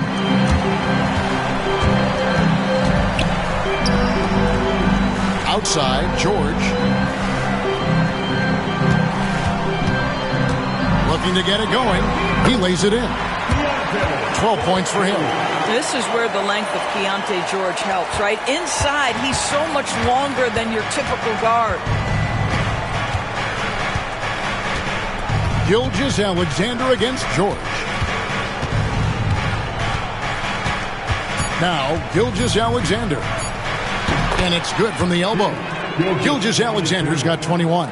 Well, he's been shooting it so well because he's been so active, moving and working to get high percentage shots. And that's it for the first half of action. What's been a very close game here. Jazz lead by 2. And will return shortly.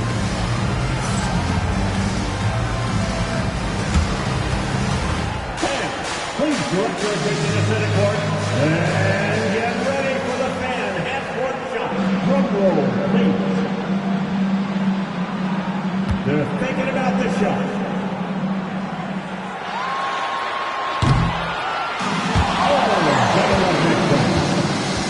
Give it up for the participants.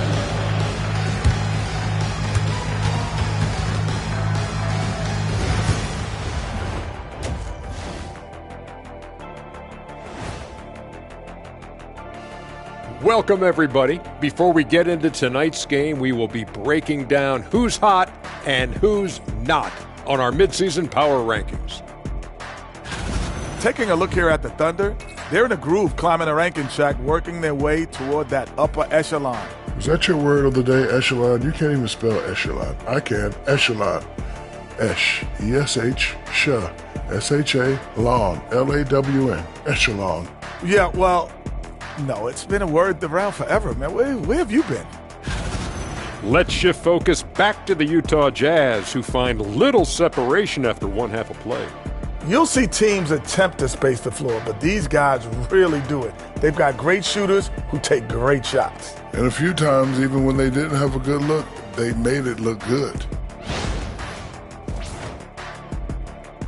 And that is it for halftime, folks. It is back to Kevin Harlan and the crew for the second half.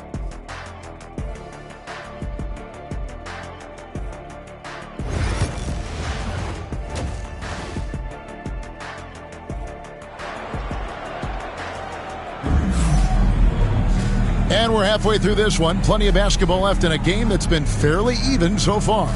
You know, Shai Gilgeous-Alexander has been exceptional here tonight, guys. No problems fighting his way to the rim in this one. A lot of points in close. And part of that has to do with his mindset. He has been looking to push the action at every opportunity, and he has been in attack mode all night.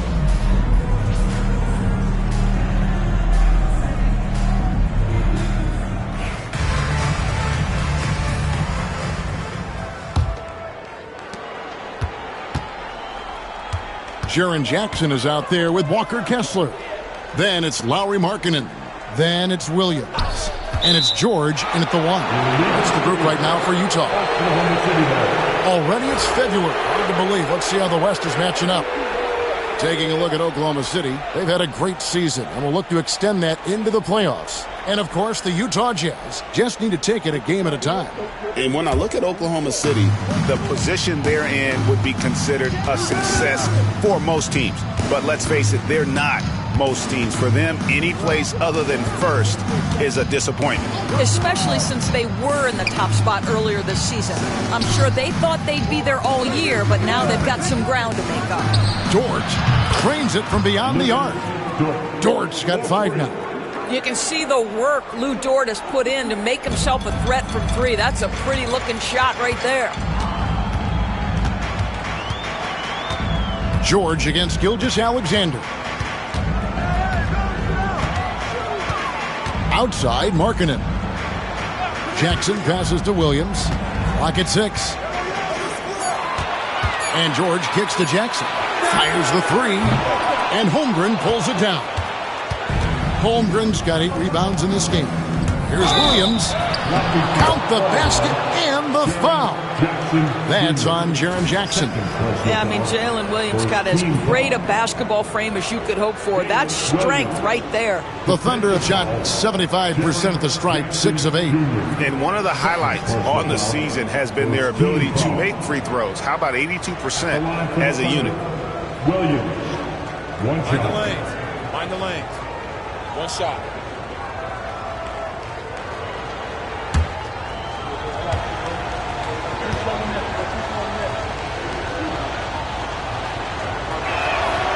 What I love about Jalen Williams, he makes his presence felt on the game. Athleticism, tireless work ethic, and offensive skills that are just blossoming with each repetition. Now, here's George. He's got 12. And Markkanen throws it down. Yeah, Markkanen, a big-time athlete. Send that lob up in the air and he'll finish. The Thunder with the lead. Pass to Holmgren. Now, Gilgeous-Alexander. Oh, he blocked it and deflects off the backboard. Holmgren gets the bucket. They're doing work here in the second half. 3 or 4 to start. And so George will bring it up for Utah. Outside Jackson. Back to George. Pass to Markkanen. The Jazz working the ball around now. Jackson passes to Williams. Here's George. And out of bounds as the Thunder gain possession. Here's what Oklahoma City's schedule is looking like. On Sunday, they'll be matching up against Rudy Gobert and the Minnesota Timberwolves. And for their matchup with the Nets, it's going to be an all-out battle. And you just hope they are rested and able to execute their game plan, as it's going to be a tremendous challenge. Dort finds Williams. For the 3. Williams can't get it to go. And I thought that was going to drive. It looked good from here. Outside for Jackson. Hits it from 3-point range. Jackson's got his 3rd bucket of the night. And he's proven he can make this shot. Jackson, the D has to respect his range better than that. And Mark Daigneault calls timeout here. Wants to talk some things over. Might be seeing some things to adjust.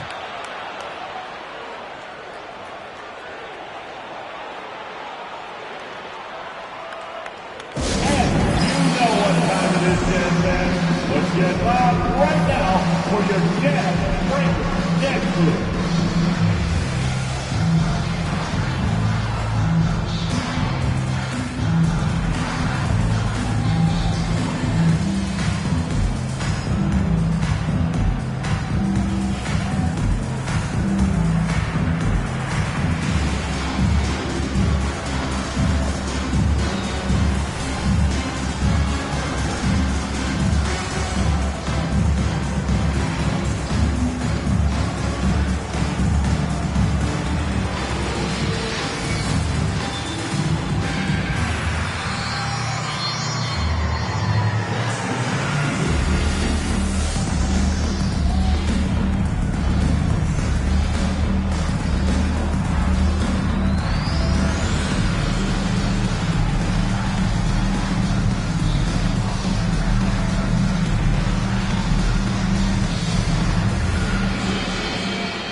here to look at some numbers for George. Averaging about 19 points, 7 assists, and 3 rebounds. And with his great passing, he's been a catalyst for their offense, often seeing plays even before they materialize. There's no doubt about that. Great anticipation, excellent peripheral vision. His talents are really shining through. A touch over 2.5 minutes of basketball played here in the third quarter. Jordan screen on Markkanen. Holmgren kicks to Williams. And it's sent back by Kessler. There's the lob to Markkanen. It's stolen by Dort. Here's Holmgren.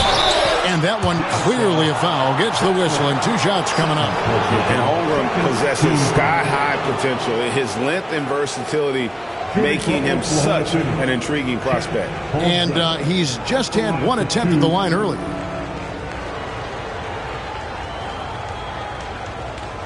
Take a break. Take a break. 2 shots.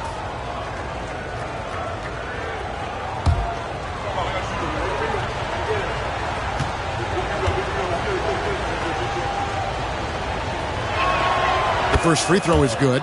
Well, Chet Holmgren has all the physical gifts you need. He's got size and he's got skill. But what I love is the competitive toughness, the want to compete every night.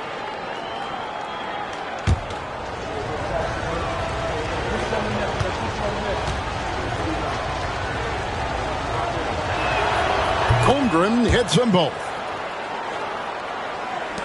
Jazz trail by 3. And here's George. 12 points for him. Kessler passes to George. Pass to Markkanen. The kick out to Williams. There's Jackson with the 3. Come on. And the rebound goes to the Thunder. Left side, Gilgeous-Alexander. Some nice passing by Oklahoma City here. To the middle. And it's good. Assisting on the play was Williams. Gilgeous-Alexander's got the lead up to 5 now for the Thunder. Utah has gone to the three-pointer 11 times tonight and nailed 5 of them. To the inside. Here's Jackson. Good tee by Williams. I'll tell you, most of the time this guy's going to finish that. But that was tremendous defense that prohibits him from completing the play. Here's Gilgeous-Alexander. Utah with the rebound. Kessler's got 6 rebounds in the game. BB, one thing about Kessler, he will challenge anybody at the rim. Wow. There's no question, Kevin. Walker Kessler is one of those guys who's not afraid to get dunked on. He is a rim protector of the highest order. He's going to win some, he's going to lose some, but he's always going to try to do his job. Sure. That shot missing. Nice defense from Dort. And it's Vince Williams with the foul. That'll be his 2nd foul of the game. Yeah, clearly struggling here with the foul. Still early. And just one more will put him over the limit. Always good to get another look at a terrific defensive play. And, guys, that is lockdown defense at its finest. Going right at the shot and then able to knock it away.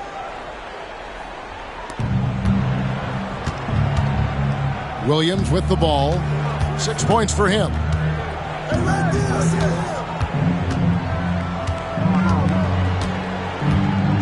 Just 5 to shoot. Oklahoma City needs to get off a shot. Here's Dort. Well, it hasn't been the most efficient game for this guy, but their team is fortunate to still be out in front. Inside, it's tipped. Holmgren dishes to Williams. And it's sent back by Kessler.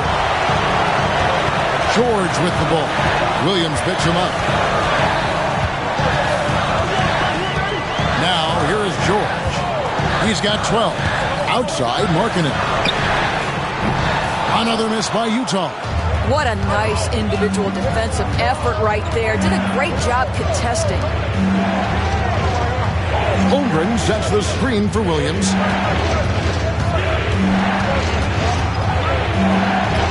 And it's good for 2. Williams has got 8 points. A little artistry in the painted area, converting against the size. Some Some guys just relish the challenge. Find a way, and he does. Here's Markkanen. Drops it in from 11 feet.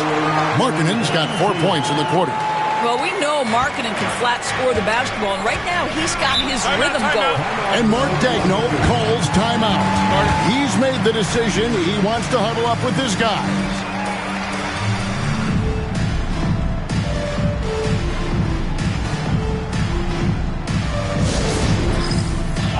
It's dance cam time. Get ready to dance like everyone's watching.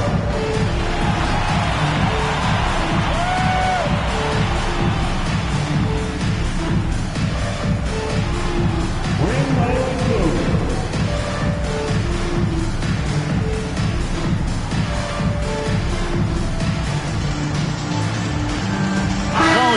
He's checked in for Utah. Alex Caruso.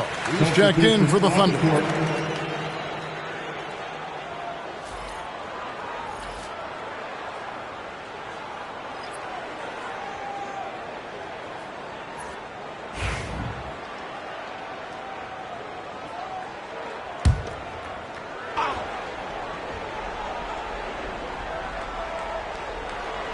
Pass to Gilgeous-Alexander.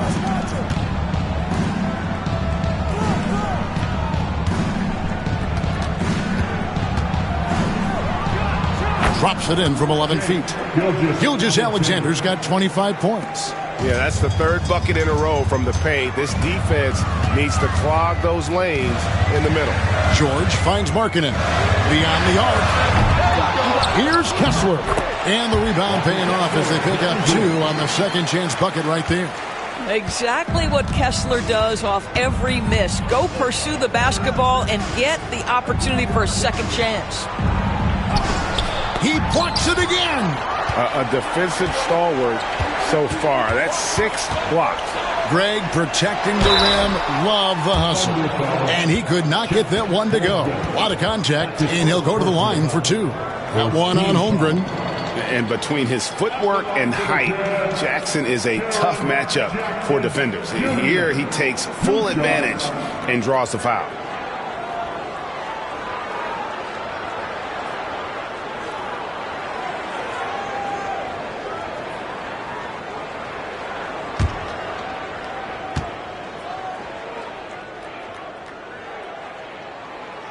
First one falls for him. And you love how Jackson Jr. has responded to setbacks and injury in his career. He doesn't get discouraged, just makes him work harder.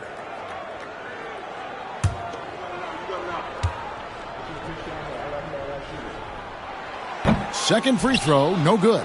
The Thunder leading by 4. Shot from 6. And no good. Trying to use the glass.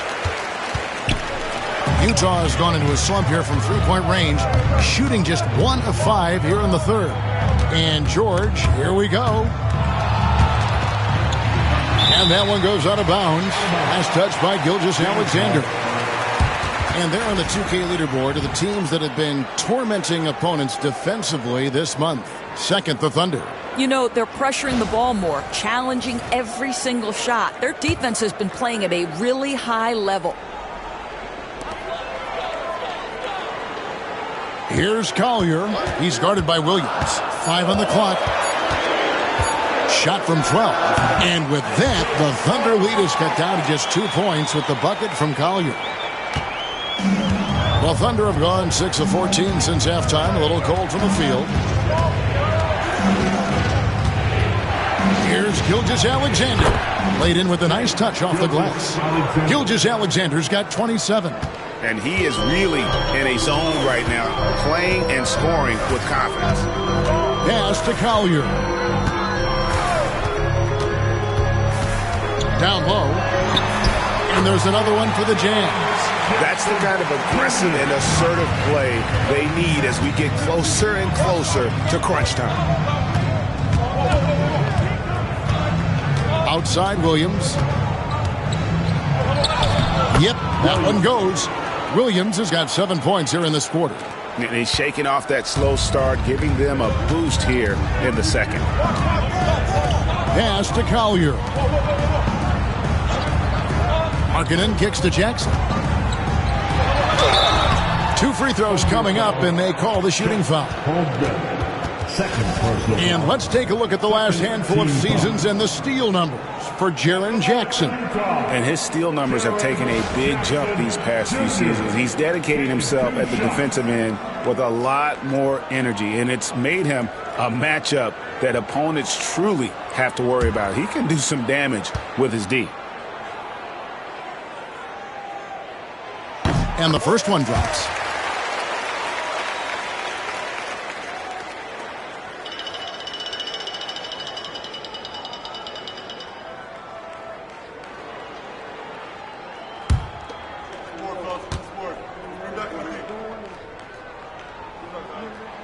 And so Jackson nails both of them. And just a better job of getting to the line here in the second half. Didn't get there once in the first. Gilgeous-Alexander finds Holmgren. To the paint. Here's Caruso. Well-timed pass, and he goes straight to the bucket for the layup. And the Thunder lead by 4. That's how you share the rock. He does this time and time again. Here's George. He's got 12.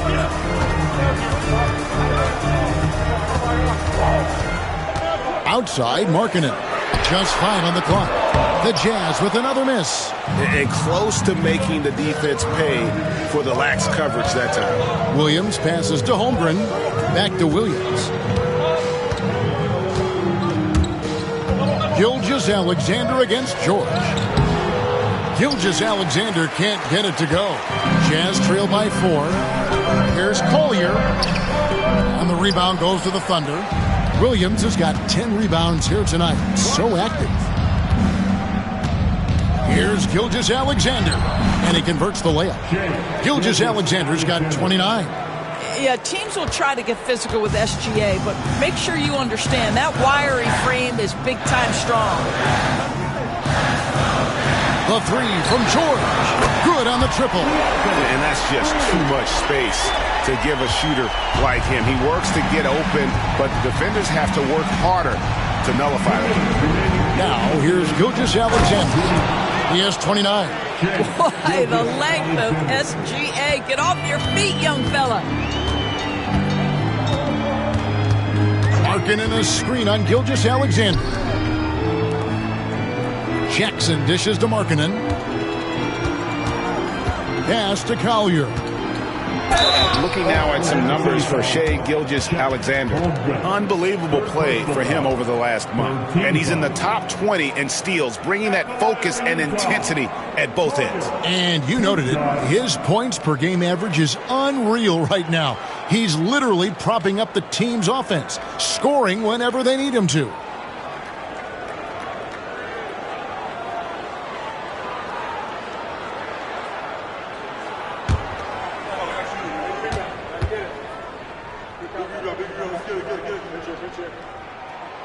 The free throw drops for Collier.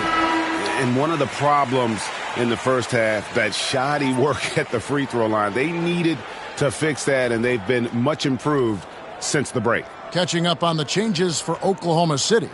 Hartenstein's checked in for Williams. Aaron Wiggins comes in for Williams. And it's Mitchell in for Gilgeous-Alexander. He hits both from the stripe.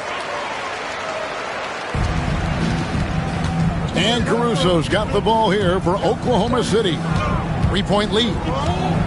Pass to Wiggins. And that one drops. I don't know what's happening defensively, but they're not putting up any resistance.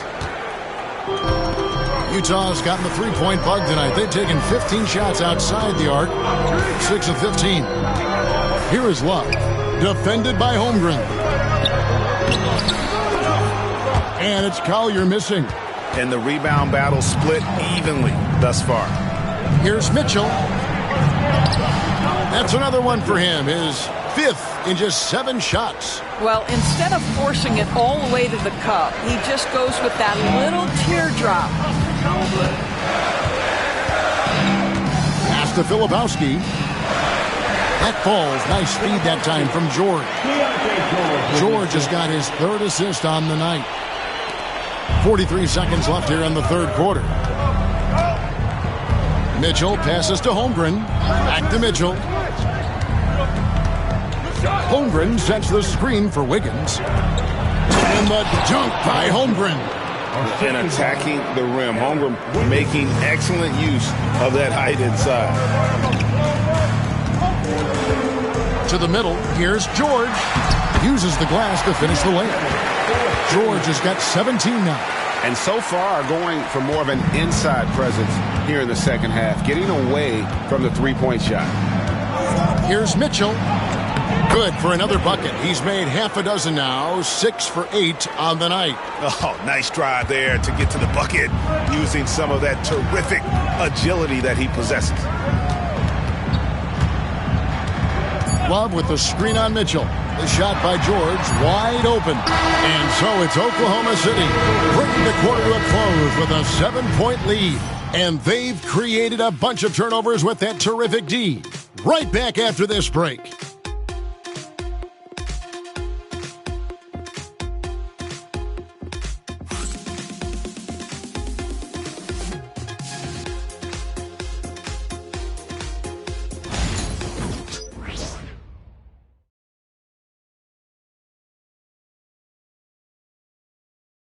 Here now a chance to show you our assist of the game, and it's presented as always by State Farm.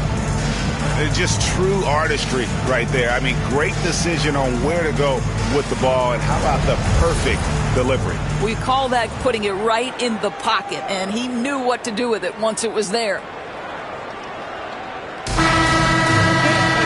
The fourth quarter has arrived. So good to have you with us. The Thunder leading by 7. And Oklahoma City, looking who they've got to start the fourth quarter. We've got Lou Dort. Williams is out there with Hartenstein. And it's Mitchell. And it's Caruso in at the 3. Now, here's Dort. Caruso, a screen on Williams. Dort kicks to Caruso. Connects from three-point range. Caruso's got the lead up to 10 now for Oklahoma City. Here's Collier. Outside Williams. Pass to Sensabaugh.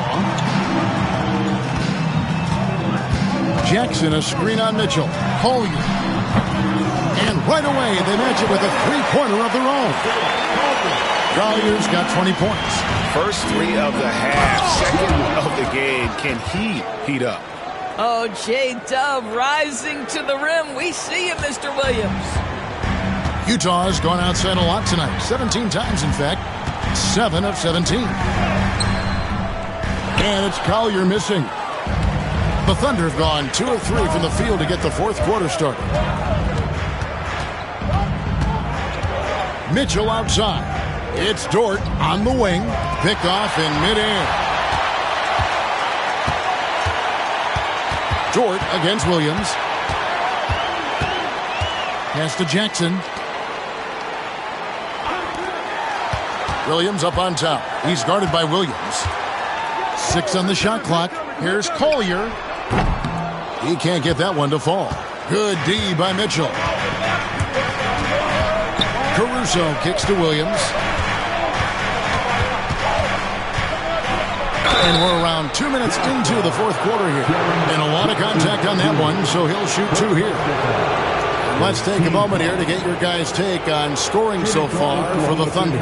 I like how simple they are just keeping things on offense. I mean, the mid-range area has been made available, and boy, are they taking advantage. The other thing that's been impressive is really just relentless driving the basketball. Doesn't matter if the defense is there, they are challenging them and getting it done. That free throw, no good.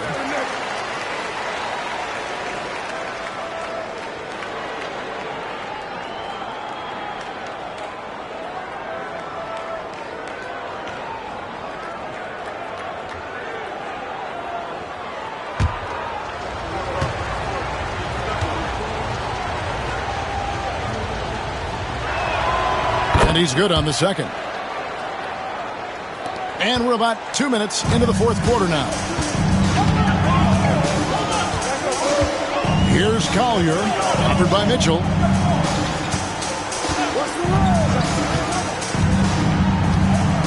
Pass to Jackson. Here's Collier.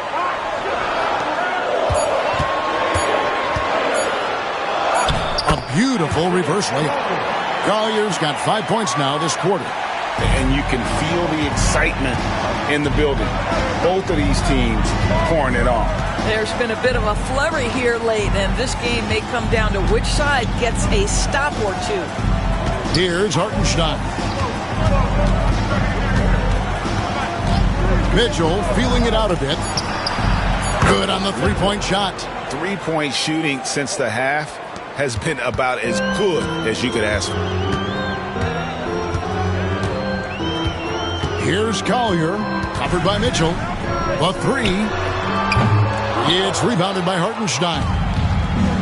Hartenstein's got 7 rebounds in the game. Here's Williams. A tad short, but it's good off the front iron. And that's 15 points for Williams. And a nice spark for their offense here in the second half. Now above 50% for the game. Pass to Jackson. Here's Collier. Covered by Mitchell. Stolen by Mitchell. With the drive. And the basket is good. Mitchell's got 9 points now in just the second half. And of the last 6 baskets, 5 have come on the interior. This is just smash mouth physical basketball, guys. Now here's Jackson. Here's Collier to end the run. Rebound by Williams.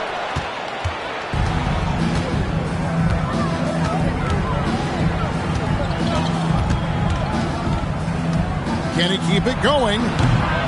Utah with the rebound. And it didn't fall, but that's the kind of shot they want their offense to create. You know, it can be frustrating when you make the right play and fail to reap the rewards. You just have to stay with it here. Here's Collier. Here's Jackson. In close, he hits it. The Thunder leading by 13. It's Williams, high post. Jackson on him. And you know what? You allow a guy to get right to the rim like that. That's your only option. Greg, every year we have the Best Teammate Award. What are some of those qualities that you admire in a great teammate? You know, Kevin, you want guys who make you better and who make it fun to come to work every day. In the end, teammates are like family. So trust, commitment, and just enjoying being with one another. It matters.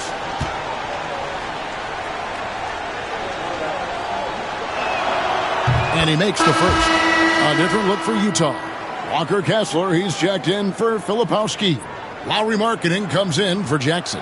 And it's Keontae George in for Collier. And then for Oklahoma City, Holmgren, he's checked in for Hartenstein. Williams comes in for Alex Caruso. And Shai Gilgeous-Alexander subbed in for Mitchell. And both free throws good for Williams. Boy, is he really getting after it here in the second half, just drawing a ton of fouls. George finds Markkanen. Back to George. There's the lob to Markkanen. Williams with the steal. Gilgeous-Alexander against George. From deep three-point land, Gilgeous-Alexander can't get it to go.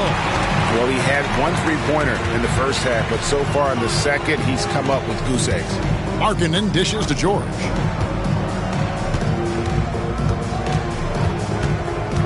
Down low. Pass to Sensabaugh. 5 to shoot. The shot by George, no good. The Thunder leading by 15. Now Holmgren over Kessler. Kessler with the rebound. Kessler's got 9 rebounds in the game, getting it done. Markkanen passes to George. And that's a foul called on Shai Gilgeous-Alexander. That's his first foul. I like the call. I thought the defense was just there a little late. Collier, he's checked in for Williams. Then for the Thunder, Alex Caruso. He's checked in for Williams. And it's Mitchell in for Dort. Now here is George. Pass to Collier. Shot clock at 6. Over Mitchell. Here's Kessler. Rebound by Williams. And here's Gilgeous-Alexander. He'll bring it up for the Oklahoma City Thunder. They lead by the biggest margin of the game, 15 points. Gilgeous-Alexander with it, defended by George. Gilgeous-Alexander can't get it to go. Here's Markkanen. The Thunder pull it in. And here is Caruso. Pass to Gilgeous-Alexander. And they call the foul, so a chance at the line for one more coming up. All night he has made an impact at the offensive end. Now he's trying to shut the door. The Jazz making a switch here. Jackson's checked in, and a switch here also for Oklahoma City. Williams is checked in.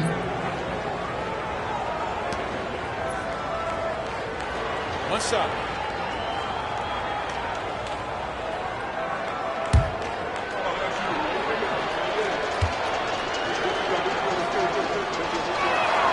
That's good from Gilgeous-Alexander. What you love about Shai Gilgeous-Alexander is this young man's work ethic. He is a gym rat who's always looking for ways to improve. Jackson passes to Collier. Outside, Markkanen. The Jazz again can't hit it. He had 6 points from long range in the first half, but nothing's fallen here since. Mitchell dishes to Holmgren. Oklahoma City moving it around.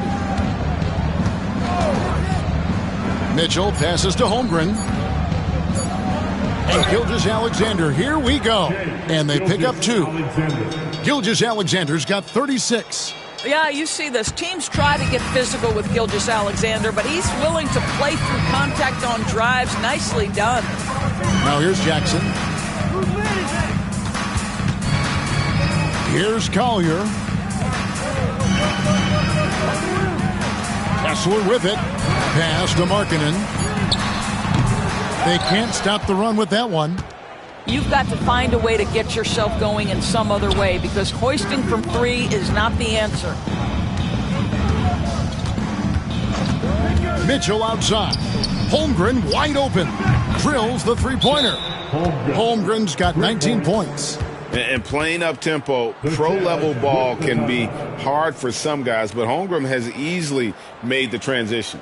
And Will Hardy calls timeout here. Clearly, he's got something his players need to hear, and immediately.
Player of the game, Shai Gilgeous-Alexander. And guys, he's been about as close to perfection as you can be. The intensity he's played with has been amazing. Just no let up. And as fired up as he's been, he's never let his emotions get out of control. He silenced this crowd with an unreal display. His ability to drown out the noise and the hostility of an opposing crowd is pretty special.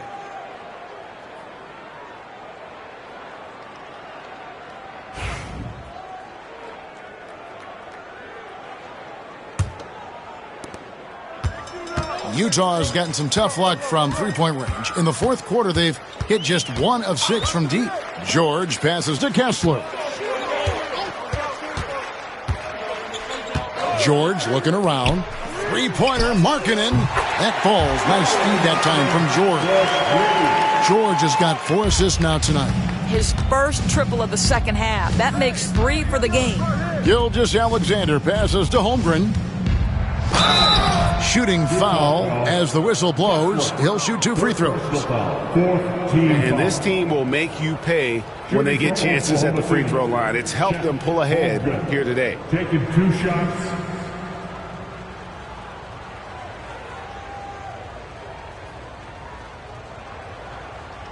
Shooting 2.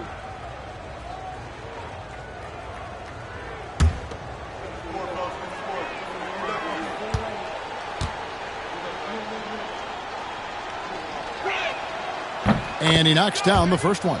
And one difference this half is that when they get to the line, they're converting.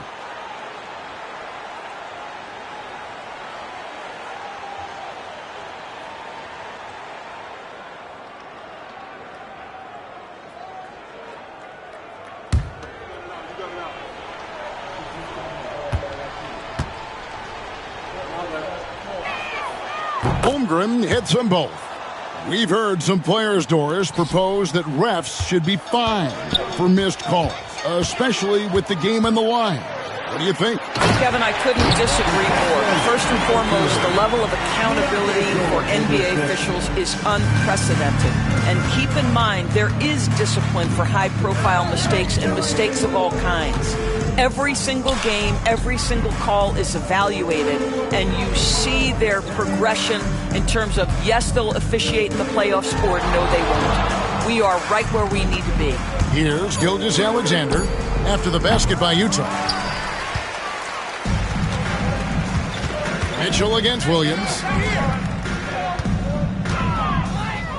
Outside, Markkanen. Outside for George. And Utah, another 3.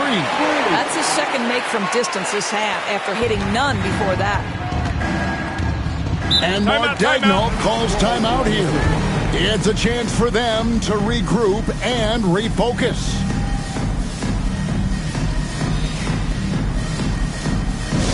Headed to the floor, it's your Utah Jazz High Squad. Break up the volume, fans.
He's checked in for the Thunder.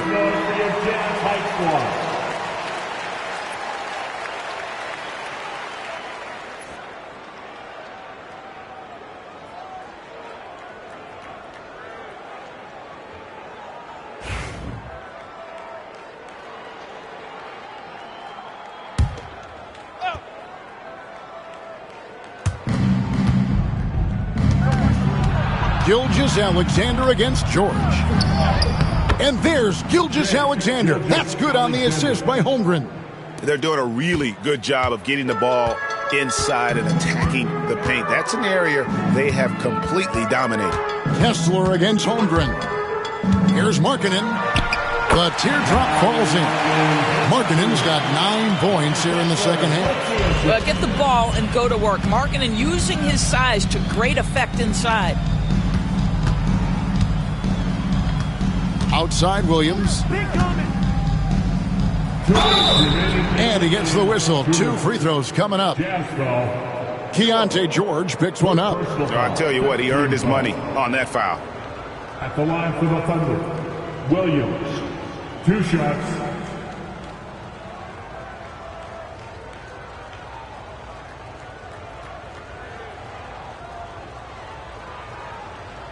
Take a break. Take a break. 2 shots.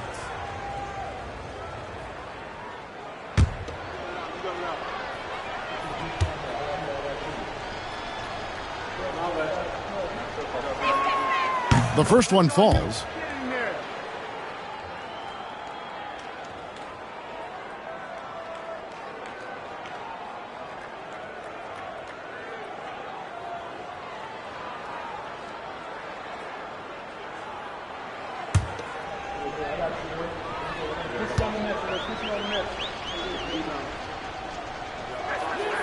And Williams drops them both.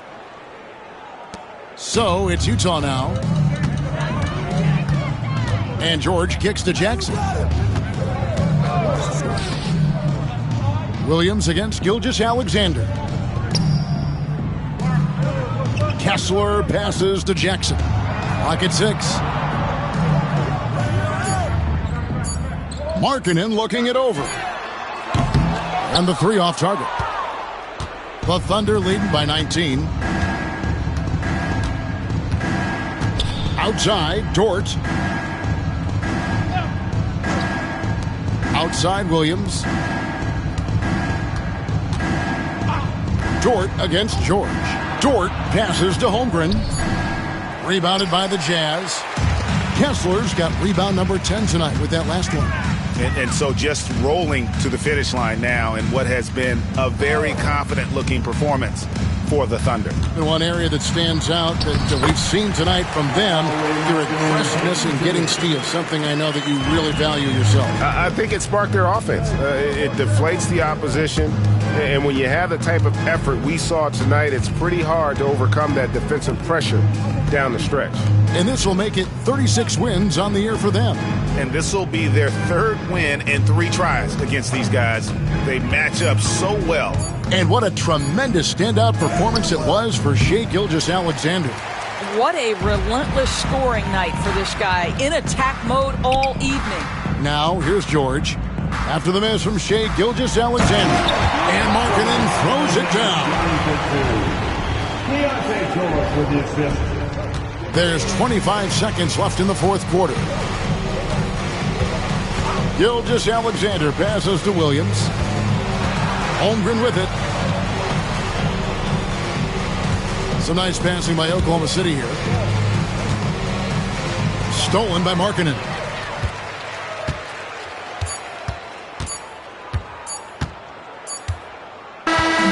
So no problem for Oklahoma City as they get the win.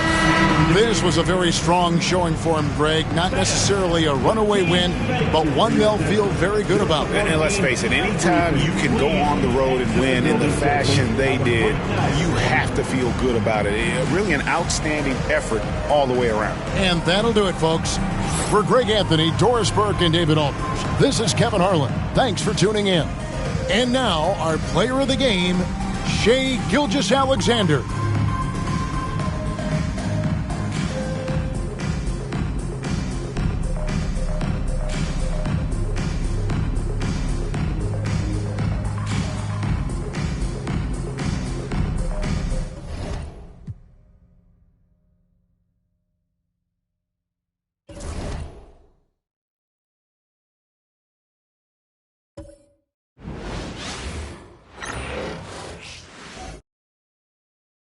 And inside the locker room, everyone trying to lock in, get mentally ready for another hard-fought NBA battle.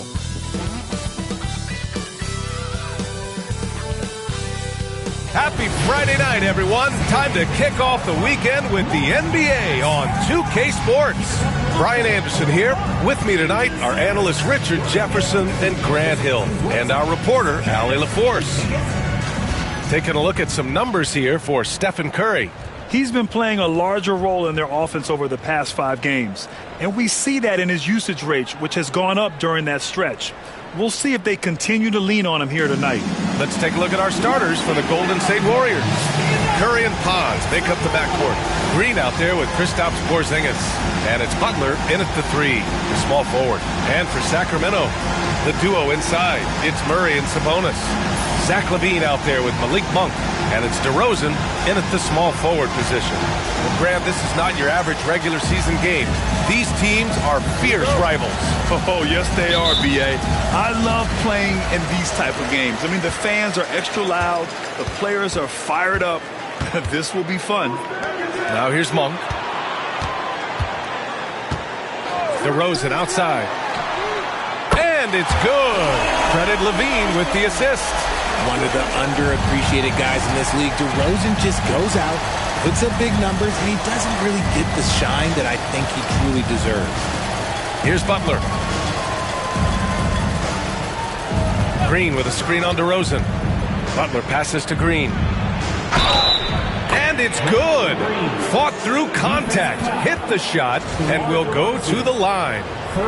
And when we talk about players who impact winning, Draymond Green is high on that list, RJ. And the amazing thing, his career scoring average is in the single digits. Draymond does it with his passing and directing the defense and gives his teams energy.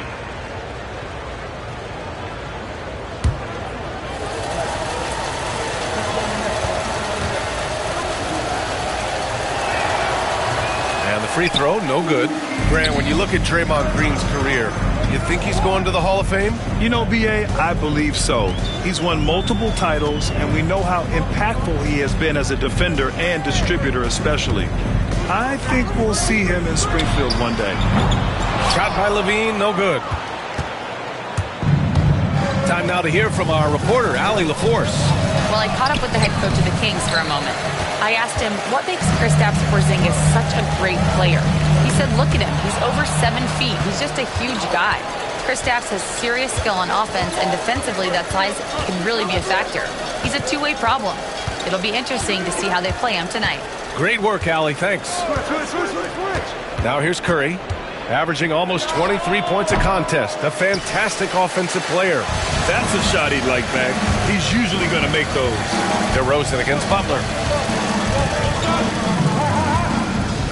DeRozan looks it over. Butler with a steal. Green with the ball. Checked by Murray. Here's Curry. And that one's good. And Green with the assist. Not just a jump shooter. Curry is so creative at figuring out little ways to score inside. It's Monk on the wing. To the middle. Oh, got a piece of it.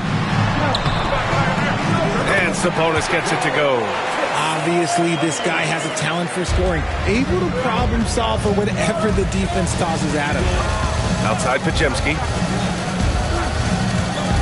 To the inside. Porzingis in the post. Working on Sabonis. The offensive rebound. Porzingis misses. And you got to give credit to the D for never giving up on the play and doing just enough to bother him at the rim. Snatched up. Murray off target at the rim. And it's Green with the ball for the Warriors. They trail by 1. Green with a screen on LaVine. Here's Podziemski. And he banks in the layup. Just taking it right to the rim, and no one was there to greet him. Easy possessions like that literally are just a gift. You just dream of them. He'll gladly take those. Now here's Monk. He played a great game against New Orleans. LaVine finds Monk. Here's Murray. Rebounded by Green. The Warriors have gone just 3 for 7 here at the start. Outside Curry. Outside Podziemski. Porzingis with a screen on LaVine to the middle. And that one's good. Porzingis. One of the tallest guys in the league. Give Porzingis the ball there and just let him work. Things just don't seem to be clicking for them offensively. Yeah, they really need to find a way to get back on track. DeRozan outside. Outside Monk. 5 on the clock. Fades back. Good on the bucket. Sabonis has gotten his second bucket. So nice to have a big man who can convert from anywhere on the court like Sabonis. Kerr calls timeout here. A moment to rest and confer on the game plan. Outplayed in the previous game on their schedule. They lost to the Rockets. Just a tough road loss. You're going against players who are comfortable shooting in their own building. You have to find a way to disrupt their focus. Well, they weren't fighting through screens. Their closeouts and rotations were late. You name it, and let's just say they didn't do it on defense.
Who's been leading the league in rebounding over the past month.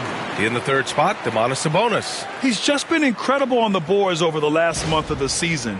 He's a guy who plays with such desire.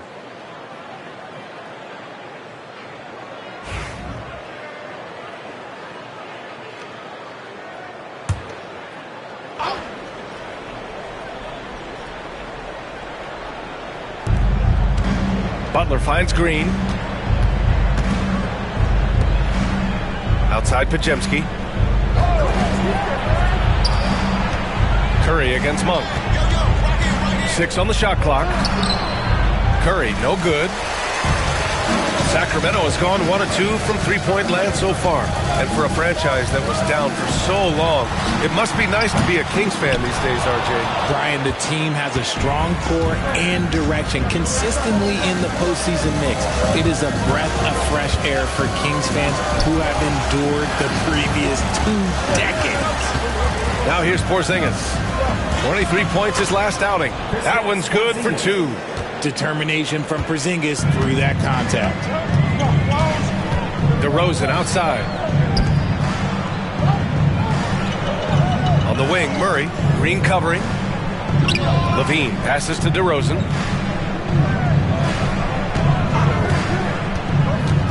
Tries it from 16. Warriors with the rebound. Green's got his 4th rebound in this one.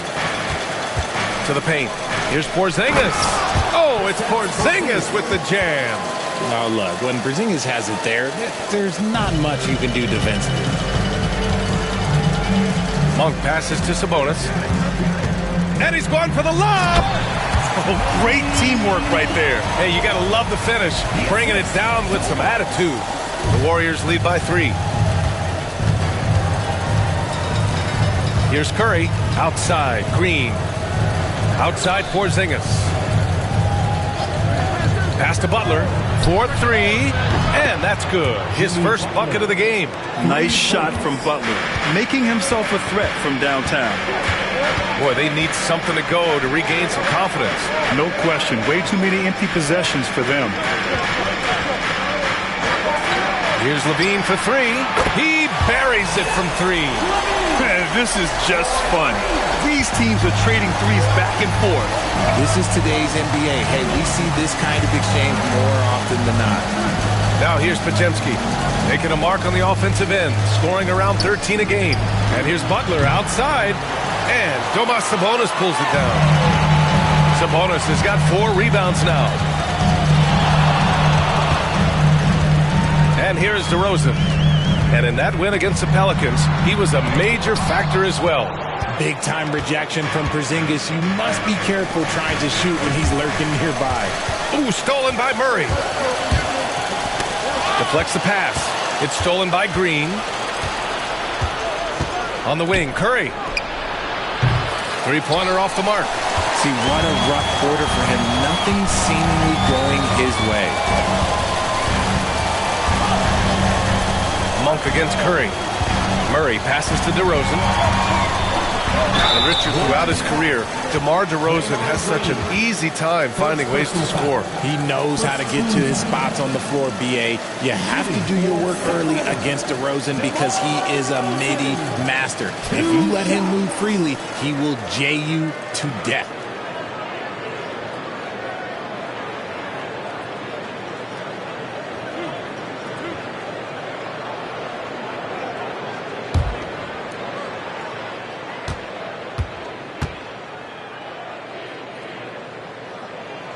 First one falls.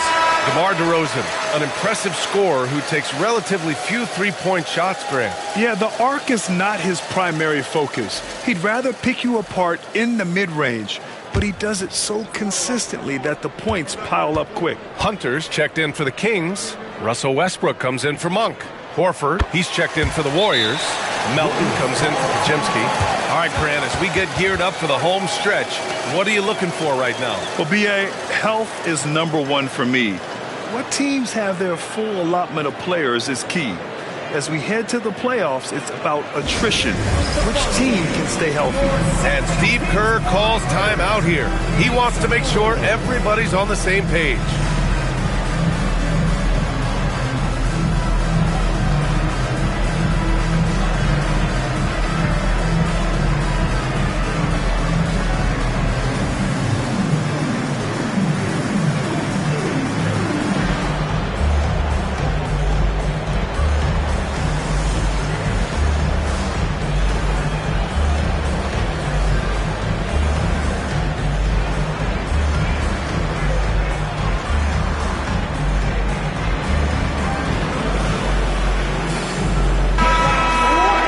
Already it's February. Let's see how things look out west.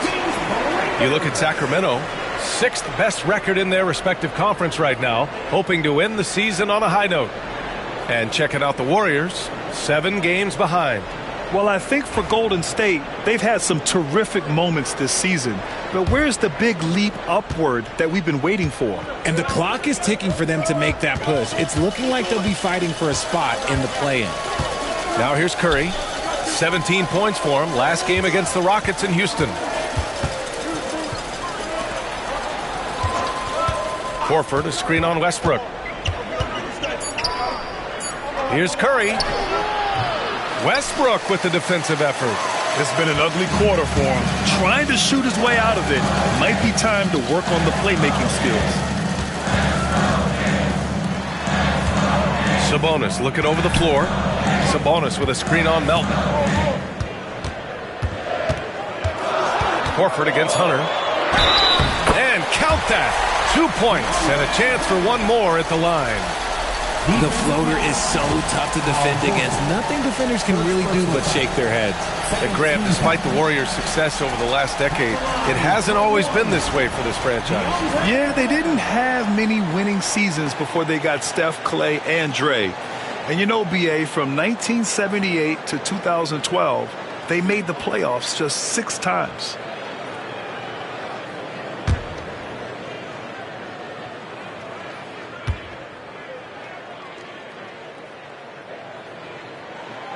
Free throw no good for Hunter.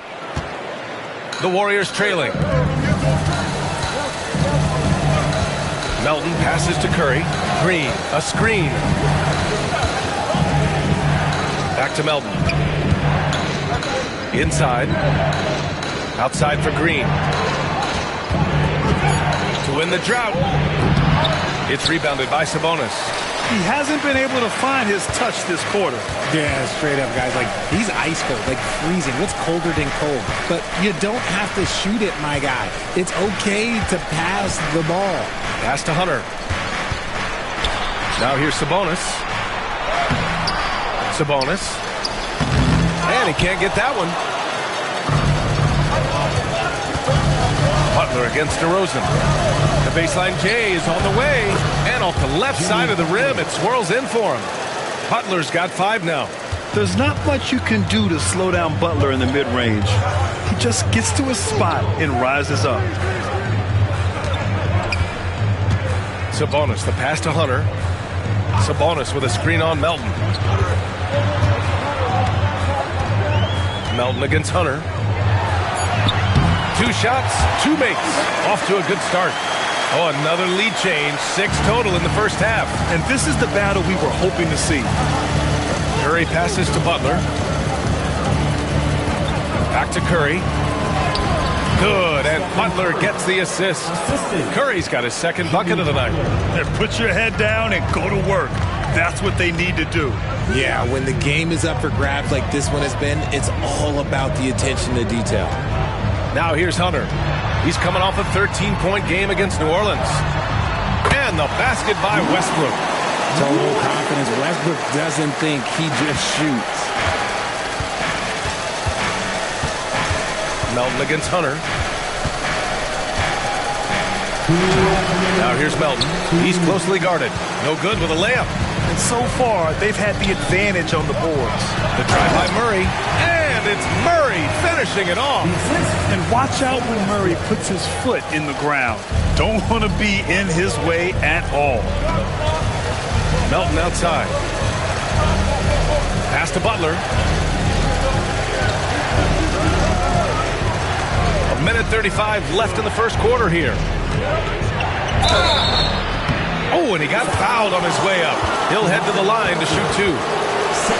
All right, guys, we're lucky to have Shams Charania joining us now. Our 2K insider calling in with a story. What do you got, Shams? Guys, thanks. Well, Jimmy Butler is in the 5th stop of his NBA career.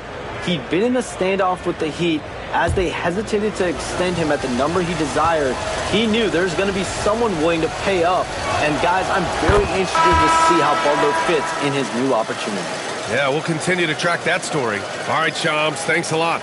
And at this point of his career, Butler wants to win. And boy, does he ramp up his performance in the playoffs, especially in recent years.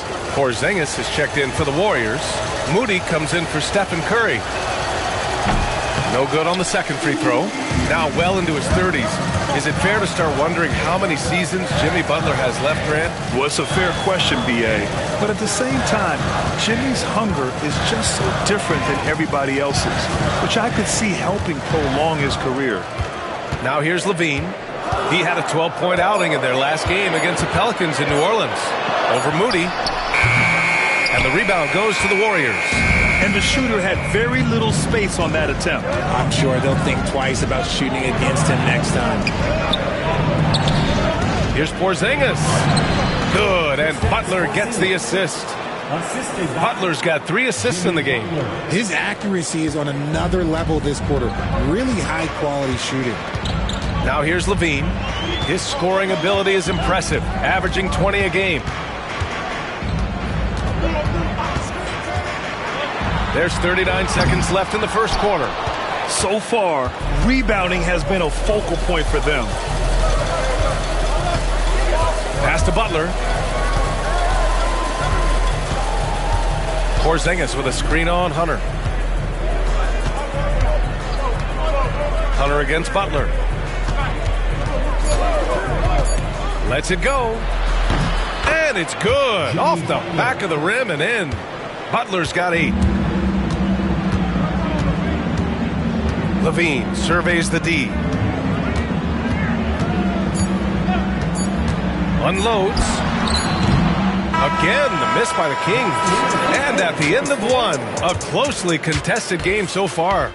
Warriors ahead. They're up by 2. And we'll be back in just a minute with the start of the second quarter.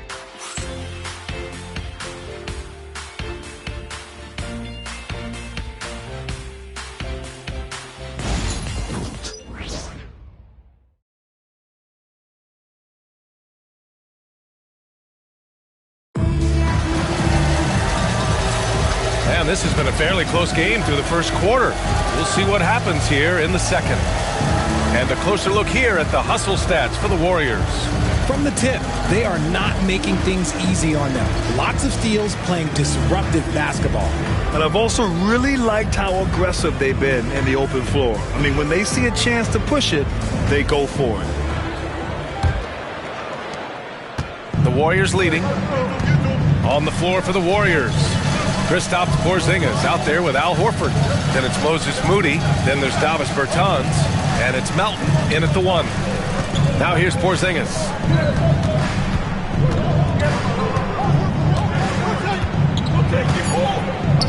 The shot. Rebound by Sacramento. Well, some trips you get the shot you want, it just doesn't fall. I'd go back to him in that area on the floor. Pass to Westbrook.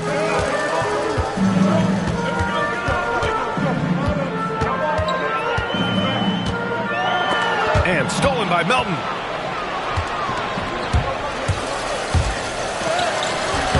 After missing his first attempt, now 1 for 2. Here's Westbrook. Quarter number 2 and about a minute in. Outside Hunter.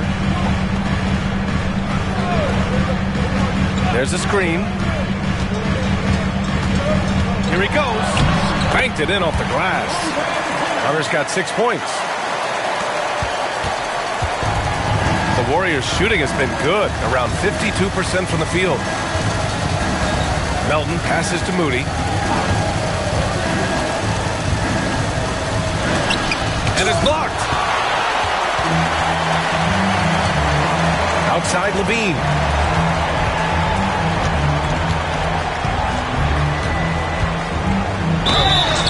And he got the whistle on the way up. So he'll be headed to the line for a pair. That's on Al Horford. It's the fearless nature of Levine's game that is so fun to watch. It is impressive watching him get in the paint and get calls.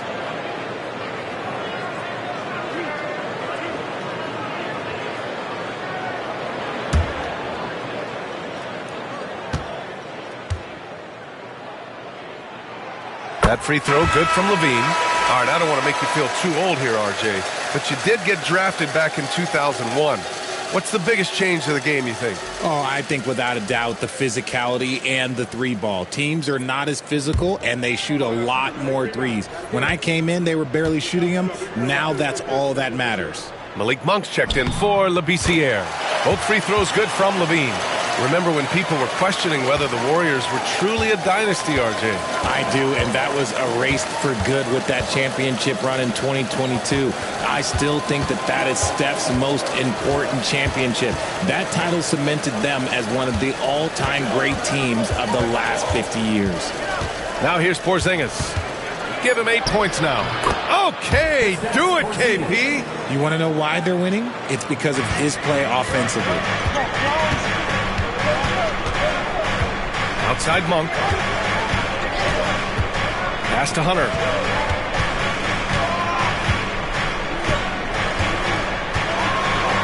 Ooh, rejected by Horford. Still a tremendous player, Al Horford, using that experience. Let's go now to the sideline and catch up with Allie LaForce. Well, the Warriors can be sloppy with the ball. Coach Kerr said, I don't mind turnovers that result from trying to make the extra pass. It's the ones that don't stand a chance to get through that bother me. If we just hit singles, we have so many playmakers and shooters that it's all going to come out pretty positively. Brian? All right, Allie, thank you. Pass to Westbrook. Hunter with the ball. Porzingis picks him up defensively. Achua gets the bucket. Gotta fight harder to get over those screens. Yeah, as soon as these guys feel contact, they are just disappearing like they're not even there. You gotta show some fire and keep defending. And Steve Kerr calls timeout here. He's gonna talk it over with his guys. Your 916 crew.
the past month, here's the best in free throw shooting. In the third spot, DeMar DeRozan. And, of course, DeAnthony Melton. Both of these guys have been locked in at the foul line. There's been nothing the fans can do to distract them from hitting their shots. And now about 3 minutes gone in the second quarter here. Pass to Moody. Porzingis with a screen on Hunter. Left side Moody. Melton passes to Porzingis.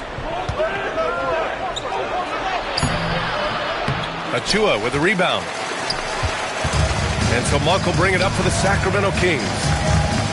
They've only given up 6 here in this quarter. Levine finds Westbrook. Oh, there's the alley. Achua with the dunk. The great read between those two guys. The defense didn't stand a chance, B.A. These two teammates right here, Grant, they are connected. Now here's Podziemski. He had a 27-point outing in their last game against the Rockets in Houston. Melton against Monk. 6 to shoot. Lets it fly. And again, it's the Warriors missing. The Kings have gone 3 of 5 since the beginning of the second.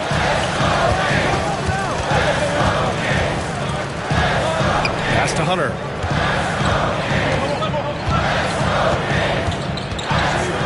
The 3 is up. Drills it from deep. Now it's a 3-point Kings lead.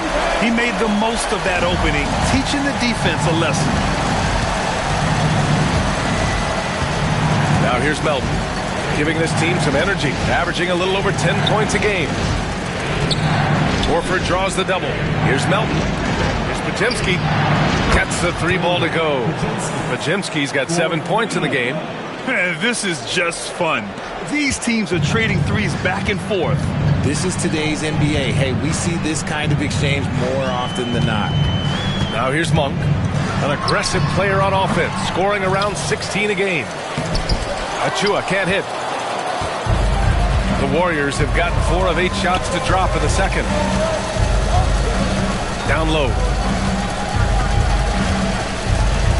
Melton passes to Porzingis. Porzingis putting the size to work. I know Coach loves seeing Porzingis score at will.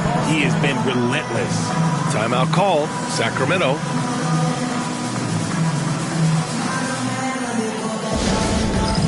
All right, fans, it is dance camp time. Get ready to dance like everyone's watching.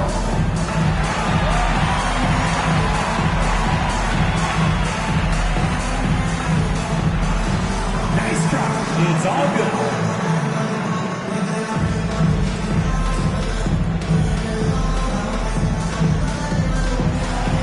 Oh, we have a dancer here.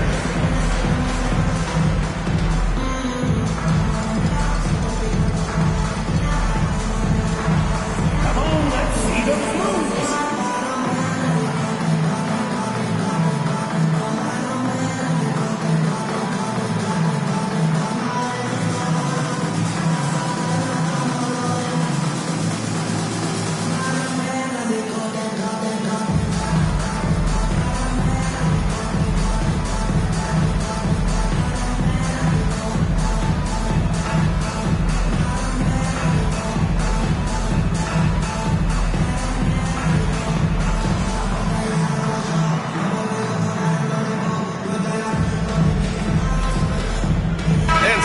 With some changes.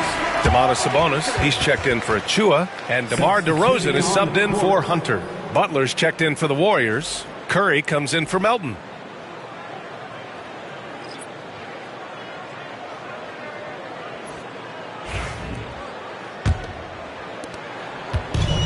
Sacramento has gone 3 of 6 from deep so far. Pass to Sabonis. DeRozan outside. Westbrook with it. Sabonis with a screen on Horford. Here's Westbrook. And he gets it to go, hitting off the back of the rim. Westbrook's got his second basket on the night. As a jump shooter, Westbrook is very comfortable hunting from mid-range. Curry passes to Porzingis. Outside Podziemski. Porzingis with a screen on Levine. Back to Porzingis. And a slam dunk by Porzingis. On the offensive end, Porzingis has been so dialed in, making the most of every scoring opportunity he gets. And how about Brandon Podziemski, Richard? When he's given the minutes, he can stuff the stat sheet. Yeah, even when it comes to his rebounding, BA. That's the result of great heart, great hustle, and great timing. His teammates feed off his energy. Now here's Butler. 11 points for him last game against the Rockets in Houston. Don't forget his 4 steals, just filling out the box score. Monk against Curry. Here's Porzingis. Operating inside. Porzingis. Inside Porzingis can pretty much take what he wants. He's just too tall. Monk passes to Sabonis. And that's a foul called on Stephen Curry. That's his first foul. Hunter's checked in for Levine. And the Warriors making a switch here.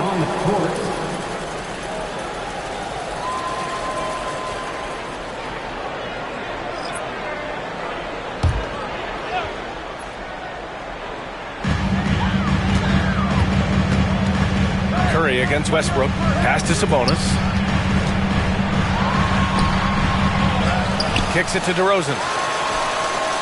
That one falls. Nice feed from Sabonis. Sabonis has got 3 assists tonight. Butler against Hunter. And here's Podziemski. Back to Butler. Butler! So crafty around the rim. I wouldn't say Butler seeks contact, but he sure doesn't turn it down. Outside Hunter. Right side Monk. Hunter against Butler. And Hunter, here we go. 5 to shoot. Late clock here. The Kings need to get one up. Westbrook can't hit. The Warriors lead by 3. Right side Curry. Back to Butler. Curry surveys. He shoots it. Rebound by the Kings. Sabonis has got 11 rebounds in the game. Monk. It's good. And he drew contact on the shot, so he will go to the line. A 3-point play opportunity. And he's got his first opportunity at the line here tonight. Achua's checked in for the Kings. 13 foul. Shooting for Sacramento, Malik Monk. Shooting 1.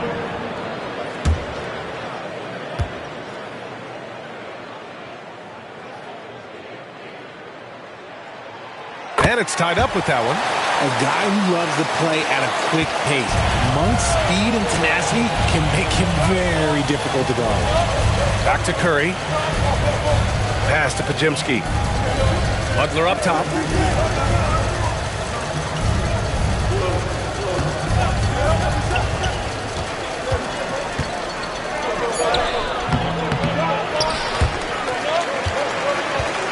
And so it looks like the Warriors will retain possession here. And this is what the schedule looks like for the Sacramento Kings. On Monday, they'll host the Charlotte Hornets. And then on Wednesday, they'll begin a road trip starting in Utah, going up against the Jazz. And that game against Houston, that's a game where you'd be surprised to see them lose. They'd have to have a really off night for them to get upset there. To the paint. Here's Post. Good. Post has gotten his first points in this one. They have no answer defensively inside. And it's Westbrook with the ball for the Sacramento Kings. Trailing by 2. And at home for the next game, it'll be Charlotte pulling in to face them. That'll be the second of a 2-game stretch at home. 18 feet out. Ooh, a little luck that time as it drops. DeRozan's got 10 points. He's finally started to settle down here in the second quarter. Just needed to work up a sweat. Pass to Horford. Back to Curry. Horford outside. Now Butler. Defended by DeRozan. Shot clock at 6. To the middle. Here's Post. Rebound by Sacramento. Sabonis has got 12 rebounds here tonight. Big-time effort. This has been a close game in a lot of ways, but they do have an edge on the boards. Off target with the open look. Oh, man, he can't get anything to fall. You can feel his frustration. Yeah, right now, he's just in his own head. Not much you can do to try and push through it. Proving once again, he is one of the best shooters in the league. DeRozan outside. Back to Westbrook.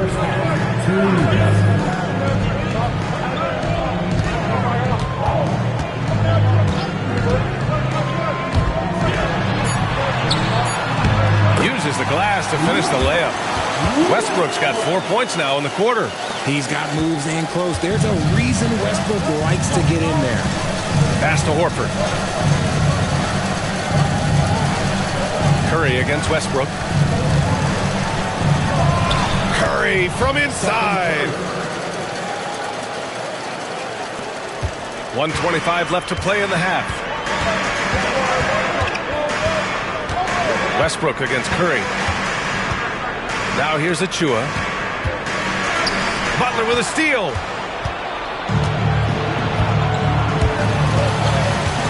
To the inside. Horford gets it done inside. Yeah, the moment Horford has the rock down low, good night. I mean, just too many moves from the vet. Timeout called. The Kings.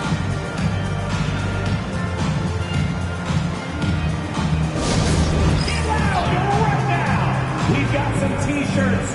We are going out right now.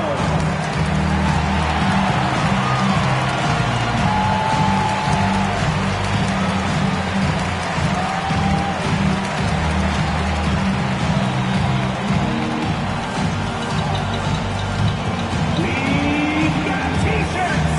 Who wants one? Get up and get loud.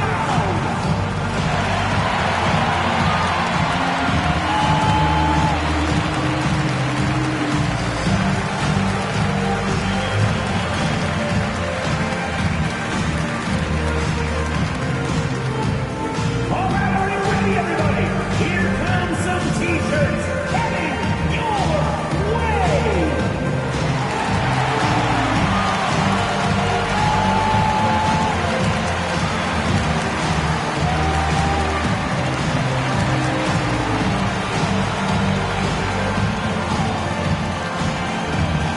It's time for the T-shirt toss, everyone. Keegan Murray's checked in for Sacramento. Zach LaVine comes in for Westbrook. Porzingis is checked in for the Warriors. Draymond Green comes in for Horford.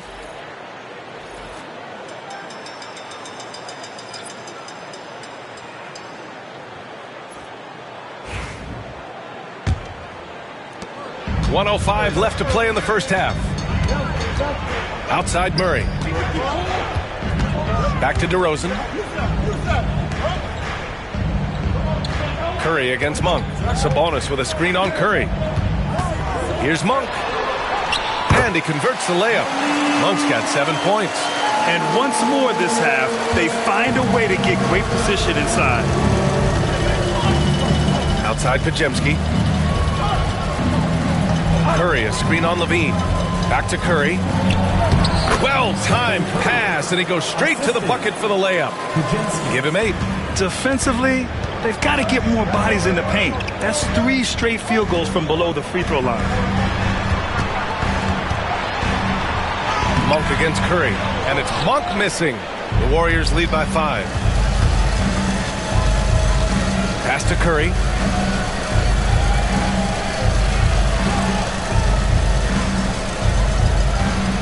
From the stripe. Back to Podziemski. Jacks up a 3, and it's good. Assisting on the play was Curry. Curry's got his 3rd assist of the night. The three-point shot has been his weapon of choice this quarter. And we've reached halftime in this one. Warriors ahead, up 8. Well, now we have some time to check in with Allie LaForce. Allie. Thanks so much, Al. As you anchor that front court, what were you guys looking to accomplish in the first half?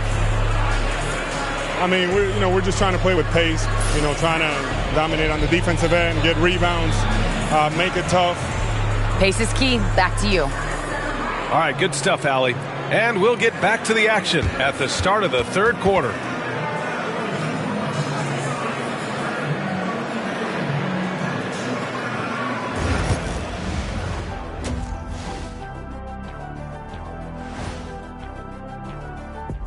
Greetings, folks. We're at the half, and Porzingis has been going off in this one. Hold on, I just got an alert on my phone. Ooh, half off bowling after the game tonight. Who's in? I imagine Shaq probably throws that bowling ball a little too hard, Ernie. I don't know.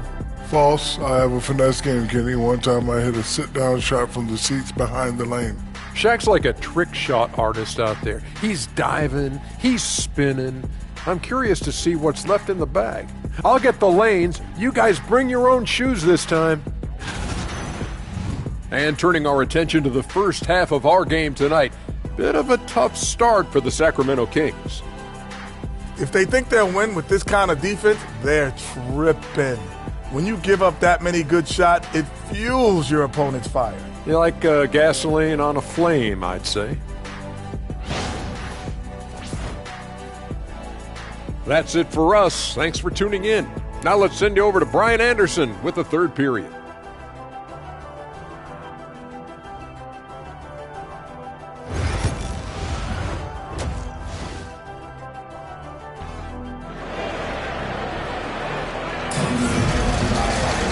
And we played through the first half. Plenty of basketball left in this one. It has been a clinic out there by Kristaps Porzingis. And in the first half, he dominated in the post. He got the looks he wanted and was able to execute. The question now is, will the defense keep letting him punish them inside? Or did Coach have some new ideas for them?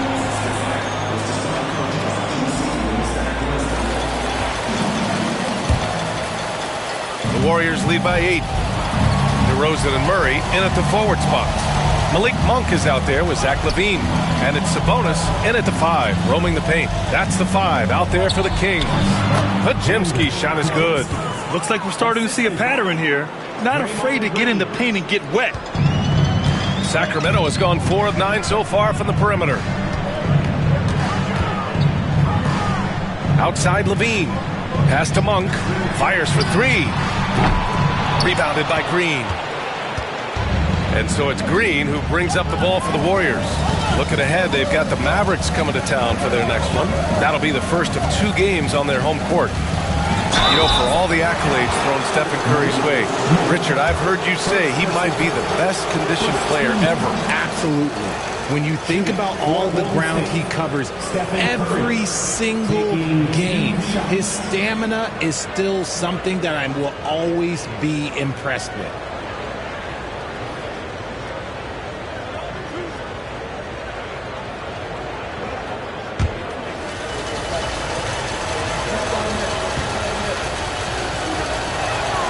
And he knocks down the first one.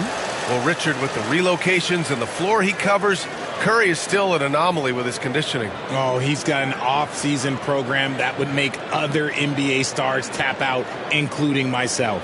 His conditioning is amongst the best of all time. It wears on you as a defender. That's also good. So he hits both free throws. Two-part equation. You have to be aggressive enough to get to the line, then talented enough to sink them. Pass to DeRozan. Over Butler. And DeRozan gets it to go on the assist by Monk. DeRozan's got 12. And it's hard to believe that DeRozan's offense only continues to get stronger. And in this one, he's really showing us what he can do. Now here's Butler, defended by DeRozan. Ooh, look at Butler, focused as always. They're finding ways to get the ball into the paint. 5 consecutive buckets.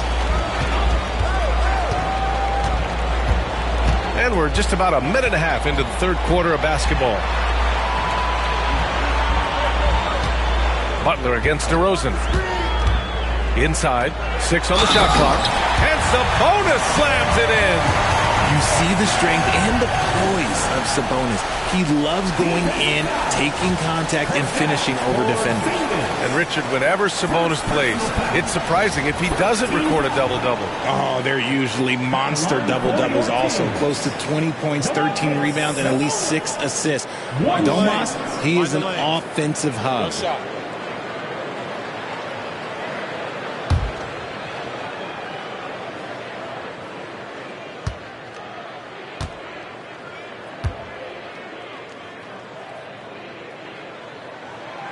And Sabonis, no good on that one. Well, Grant, in the spring of 2024, a remarkable streak ended. Domantas Sabonis had recorded 61 consecutive double-doubles. Yeah, it was the longest streak since the merger back in 1976. Now, Sabonis has led the NBA in rebounding multiple years. Plus, he has averaged 8 assists in a season, so that is big-time production. Shoot 2.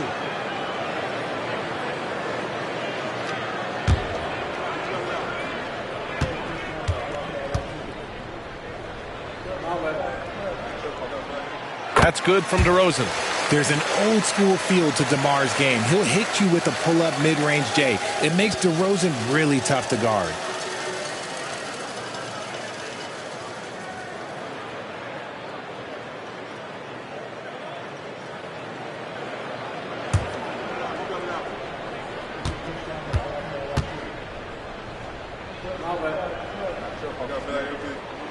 So he gets them both. I like the leadership DeMar DeRozan provides for his team. He's a steady veteran presence out there on that floor. He can motivate his guys even in really tough moments. A moment to hear from Allie LaForce. Hey, Brian. No surprise here. Stephen Curry hopes to be a Warrior for life.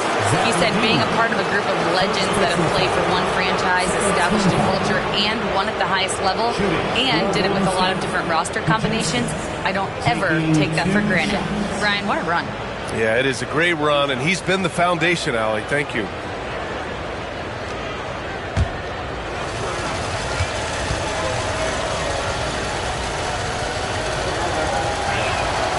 And he drops the first.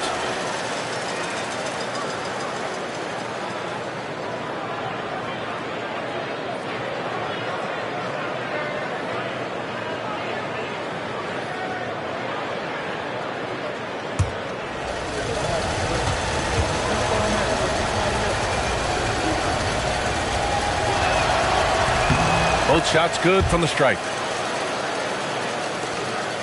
Kings trail by 10. Monk finds Sabonis. Outside Levine.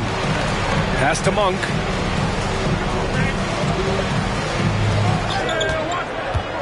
Shoots over Curry. Sabonis. And Sabonis slams it in. Boy, Sabonis just executes at such a high level. The Warriors lead by 8. Here's Green. Porzingis with a screen on Murray. Here's Green. And again, no good by Golden State. And so Murray will bring it up for the Sacramento Kings. Here's DeRozan. Oh, DeRozan getting it done inside. Yeah, one of the elite scorers in the league. DeRozan can beat you at all 3 levels. And Steve Kerr calls timeout here. He'll take the opportunity to regroup. You know, when it comes to Keegan Murray, it's his all-around presence that helps this team, Richard. Yeah, he's a very talented glue guy. He doesn't make a ton of splash plays, but he is steady and consistent, and coaches love players like that. It's the Sacramento Kings Street Team. It's your squad. If you want a free t-shirt, you gotta make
now with a break in the action, here's a look at some of the best passing big men in the league this season. Second is Domantas Sabonis. And, of course, Draymond Green.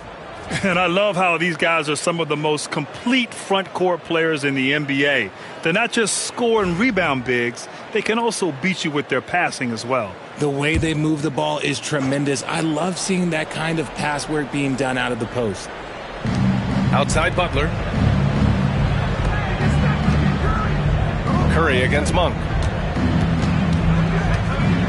Ooh, plenty of contact on that shot. Officials call the foul, and he'll take 2 free throws now. Malik Monk picks one up. You never want to foul Curry. He's pretty much the best free throw shooter ever. And this will be his second trip to the free throw line. For 2.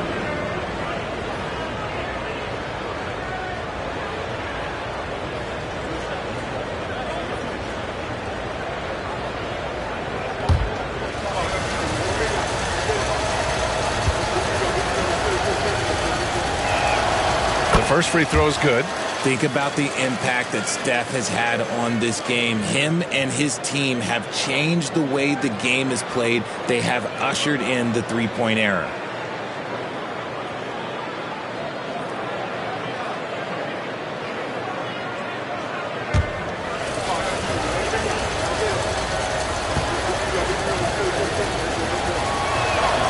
And so he makes both from the line.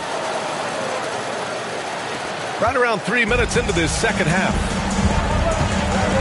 Outside Murray. DeRozan outside. Sabonis with a screen on Butler. DeRozan down low.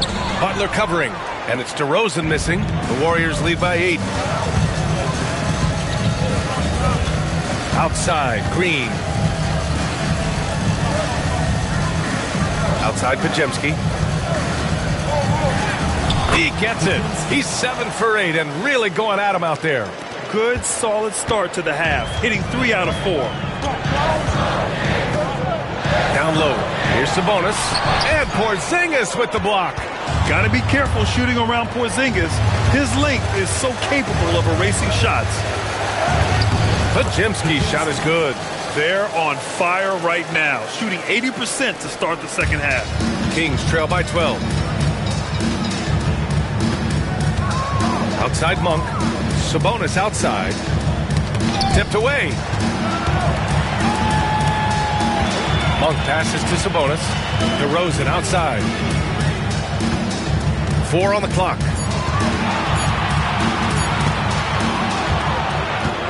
And the Warriors pushing it up now. And really strong at the line since the break. And what do you guys think so far about the offensive approach for the Warriors? Look, they're getting good looks inside. It's been a point of emphasis all night long, but I love this hard-nosed attitude of this team. And also, I just love how they've been moving the ball side to side on the perimeter. Great passing, unlocking their offensive potential. First free throw is good. More and more, we're seeing international players come into the league who are NBA ready, Grant. It really is a sight to see, BA. And some of those guys start playing pro ball when they're 16 or 17 years old. It toughens you up real quick playing against older competition at that age. Butler hits them both.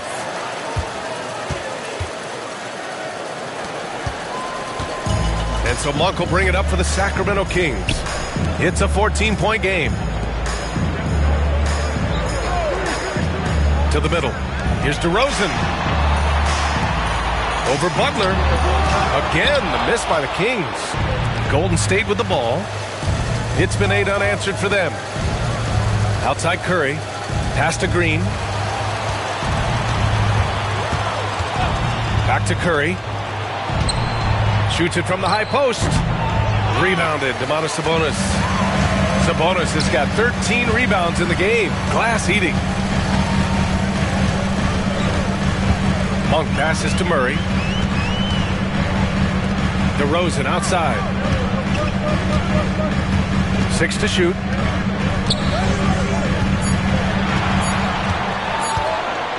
From the arc. And once again, off the mark by Sacramento. And he got a couple to fall from long distance in the first half, but still looking for that number 3. Outside, Green. Pass to Butler. The three is up. And that one's good. And Green with the assist. Green's got his 4th assist in this one. A guy you have to guard at range. Timeout. Butler isn't a volume three-point shooter, but he can hit them when the mood strikes. Timeout call, Sacramento.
We got a chance to check out multiple seasons of assist numbers and what has been the trend for Draymond Green.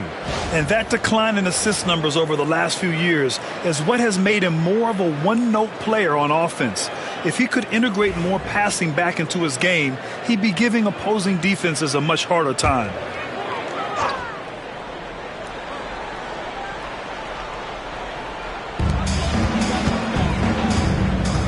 Outside Levine.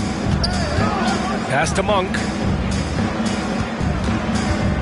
To the inside. Shot to stop the run. And Sabonis slams it in. And he's now got the double-double. Yeah, I like that he's not taking any chances there. Sabonis goes up strong with the finish. Outside, Green. Misses the three. And sometimes on defense, you could just get lucky. Murray finds DeRozan. Outside Levine. Pass to DeRozan. Sabonis with it. Defended by Porzingis. Shot clock at 5. Oh, and there's the whistle on the shot. So 2 free throws for him coming up.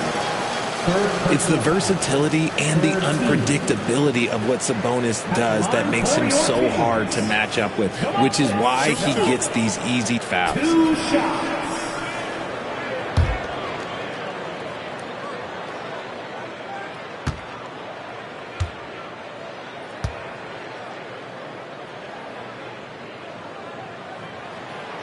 And the first one at the line is good.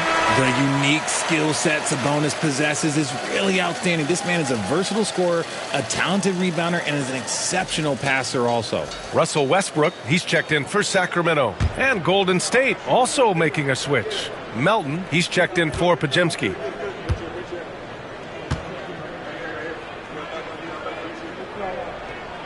And Sabonis drops them both.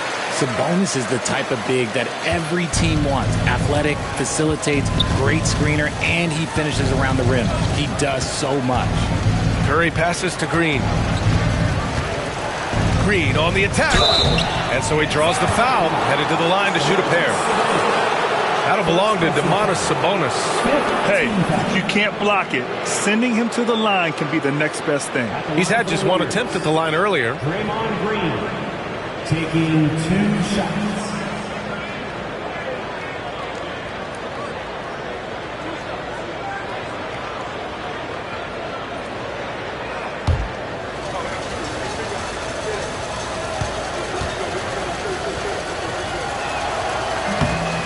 That free throw, no good. The quintessential glue guy. Green does all the dirty work. You need one of these guys on your team because he has such a diverse skill set. He hits the second from the line. DeRozan with the ball. He's got 16. Pass to Levine. Curry against Westbrook. DeRozan outside. Just 5 on the clock. To the paint. Here's Sabonis. No luck on that one. Great D that time from Porzingis. And when Porzingis can be a third option on a team, he is deadly and efficient, RJ. We've always seen Porzingis as the guy or as a second option. But when he has elite teammates around him, he really flourishes. Yeah, the sweet-looking jumper of Steph. It just looks so pure coming out of his hands. Outside Murray. Pass to DeRozan. Picked by Sabonis. To the inside. With the putback. Great positioning on the putback. Sabonis has got 14 points. And he's been much more assertive here in the second half. Getting to his spots, executing with ease. Melton outside. Outside, Green. Porzingis finds Green. Now Melton. Fires from the corner. Rebound by Sacramento. Sabonis has got his 16th rebound on the night. Curry against Levine. Sabonis with a screen on Curry. Levine can't hit. Now the Warriors with it. They're on a 14-6 run. Here's Green. And the layup is good off the glass. Green's gotten his second bucket on the night. That's just bully ball. Green knows where he wants to go, and no one can do anything about it. Murray passes to Levine. DeRozan against Green. Now here's DeRozan. He's covered closely. It's stolen by Green. In transition, here come the Warriors. And he's going to the line for 2. The official saw contact while he was going up. Fearless play from Butler. Defenses should know he's going to try and draw a foul while shooting. 3 trips to the line so far for him in this one.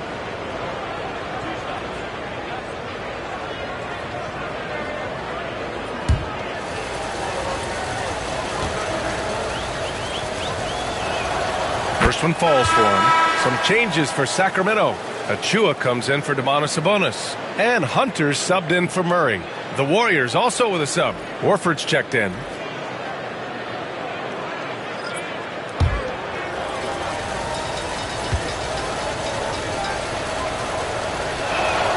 Butler hits them both.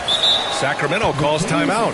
Protecting the rim has to be their top objective right now. I'm sure coach is going to give them an earful about that. He can't be happy with that soft interior D.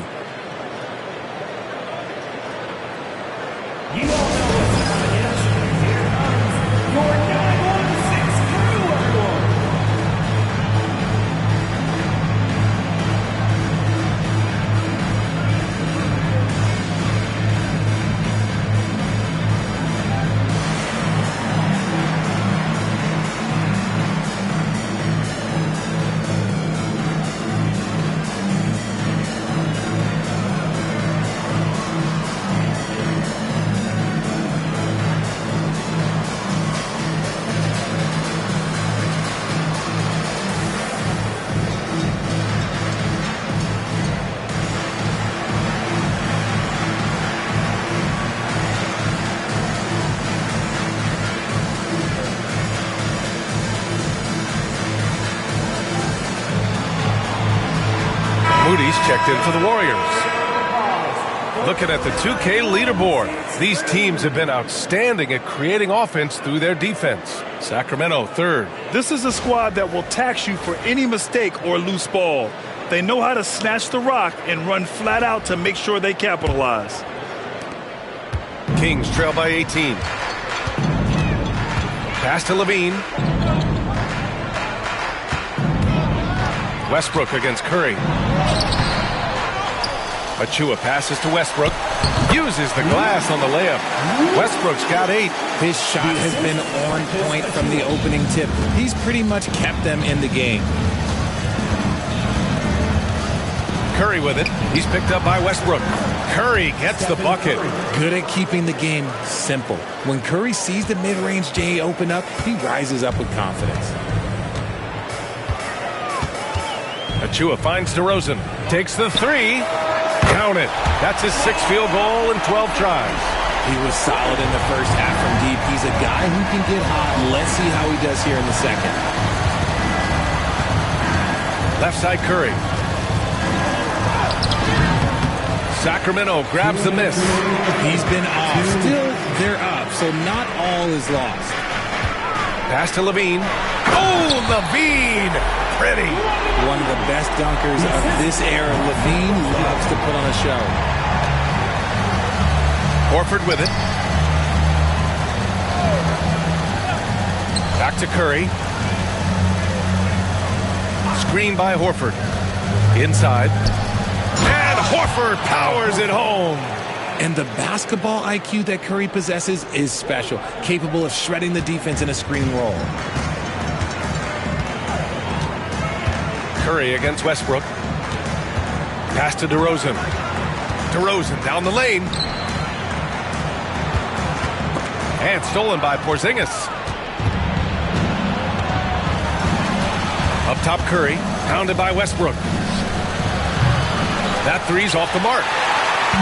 And Levine has got the ball here for the Sacramento Kings. Down by 15. Taking them all on. Levine. It's interesting. They definitely had more three-point attempts in the first half. Not sure why they went away from it. Down low. Here's Curry. Rejected by Westbrook. What a denial. Westbrook getting there with superb timing. DeRozan. Nice dish, and the layup goes down. DeRozan's got 11 here in the quarter alone. The Warriors lead by 11. Pass to Curry. Shoots from 12, and he connects with a jumper. Curry's got 18. Zero fear from Curry inside. 2 more points in his Hall of Fame career. And here is DeRozan. 16 seconds left in the third quarter. DeRozan with the power move. From the wing position, DeMar DeRozan is one of the best at finishing through contact. Now Curry. Oh, and makes it with the kiss. Curry's got 20. And trust me, when the D's slow to react, he'll be the first guy to make them pay. Yeah, they're going to do a much better job of putting a little bit of pressure on him on his way to the hoop. And as we end the third quarter, a double-digit deficit will make it tough to come back. Warriors ahead. They lead by 13, and will return shortly.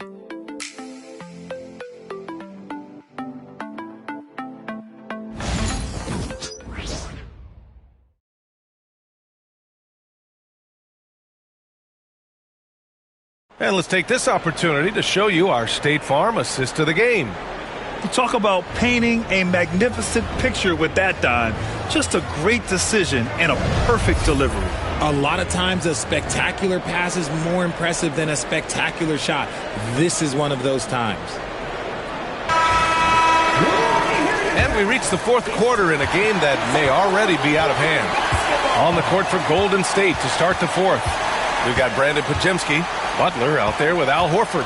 Then there's DeAnthony Melton, and it's Post in at the center position. Hunter finds Westbrook. Back to Hunter. 16 feet out. The rebound by Post. The Warriors lead by 13. Butler on the wing. Back to Melton.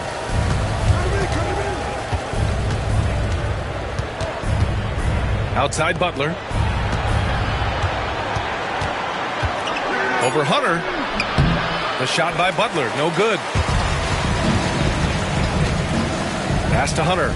To the middle. Achua with the dunk. And that's how you lead a team. Literally.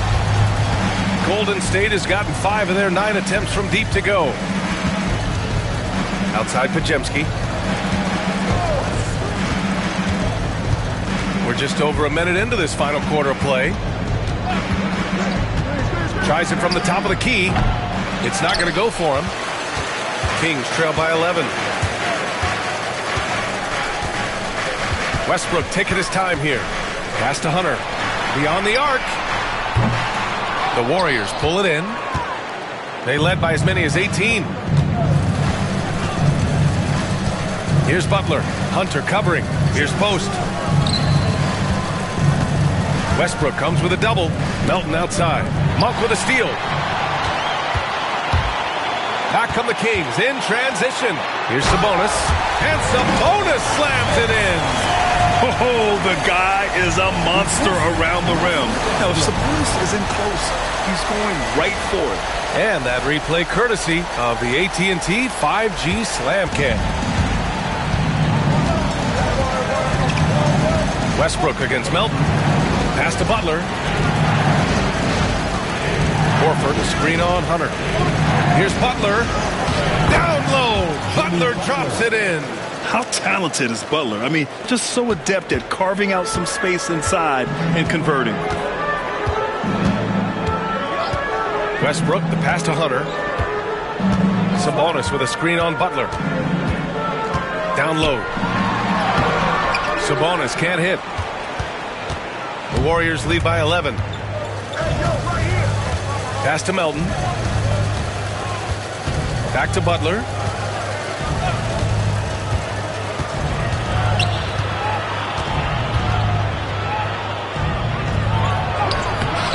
Hunter with some nice D.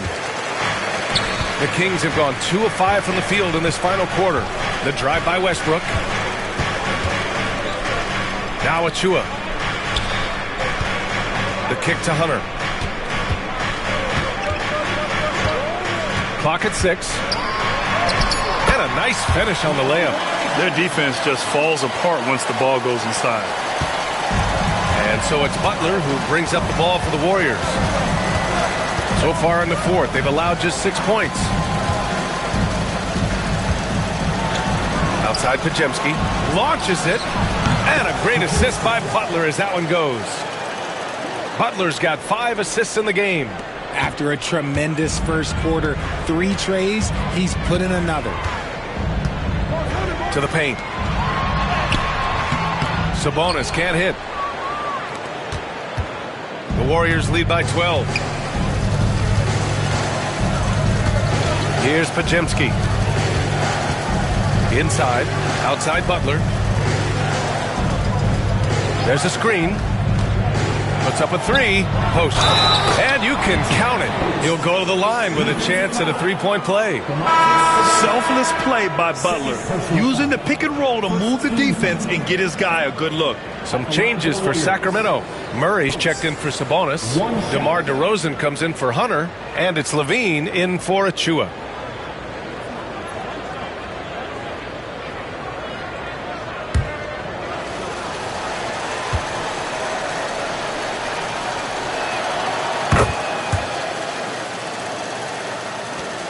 Kings trail by 15. DeRozan outside. Outside Murray. Monk for 3. Connects from downtown. Confident stroke from Monk outside the arc. Golden State has gotten 6 of 10 3-pointers to drop. Outside Podziemski. Outside Green. Fires for 3. And Russell Westbrook pulls it down. And the defense dodged one right there. Not the guy you want to leave open. On the wing, DeRozan. Green covering. DeRozan against Green. And a foul called on the way up. So he'll take 2 from the free throw line. Let me tell you, DeMar DeRozan is one of the best at manipulating defense. That's why he gets to the line at such a ridiculous clip. DeMar DeRozan taking 2 shots. Take a break. Take a break. 2 shots.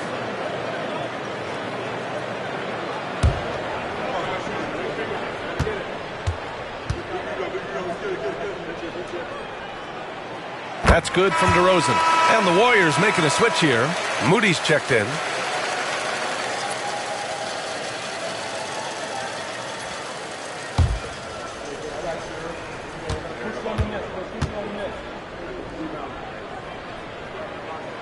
DeRozan hits them both.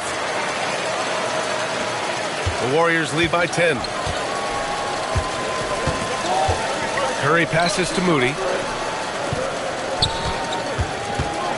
Monk against Curry. Didn't get to the line in the first half, but since the break, he's been in attack mode. Great adjustment.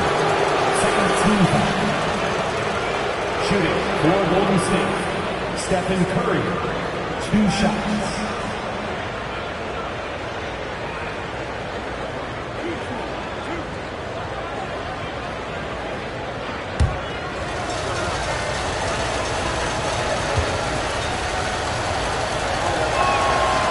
That one falls for Curry.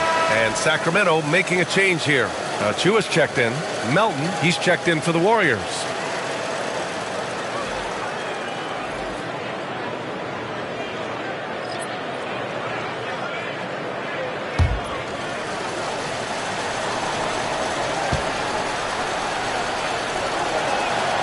And so Curry nails both of them. Kings trail by 12. Westbrook right side. Cuts off the pass. Over DeRozan. And the Warriors miss again. Sacramento has gone 1 of 2 from deep in this quarter. Pass to Westbrook. DeRozan against Porzingis. Down to 5 on the shot clock. Here's DeRozan. Warriors with the rebound. Porzingis has got double-digit rebounds now in the game. Westbrook against Melton. Porzingis with it. The kick out. Curry. There's the triple. And the foul called on Kristaps Porzingis. That's his 4th foul of the contest. First team foul.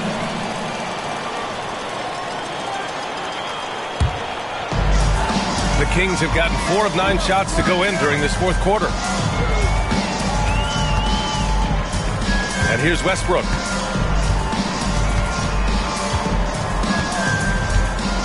Achua with a screen on Curry. Westbrook against Curry. He shoots. Gets an open look and hits it. And so Curry will bring it up for the Warriors. They led by as many as 18. Outside, Green.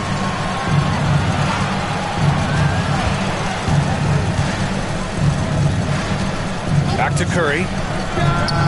And that comes off the assist by Green. Curry's got 24. This is peak Curry shooting with real confidence off the catch. It's what helps get him going. Achua with a screen on Green. Fires from 14. Murray, no good. The Warriors lead by 12. Melton outside.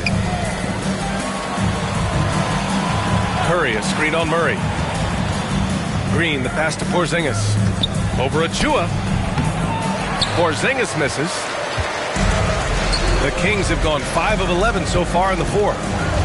Here's Levine. Zach Levine, unfazed. What determination from Levine, finding his finish despite the contact. Outside, Green. Outside, Moody. Pass to Green. Outside, Curry. Fires the 3. Oh, Curry, just nasty from downtown. That's been typical of their performance today. They're sharing the ball and creating good shots. Curry against Westbrook. DeRozan outside. Takes a 3. Sinks it from distance. DeRozan's got 18 points now here in the second half. And now with 2 3-pointers in each half, he's really doing his all to help his team out from deep. Back to Curry. Porzingis with a screen on Westbrook. There's the three. And the Warriors with another three. Keep riding that hot hand. He's been pretty much unstoppable. Kings trail by 13. Outside Murray. Pass to DeRozan. Achua with a screen. The 17-footer. And Sacramento again with the bucket. He's been a bright spot in their play today, but he could really use some help. Outside Porzingis.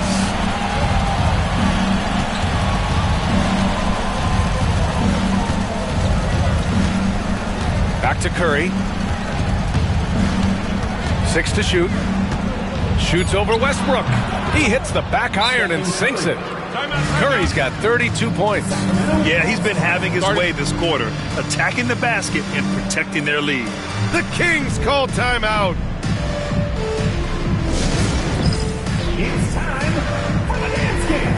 If you see yourself up on that big screen, then you know what to do. Show us those dance moves. Come on.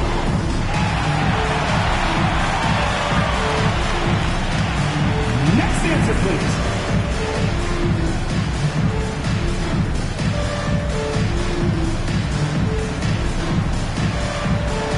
Oh, that's nice.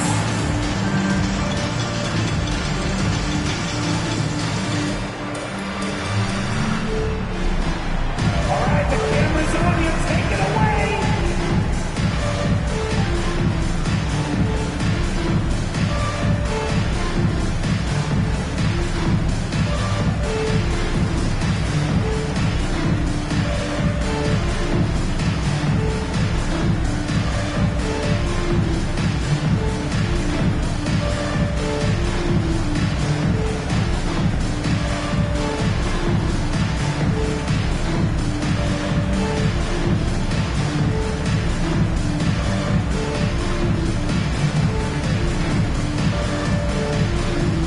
Sacramento with some changes.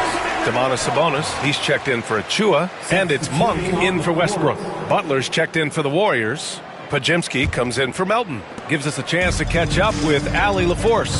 During the break, the coach of the Kings had some words for his team, and it was a frustrated huddle.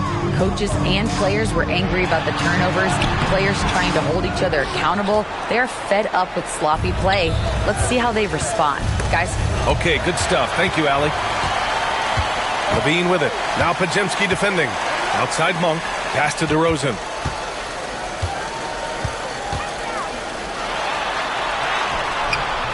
Tries again.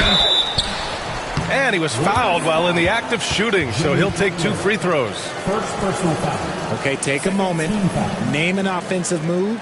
DeMar has it. For 2, DeMar DeRozan.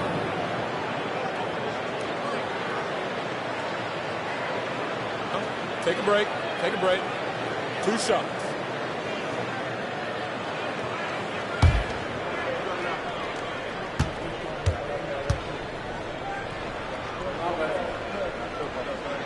The first free throw is good.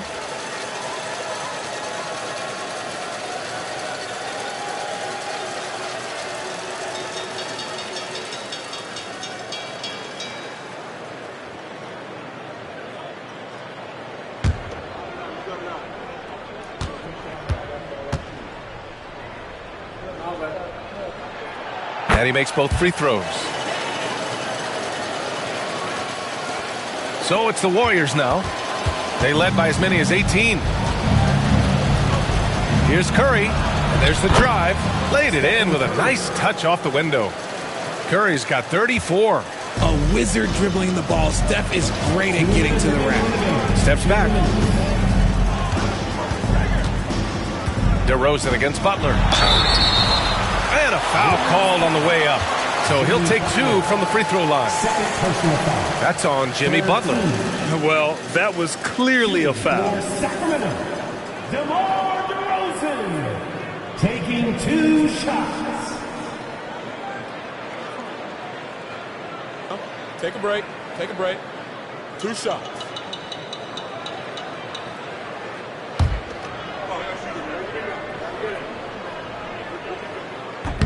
No good on that one.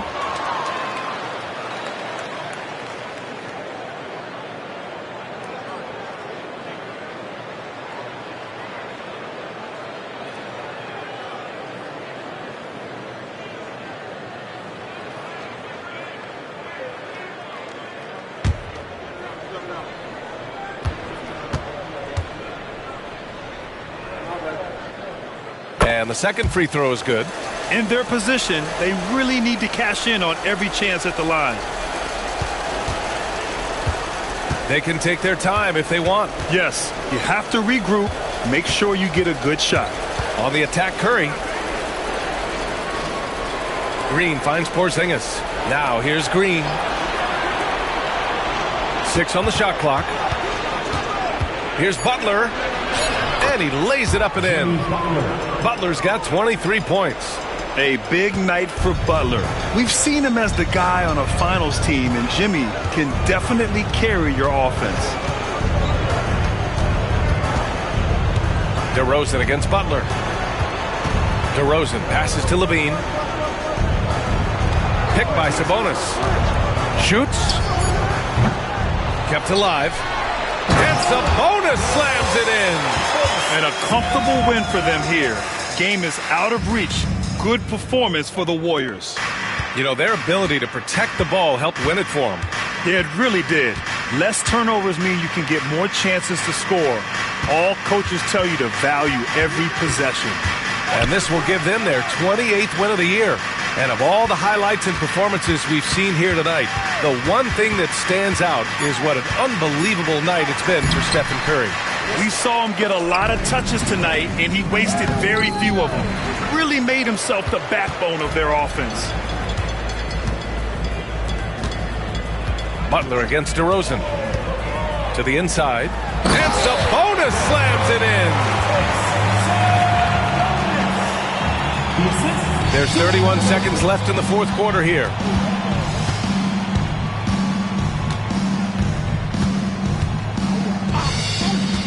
Butler surveying the floor. Here's Curry. Pass to Porzingis. Oh, a clear foul there on the missed shot. So he'll get a pair at the line. And that's the other facet to his game. Porzingis forcing the issue inside, making the defense make mistakes. Taking 2 shots.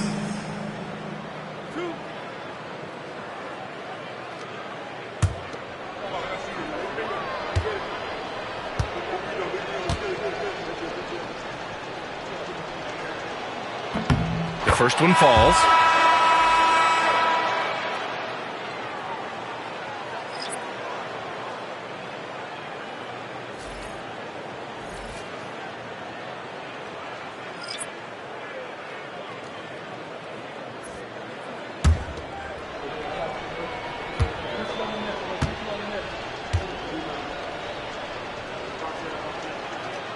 Second free throw, no good. He might not have made them all, but he made enough to put this one out of reach.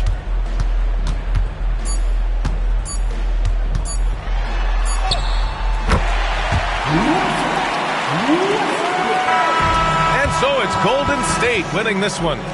It ends up being a fairly easy road win. Those are so hard to come by. It's never easy to take a game in someone else's building. All right, now let's check in with Allie LaForce. Allie, what do you have? Jimmy, congrats on the win. What did it take to get it done tonight? A lot of heart. My teammates fought hard throughout the whole game, and everybody had tough matchups.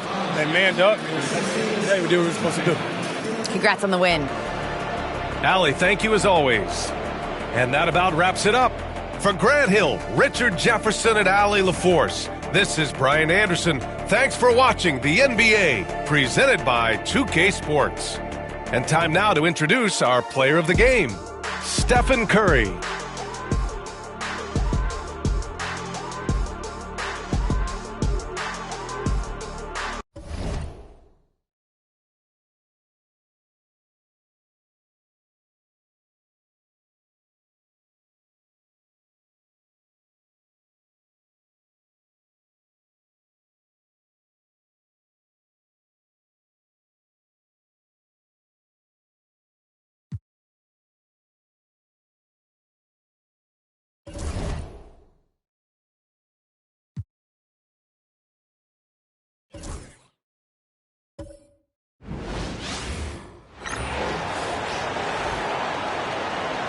Let's meet the starting lineup for the visiting Phoenix Suns. At power forward, Bol Bol.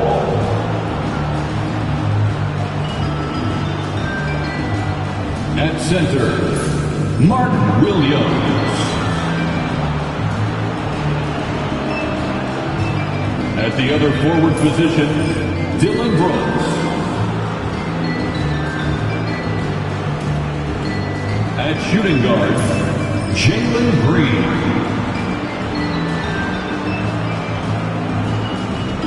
At the other guard position, Devin Booker.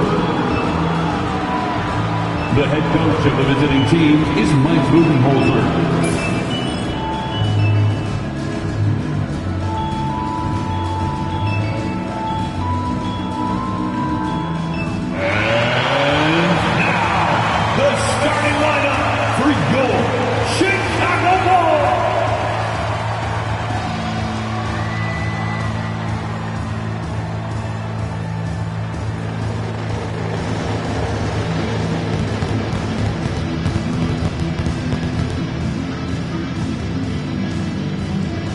Starting at power forward, at 6'9", number 7, Jalen Smith.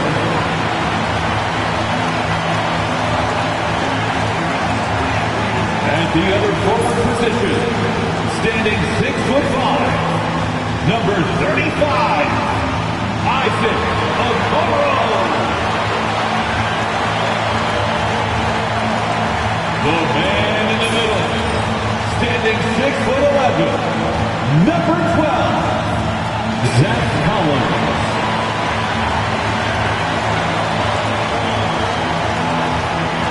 At the shooting guard position, at 6'0", number 2, Colin Sexton.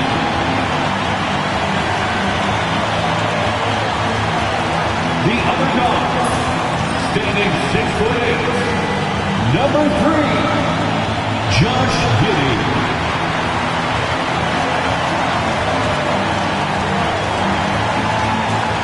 Thanks for joining us here on 2K Sports for NBA basketball. I'm Kevin Harlan. With me tonight, Greg Anthony and Coach Stan Van Gundy. And on the sideline, our Hall of Famer, David Aldridge. So a moment now to see the story for Devin Booker. And guys, how about the surge of offense he's experiencing right now? These last 5 games, he's been a machine at the offensive end. A different score than he had been earlier in the season. We'll find out if he can keep it going here tonight. So the opening lineup for the Suns. Green is out there with Devin Booker. Then there's Dillon Brooks. Then there's Bol. And it's Williams at center locking down the middle. And for Chicago, Jalen Smith is out there with the Okoro. Then it's Collins. Then there's Colin Sexton. And it's Giddey in at the 1. All the talk, Greg, leading up to this one has been about the impact of the backcourt. And that's where it all starts. When you have a confident and competent backcourt, it just opens up a lot of things for you offensively. And he makes the bucket, gets the whistle, and now a three-point play chance here for him. It's going to be Booker shooting. Is on Colin Sexton. GA, when we think about Devin Booker's scoring ability, he always has been ahead of the curve. Shooting the youngest player ever to score 70 in a game, amongst the youngest to get to 10,000 points. Booker is on a historic scoring pace.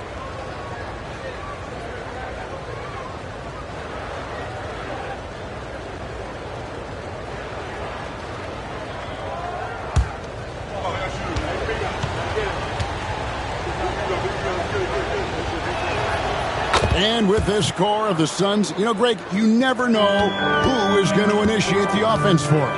And that can cause problems at times, Kevin. Can run you into issues keeping the ball moving. Turnovers can be their Achilles heel as well. Shot by Collins, no good. Green against Sexton. Green dishes the Bol. A terrific shot on the turnaround. Yeah, inside, Bol does a great job just making subtle adjustments and utilizing that length. Smith scanning the floor. Pass to Collins. Giddey against Brooks. 6 to shoot. Nice D from Brooks. Quick start for the Suns in this one. Fires from 14. Rebound by Smith. Bulls have gone 0 of 3 from the field to start the game. Sexton finds Okoro.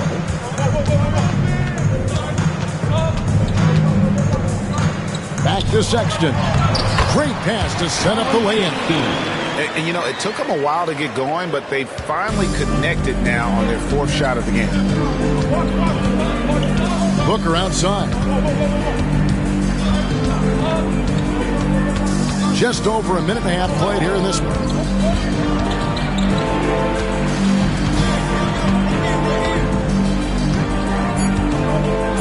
Launches it. Trains the three-pointer. Booker's got 6 points. Difficult shot.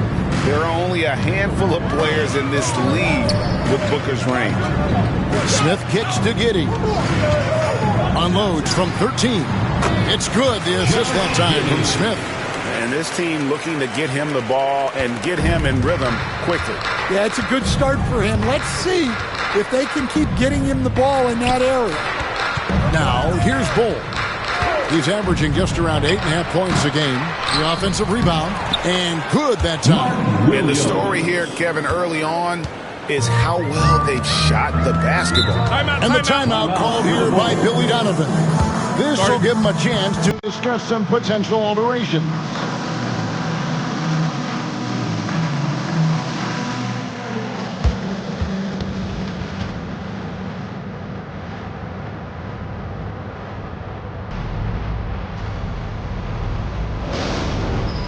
It's time for Dance Cam. If you see yourself on the big screen, you know what to do.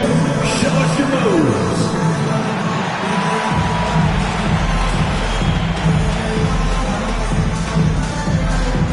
Keep it going.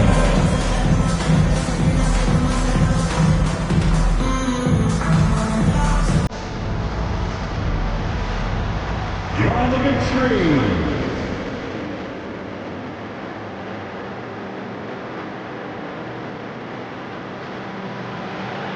Next drive, it's all good.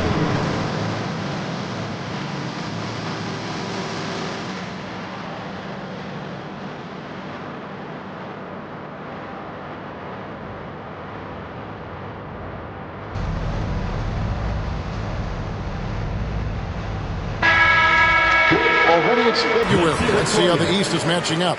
A look at Chicago. It's been a rough season for them. The good news is the lottery is only a couple months away.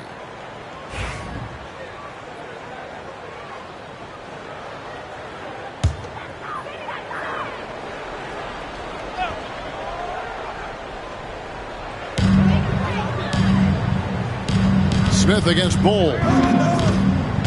Giddey the pass to Collins. Cans it from downtown.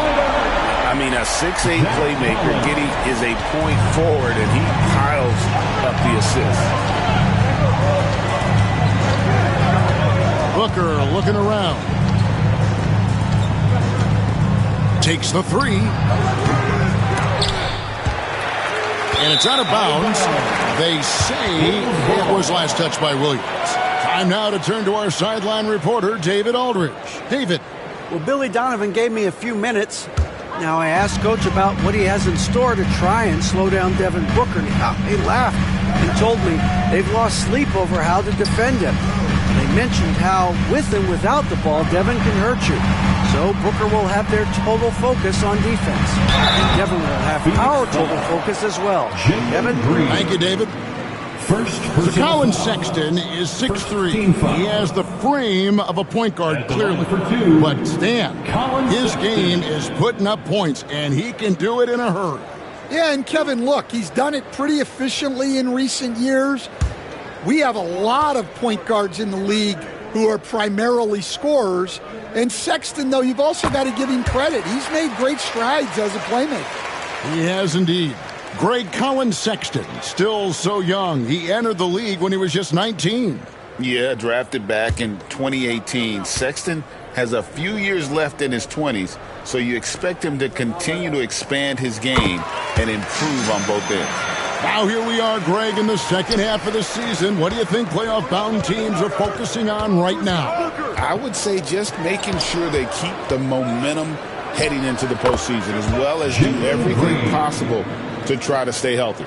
Well, with his skill and confidence with the ball, if you put him in position, he'll reward you.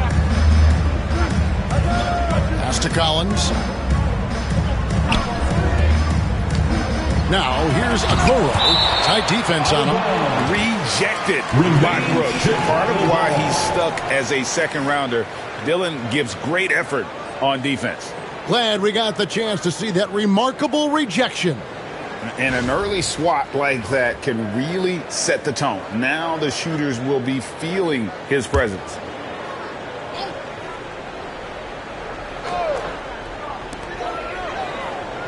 Collins, a screen on Booker. Just 4 to shoot. And there's Collins on the assist from Giddey. Collins has got 5 points so far. Excellent job navigating the screen and roll there. Giddey showing his vision on that one. Outside, Green. Rebound by Smith. Wow. Missed the easy one right there, right at the rim, but came up with it. And finish off by Collins. Now flying high and throwing it down with the one hand. One of his favorite moves right there, guys. Over to the left wing. Bol finds Booker.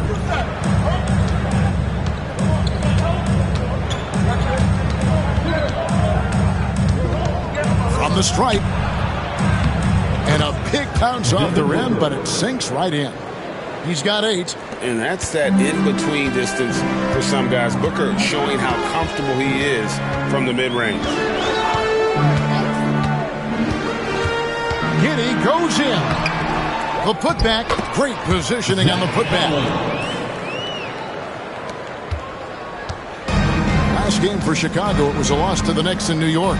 And defensively in that one, they needed to come up with big stops to quiet that crowd. And that's obviously easier said than done. Well, on the road, your defense needs to withstand runs from the other side, and that wasn't the case for them. Here's Green. Knocks it loose. Bol dishes to Booker. There's the triple. Chicago grabs the miss. Outside, Sexton. Here's Giddey. The shot misses. Good D by Booker. Well, he continues to make the effort, but the results just aren't there this quarter. Brooks outside. Back to Booker. And he uses the glass on the layup. Booker's got 10. Good job of stepping up to the plate there, seizing back the momentum for his team. Yeah, plenty of lead changes in this game. It's gone back and forth. And Billy Donovan decides to call timeout. He wants to make some adjustments to the game plan, clearly. And make some noise for your Chicago Bulls.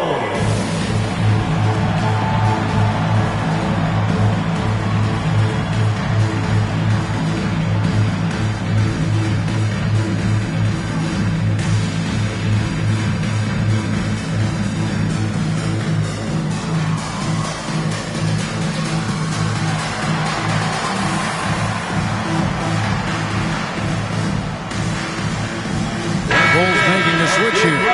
Bruce Ellis has checked in. And a look now at our 2K leaderboard to see which wingmen have come away with the most steals over the past month. 5th on the list, Isaac Okoro. And this is the set of guys that can do as much or more damage with their defense as they can with their offense. They know how to swoop in for a steal from anywhere on the floor. Well, knowing that you have a lockdown guy at this position on defense helps you be more aggressive on that side. Bruce Ellis with the ball. Bol covering. Collins kicks to Sexton. And the Bulls with another miss. definitely a situation you want to make sure you don't give him too good of a look. And when you talk to people about the Bulls, GA, Michael Jordan's shadow still looms large over this team and organization. And Kevin, they haven't won a championship before or since he was in Chicago. They've had plenty of good players, Derrick Rose, an MVP, Jimmy Butler as well, but the results haven't been there. Okoro kicks to Sexton, buries the long-range jumper. Sexton's got the game tied up here for the Bulls. Solid from deep. Sexton is a guy you want taken now. Green passes to Williams. Brooks, that's a two-pointer. It's rebounded by Giddey. I'm sure he'd like to have that back. That's a missed opportunity. And Ball sends it back. And that massive wingspan coming into play there. Ball uses it to perfection to block shots. Now here's Brooks. He had a 12-point outing in their last game against San Antonio. And the wide-open shot from Green. And the three ball is good. Green's got his second bucket of the night. And they don't want to get in a habit of giving him open looks from three. First quarter still, but not who you want to leave open. Sexton against Green. And it's Sexton penetrating. Fouled in the act of shooting. Gets the bucket anyway, so a three-point play chance for him. Well, Sexton likes flexing on the defense from time to time. Great job scoring through contact. Allen's checked in for the Suns. At the line for Chicago, Colin Sexton, shooting 1.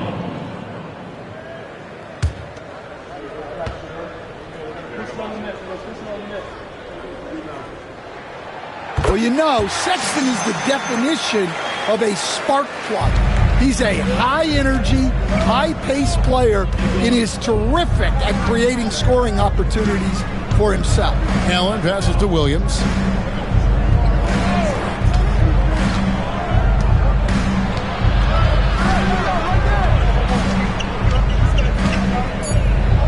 To the left wing, and Bull wide open. He shoots, and it's Chicago with the rebound.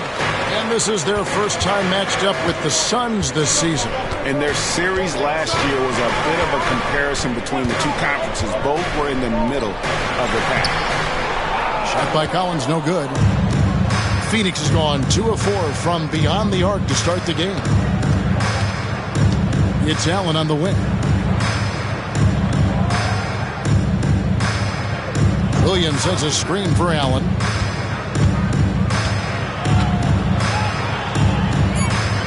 The Suns need to get a shot off. Lets it go from 14. Brooks misses. Well, that wasn't a bad shot. Defense playing a little loose there. Sometimes it just doesn't go in. The shot by Sexton, no good. Well, Phoenix shooting well right out of the gates here at around 50%. Took him no time at all on that one. Inside, outside, mid-range, Brooks has the accuracy to make whatever look he gets work for him. Allen against Sexton. Pass to Giddey. Collins a screen on Green.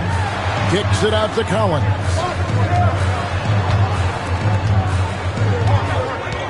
To the wing right side. Here's Sexton. And misses it off the right side of the rim. And here's Green. He'll bring it up for the Suns. It's Brooks on the wing. Covered by Okoro. Green against Giddey. From 13, and it's Phoenix scoring again. Well, what a quarter he's had. You can tell he's in the flow. They should be looking for him every possession. Giddey finds Okoro. 1:49 left here in the first quarter. Out of bounds, Phoenix takes possession. And check it out, the stats here for Brooks. How's the last month of basketball been for him? He's around 14 points per game, 3 assists, and 3 rebounds. But that's just part of the picture. His defensive presence goes beyond the stat sheet. Yeah, his true impact on the defensive end cannot be measured by stats. Catching up on the changes for Chicago.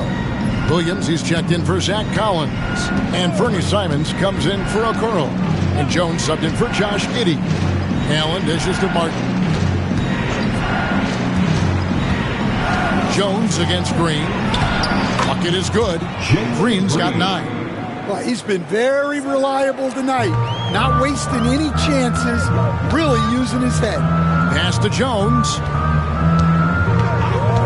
Outside, Sexton.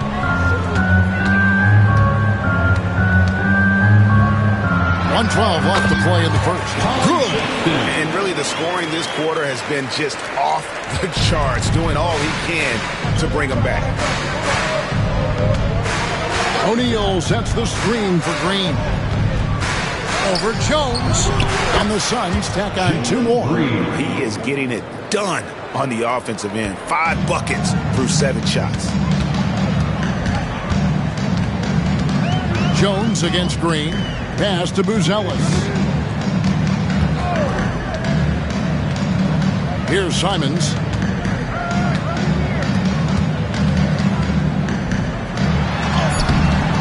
Doesn't go that time.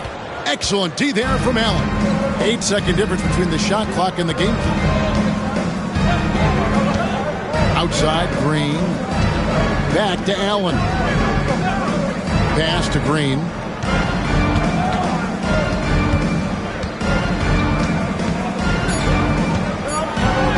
That one is good again. He's 6 for 8 from the floor with the basket. Well, once Green gets inside, he has the body control to adjust to the defender there and finish. Here's Simons. And he drops in the layup off the glass. Oh, he had him spinning. He looks like he's dizzy after that crossover. And so it's the Phoenix Suns with their lead standing at 6 points here at the end of the quarter. Their shooting has been the big key. Their percentage from the field so far has been terrific. Back to the action in just a minute.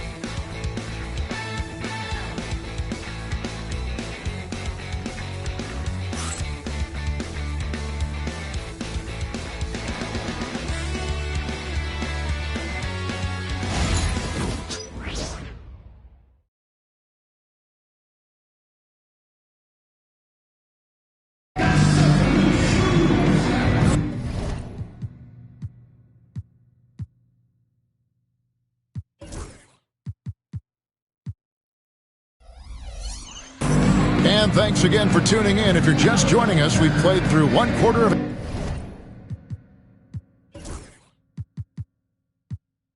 action so far. And a moment to look at the scoring approach in terms of where the points are coming from for the Suns. Well, you know, the analytics guys would tell you a team shouldn't be taking this many mid-range shots, but clearly they're shooting them with confidence. You also have to admire how they've challenged the defense inside, getting a lot of points in the paint.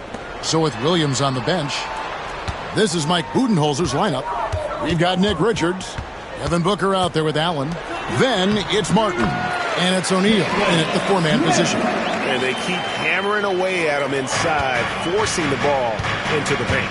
And each season, GA, it seems like Anthony Simons is given more and more responsibility. And you can understand why. He's proven to be a personal scorer.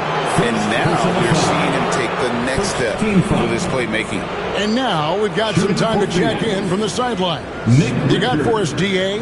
Kevin, thanks. Devin Booker is a 3-level scoring threat. He said, I'm just reading coverages and taking what the defense gives me. That's a mid-range jumper, which analytically people say isn't the highest percentage shot. But for myself, it's a good one. I've shot it pretty much my whole life.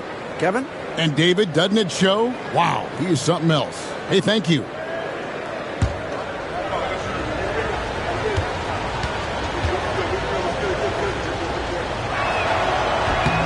And Richards drops them both. Hey, Coach, one area the Bulls can struggle with, defending the outside shot. Yeah, Kevin, they've been very poor the last few seasons on that front. Not closing out, missing assignments. It's strange because they were once elite in that regard under Donovan. And Ivy, just so difficult to corral. Sometimes you have to foul him and hope he misses. As the son of 2 professional athletes, Dan, Jaden Ivey was raised around sports. He knows the culture. Yeah, that's an understatement, Kevin. His grandfather and father both played professional football. His mom played in the WNBA. She's now a college coach, but she also spent some time as an assistant with the Grizzlies. This guy has had sports from the time he was born.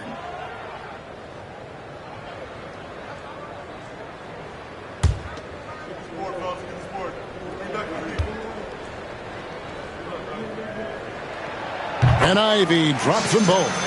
Here we are, Stan, seeing more and more great international players in the NBA. And you've had a chance to coach some of the good ones as well.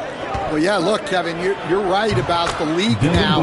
We see every year, it seems like, the MVP is an international player. I had Hedo Turkoglu was a big part of what we did in Orlando, was a most improved player in the league one year and a key part of our team that made it to the finals. 6'10", highly skilled, very versatile guy. There are great players coming from everywhere in the world.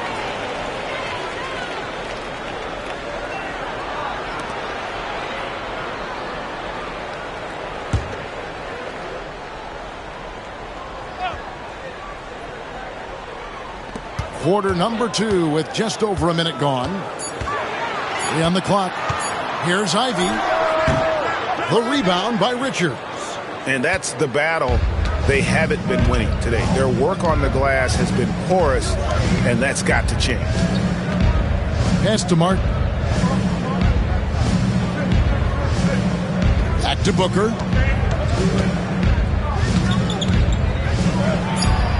Gets it to go from 18 feet away.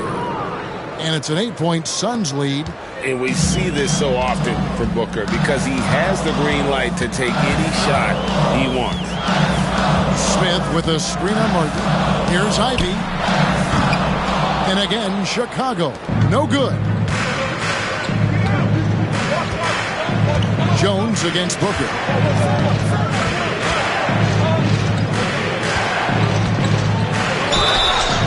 And that'll be 2 free throws coming up. Officials on the call with the foul. Such an active shooter. Love how Booker gets defenders to try and be physical with him. The Suns have gone 3 for 3 at the line tonight. You've got to appreciate their ability to make free throws. 81% as a team.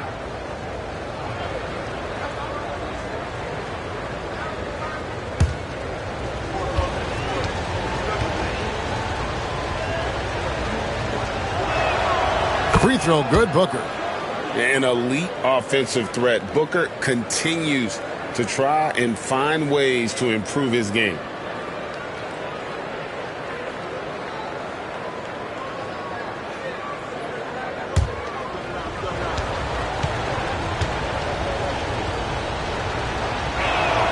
That's also good. So he hits both free throws.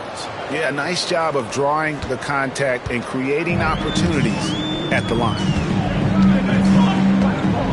Smith with a screen on Allen. 3-pointer, Simon. And again, Chicago. No good. Martin against Ivy. And here's Booker from the arc. Chicago grabs the miss. And you could tell he thought that triple was going to fall. Back to Simons.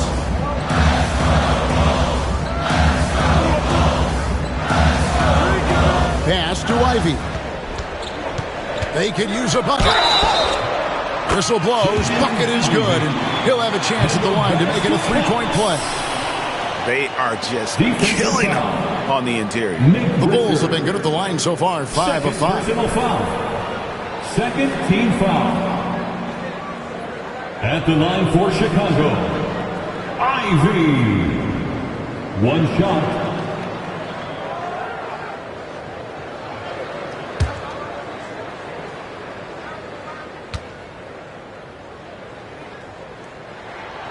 And you have to appreciate the all-out effort Jaden Ivey gives you on the court. He works so hard to find ways to get involved and prove he belongs here. Now, here's Martin.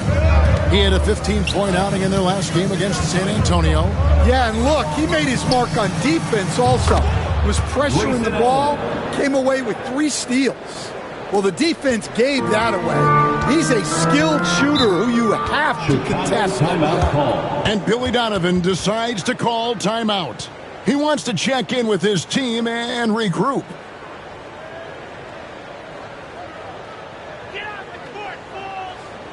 Fans coming to the floor, it's your 3-1-2 crew.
Checked in for the Bulls.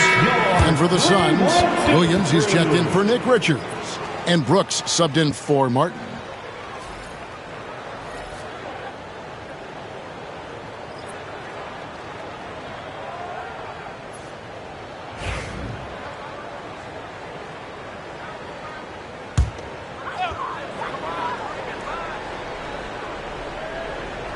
Here's Jones.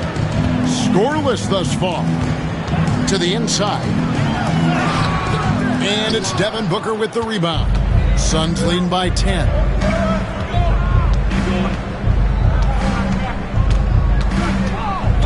Williams sets a screen for Booker. To the paint. He's looking for Williams and finds him.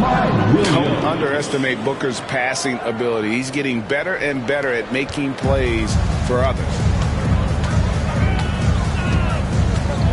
Jones against Booker.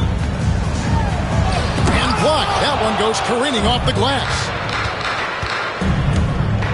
Here's Brooks. Bounces high off the rim and drops. Brooks has got the lead up to 14 now for Phoenix. Chicago's gone 0-2 from deep here in the second. Jones kicks to Miller. Pass to Buzelis. Now here's Ivy. Can they get it? He takes it up and lays it in. Ivy's got 7 points. Oh, interior defense doesn't hold back against Ivy, but he just explodes right by them and gets it to go. Booker against Jones. Whoa! Booker playing big inside. And Matador defense, that's one of the easiest shots he is ever going to see. An unorganized defense like that is not going to help them close this deficit. Simons surveying the D. Uses the glass to finish the lane. Simons has got his second bucket of the night. Some guts. Simons finishing with strength. Williams kicks to Brooks. It's good. Great play by Williams to set it up. 3. And the Suns lead by 15. And they're right around 50% for the game on their threes, and they've only gotten better as the game's gone on. Buzelis sets a screen for Simons. The shot from 20 feet away. Rebound by the Suns. And with the success they've had rebounding the basketball, they're right where you'd expect them to be, firmly in the driver's seat. Booker, and it's Phoenix scoring again. And what a baller Booker is, capable of torching you from any spot on the floor. Simons with the screen on Booker. Left side, Simons sinks the triple. Simons has got 5 points in the quarter. Well, those go down for him in his sleep. And Booker kicks to Allen. Williams against Miller. Pass to O'Neal. And here's Brooks. Shot clock at 6. He's looking for Williams and finds him. Oh, smart dish there by Brooks to a wide open man, getting him the assist and his team some needed points. Brooks against Ivy.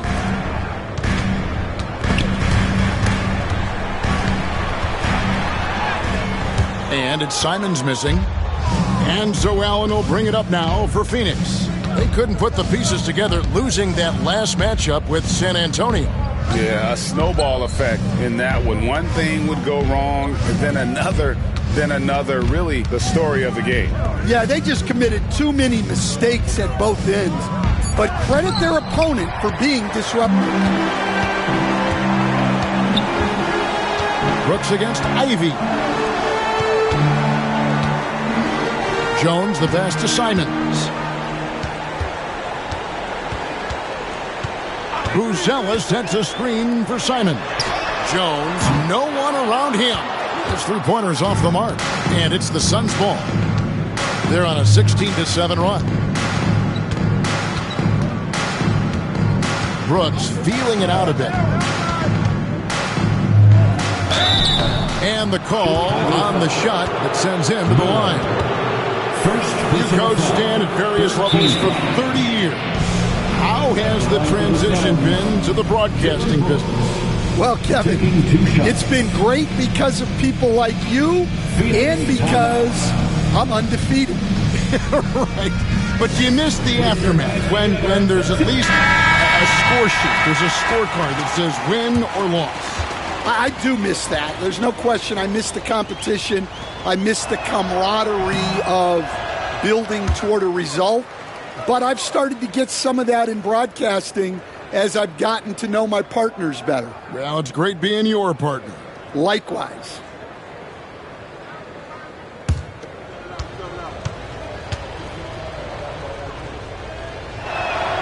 And he sinks the second. And there's a flexibility to Brooks's game. He can play a specific role for you, or he can be a high-usage guy.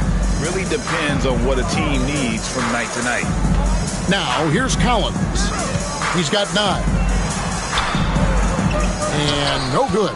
Nice D from Brooks. +8 in the rebound differential. One more reason why they're in control. Allen kicks to Williams. Stolen by Okoro. Pushing it up.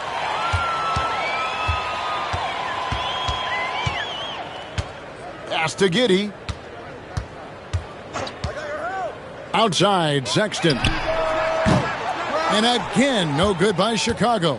I can't believe he missed that 3. Regardless, that's not a shot the defense should be giving him. Outside, Williams. Here's Green. Lets it go from deep. And Okoro pulls it down. Not quite enough defense that time around. Just lucky he was off. That's tipped. Stolen by Brooks. Nobody near Allen. Off target with his 3. Bulls trail by 17. Sexton with it. Now Green defending. Inside. They need this one. And finished off by Collins. That's just a great pass. Excellent vision to see the open spot in the defense and lead him to the score. Pass to Bull. Brooks outside. Back to Bull. And the dunk by Bull. That's just too easy for Bull. Once he gets the right position, his focus there is on the finish. Collins, a screen on Green. Giddey against Green. From deep, Collins. That's good. And so Giddey with the assist. Giddey's got 4 assists in the game. Pass to Bull. 3-pointer, Brooks. That's good, and it's his 4th basket of the game. He's a strong 4 for 6. Well, his percentage keeps going up. He's adapted to what the defense is showing him. Collins finds Sexton. And And some nice ball movement here by Chicago. Collins, a screen on Allen. Down to 5 on the shot clock. That's in for his 5th field goal of the game. Makes him 5 for 12 so far. Well, Sexton is a guy that defenses label as a scorer, and it's on display in this one. Smith against Bowl. Pass to Williams. Brooks with it. Now here's Williams. And out of bounds as Chicago gains possession. Already it's February. Hard to believe. Let's see how the West is matching up. Taking a look at Phoenix. They would be at the golf course if the playoffs happened today, looking to make a final push. And I think for the Suns, they had much bigger things in mind when the season started. They didn't think of themselves as a middle-of-the-road club, but right now, that's where they are. Yeah, they wanted to accomplish more this season, but things haven't quite worked out. Some bad breaks along the way. And the call is going to be, yes, it is, an illegal screen. And guys, point of emphasis for the league is to really crack down on illegal screens. Yeah, and yet, we still see it a lot. It's a tough thing to police. Getting another opportunity here to see that powerful rejection. Yeah, quick thinking pays off big. What a block. 58 seconds left in the first half of the game. Bowl, a screen on Sexton. There's Green, plenty of space. Collins grabs the miss. Collins has got his 4th rebound in this one. Giddey against Green. Pass to Okoro. Smith sets the pick for Okoro. The Bulls need to get a shot off here. Sexton for 3.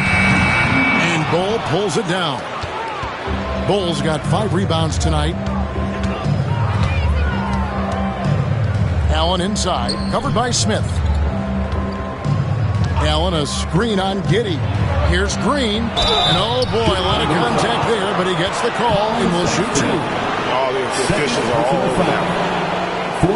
The Suns have made 6 of their 7 attempts at the line in this one. Jalen Green, 2 shots.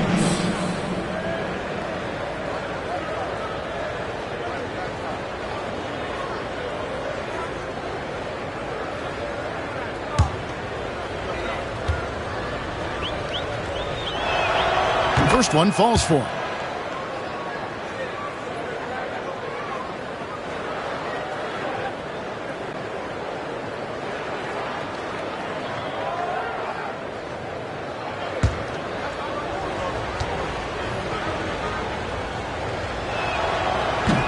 That one misses.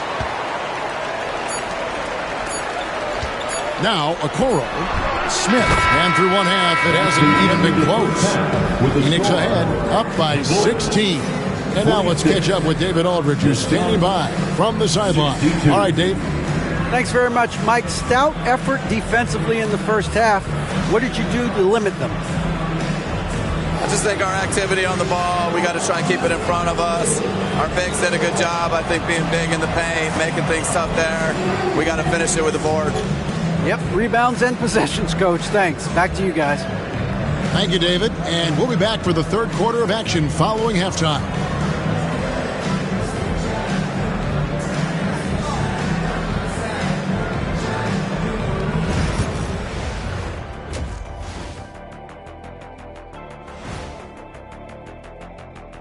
Welcome, everybody. The story thus far being written by Devin Booker. He has been everywhere. What isn't Booker doing out there? Playing with a lot of intensity, working hard to impact this game. Yeah, big night for Book so far. Tough to imagine that changing.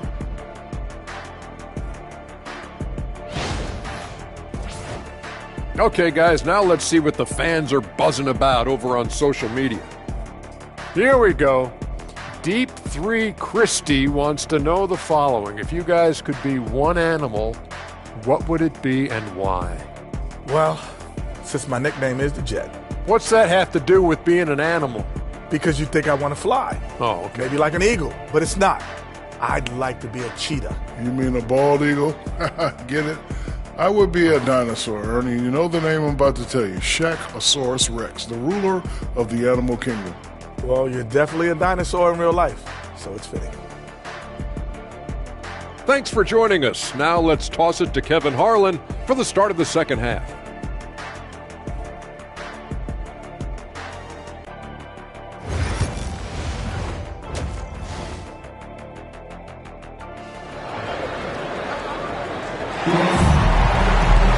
And there wasn't too much drama in the first half, but maybe things will tighten up here in the second. You know, guys, Devin Booker has been exceptional here. Yeah, it's been a great performance from him, really staying focused on quality shots. Yeah, he's found his spots, been patient with his shot selection, and it's paid off for himself and the team.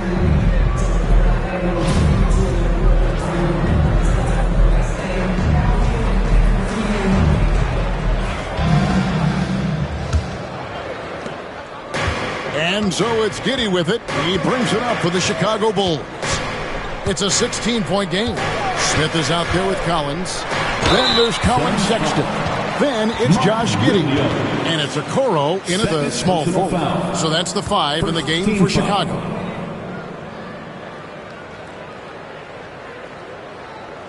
And awards now have a minimum amount of games needed to qualify. An interesting twist in this whole story. Yeah, and it seems logical because of the uproar from the fans and the media that they implement this. And how can you be that impactful in reality, though, if you only play half the year? No good on that one.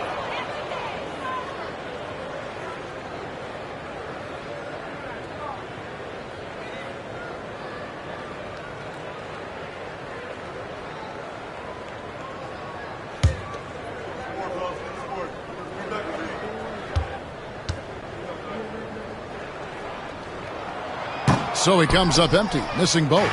The edge on the glass is the difference. It's allowed them to build this lead. Count that one. And at 7-2, Bol has incredible vision, including noticing when his teammates are open. Now here's Giddey. And here's Sexton. Yes, that goes in. Sexton's got 16. Phoenix leading by 16. Brooks outside.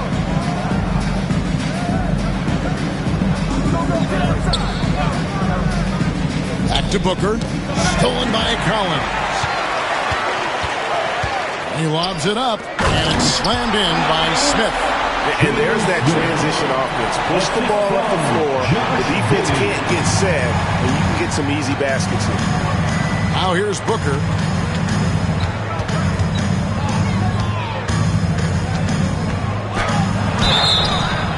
And foul on the shot, so he'll get a chance at the line. It goes on Josh Giddey. They've got to be careful. A big key to beating them is keeping Booker off the line as much as possible. He is 3 for 3 from the free throw line. Gotta admire what he's been able to do at the free throw line this season. How about over 90%? Free throw good, Booker.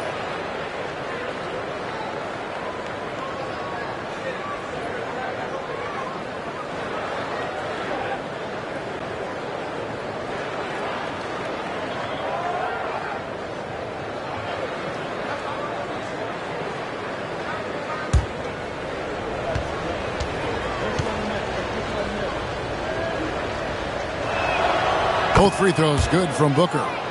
We expect nothing less. He's generally been very good at the line. Pass to Collins. And we're about a minute and a half here into the second half. Clock at 6. Sexton for 3. Made that one. It's his 7th of the contest. 7 for 15 from the floor. And it's important